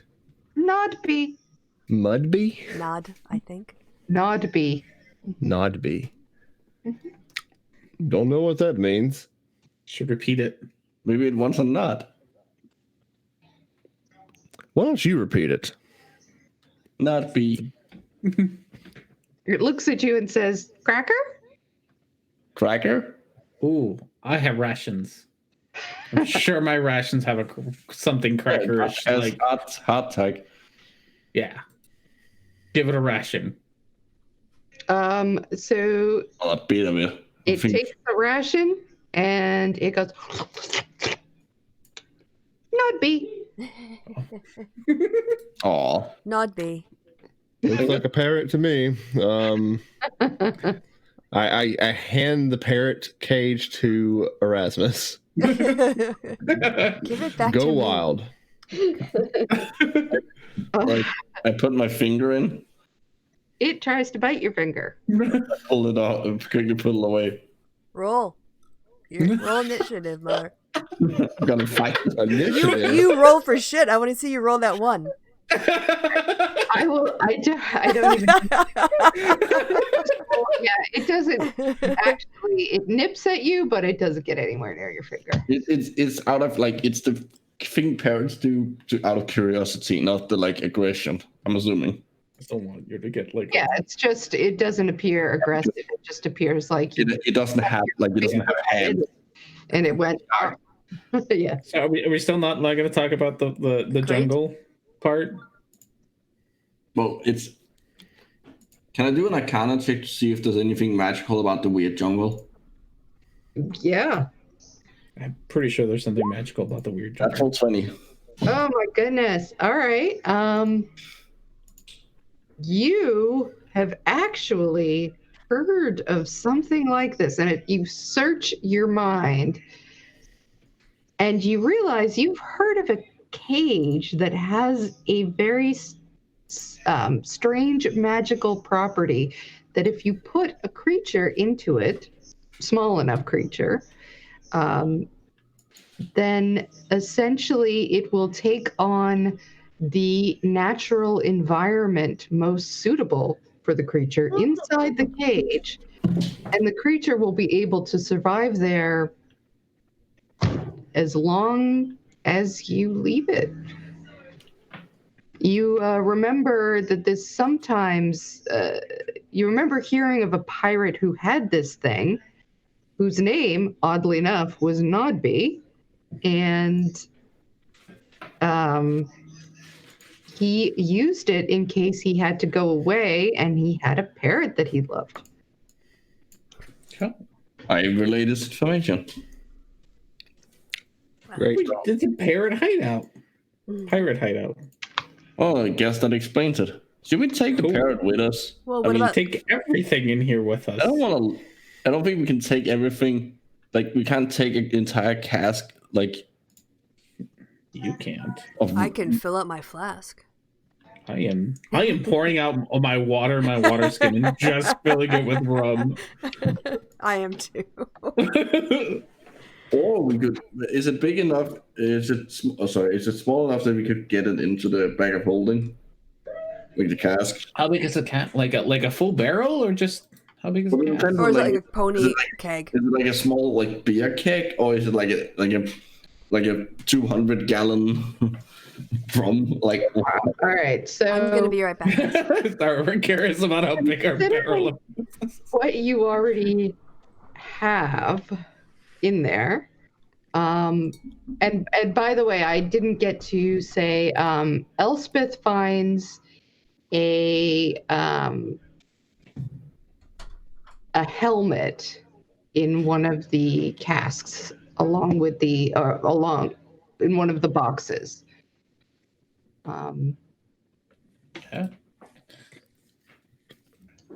We're gonna figure that out what that is. Now I have to look up the rolls of bag of holding. You already have quite a few things in there. You took the harpoons. The 3 harpoons, 1 dagger, 1 studded letter, a blue fetched arrow, the silver raven.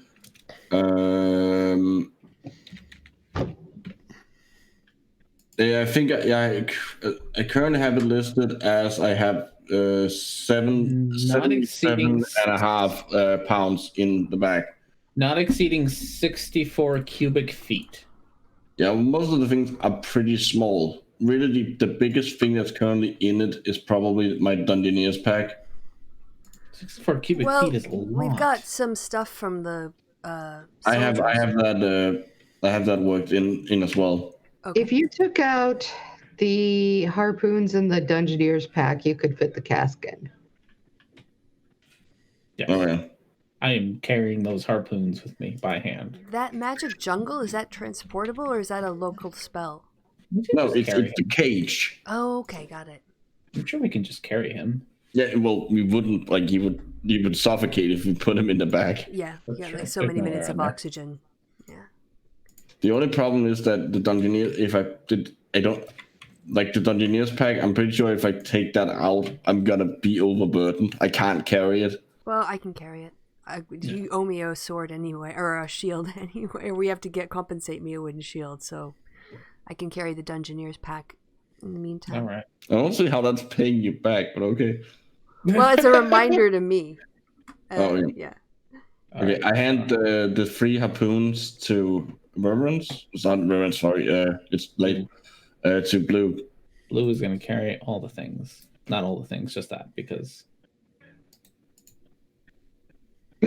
That's a lot. that's a lot of harpoons. That's a lot of harpoons. How much does 3 harpoons weigh? I don't know. How much does 1 harpoon weigh? Why don't we just dump the I'll look it up, but I'll look it up. You guys can. Okay. We And can start through then the Dungeoneer's pack I'll give to Elspeth. Okay.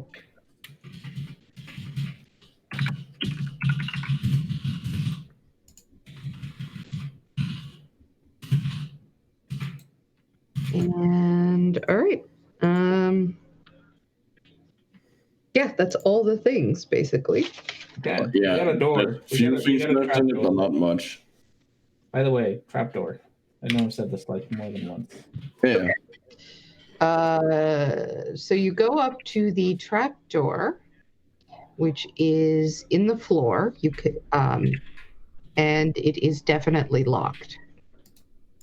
That's okay. Give me that. Give me the things. Are you gonna? How do you do? Unlock. How Sleight of much hand. does the cask weigh? What? Oh, how much? Like if we're putting it in the bag of holding, I don't know how much it weighs. Hang on. Just so I can like, have the correct numbers.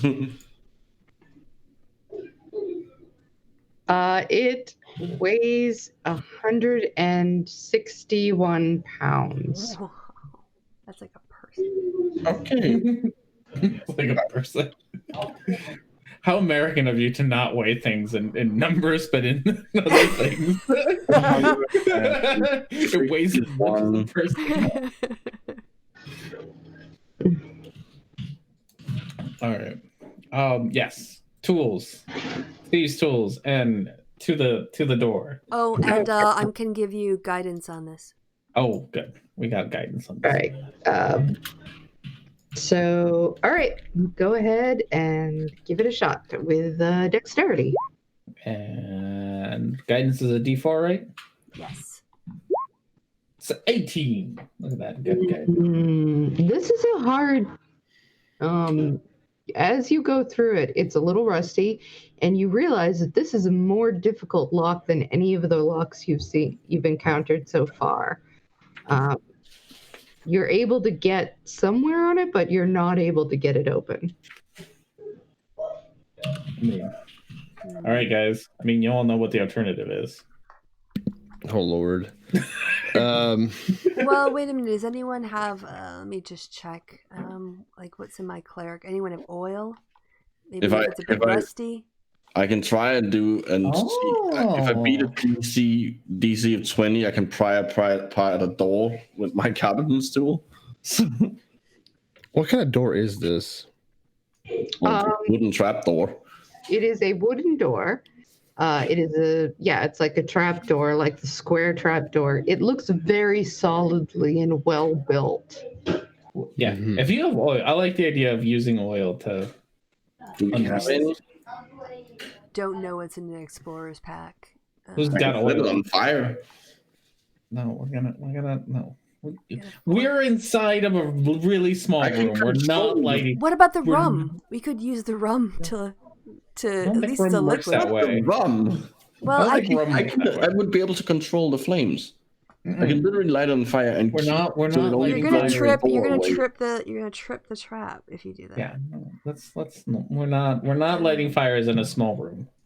I'm just It's a trying to. terrible idea. Oh, what? Well, I'm trying to think. Like, Do we even Nobody know has if oil. it's a I don't trap? have oil. I have to I see don't what's. think we know if there's a trap. We don't, but it's pirates, so we're gonna assume there's a trap. I'm just looking to see what's in there. Yeah, it's a bedroll mess kit. There's nothing in here about oil, No. tinder, No, but torches, backpack. And what are you even gonna use the oil for? Well, the idea was to lubricate it if it was old and rusty, no rusty, yeah. and then maybe try it again. And I don't think water would help, but maybe the alcohol and I don't know, maybe the dark rum, if it's a really dark rum, the molasses. The oil would probably help. I do not think dark rum would help. Darn. Okay. All right, Again, You'll get the thinking door outside the for- box. Oh, Ooh, bird poop. Bird What? poop? Bird poo. Oh. Could work. Let's just try to melt the lock. I think we could probably. Okay. We don't know heat metal, but I'm pretty sure we could heat. We could heat it up enough Oh, now to make it expand. to like mess with it, and then have reference hit it. Or use the ice, like we have before. Make it really hot and then make it really cold. No, like just put the ice water in and have the ice have them Okay. twice and expand, Frozen. like we've done with locks before. It's true. Well, I'll step to the back of the room.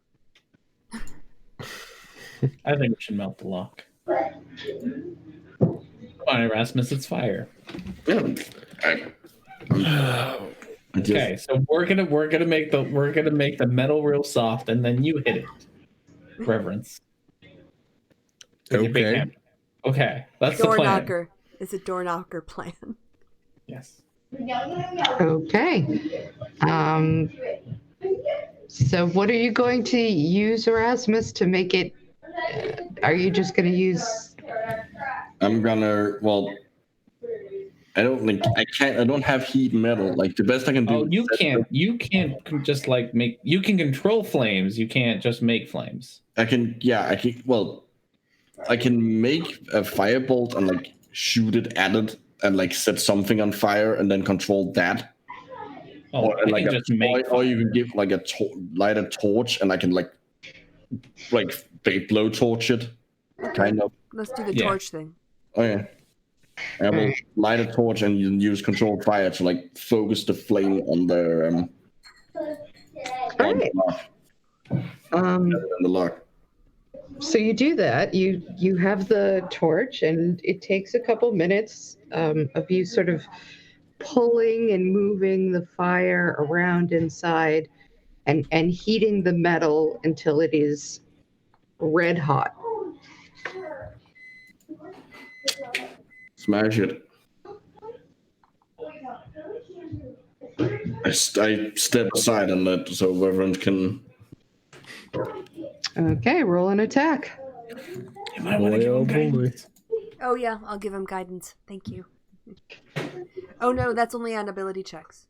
Oh, Bless right. is on Oh, attacks. that definitely hits. Roll damage. Rerolling. Oh shit. ooh. What door? That's not even possible. Hold on. What is going on? That seems wrong. The dice fucked up. Sorry. I remember. I used to have to. I started it rolling manually because the formula that I found didn't work. Okay.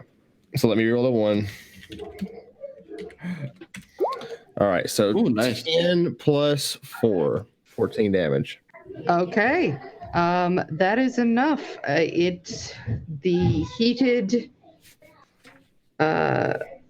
lock just sort of breaks under the force of your blow and is in pieces. All right, we're through. Congratulations. Cool. We're going through the door. I'm going first. I don't even care. I'm excited about this door. All right, so you go and you open the trapdoor, and you can roll a dex save. Okay, I'm good at those. 14, not that good at those. No, Better. that's fine. No, plus 4. Yeah, +4. Plus 4, because I'm next to Reverend, so 18. And he's so charming. All right, that saves you. So yes, darts come whistling by your head, and you realize that you have put off a trap, but you dodge out of the way. I look back at Erasmus and tell him, I told you it was trapped. I didn't say it wasn't. Didn't you lose some darts along the way? You can go Ooh, collect those. darts. It's true, I did lose some darts. I thought I used them.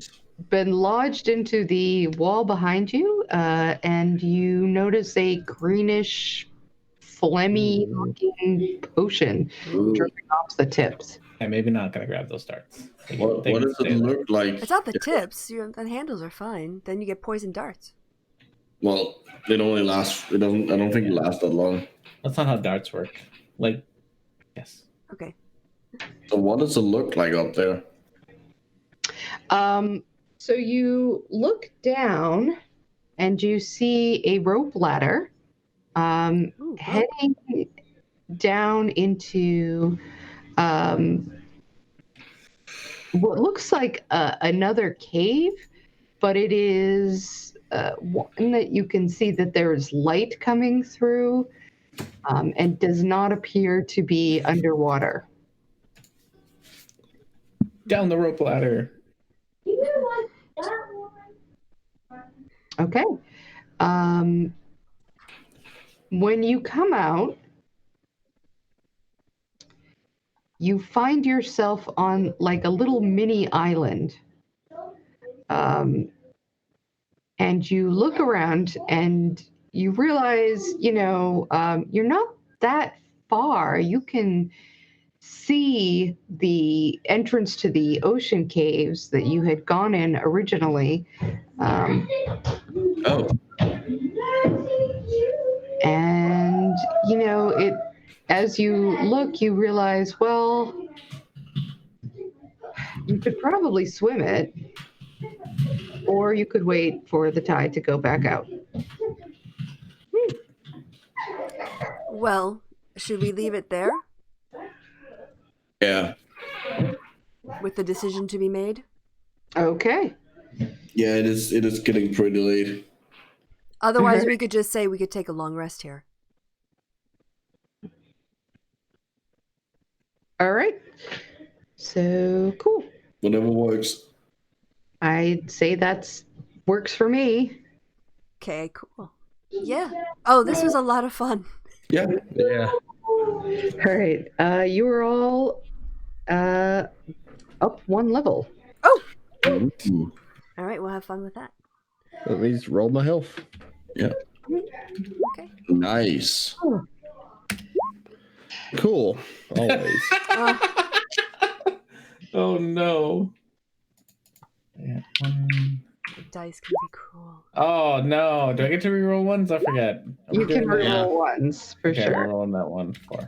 Oh, look at you. Woo. 10 HP. Or at least 10 plus something. Slowly becoming weaker than the spellcasters in health wise. Is it 10 plus my con bonus? Yep. Yeah. So Mhm. 2? Okay. Well, no, it's figured into the little thing Okay, there. that was the green. Oh yeah. All Oh right. yeah, you get Okay. 10. Yep. Yeah. All right. So I get 4 plus whatever my con is. What is my con? 0? 2? Oh, okay, 6. I'll take 6. I really enjoyed our tactics tonight, and there was a lot of fun. I hope Reverence doesn't feel too bad. It was a good He did. idea. Oh my god, he just completely blasted that thing apart. It totally was like a ticking time bomb that he pulled into himself. I mean, you got 12 damage, he got like 36. That's amazing. Yeah, some really fun rolls tonight. So my aura has changed a little bit, guys, with the new level. I now within 10 feet of me, everyone also has advantage on all spells. Oh. So the +4 and advantage against it if it's a spell. Oh my god. It's like probably the best ability that this oaf gets. Nice. Wow. Is that particular ability. I'll have to figure out how So to work from that now into it. on, Elspeth and Erasmus are basically just going to be attached to Reverence's Yes. hip. Everything One Where on are each you gonna side. say go? I'm probably just going to take toughness at fucking 8th level just to get more health. Yeah. Because right now I'm at 47. What? Yeah. How? No, I've rolled a 3 once and a 2 once, Oh. and then I rolled a 2 today. So my health hasn't been going up that fast. Oh, that's gutting. Yeah. I think I'm gonna grab toughness, which will give me 2 extra health per level. Okay. Oh. Well. Good times. Yeah. So sorry, I'll bring this stream to an end. We'll see everybody next time, and have a good evening. Goodbye from me, and goodbye from the party. Say goodbye, party. Goodbye, party. They did the bit.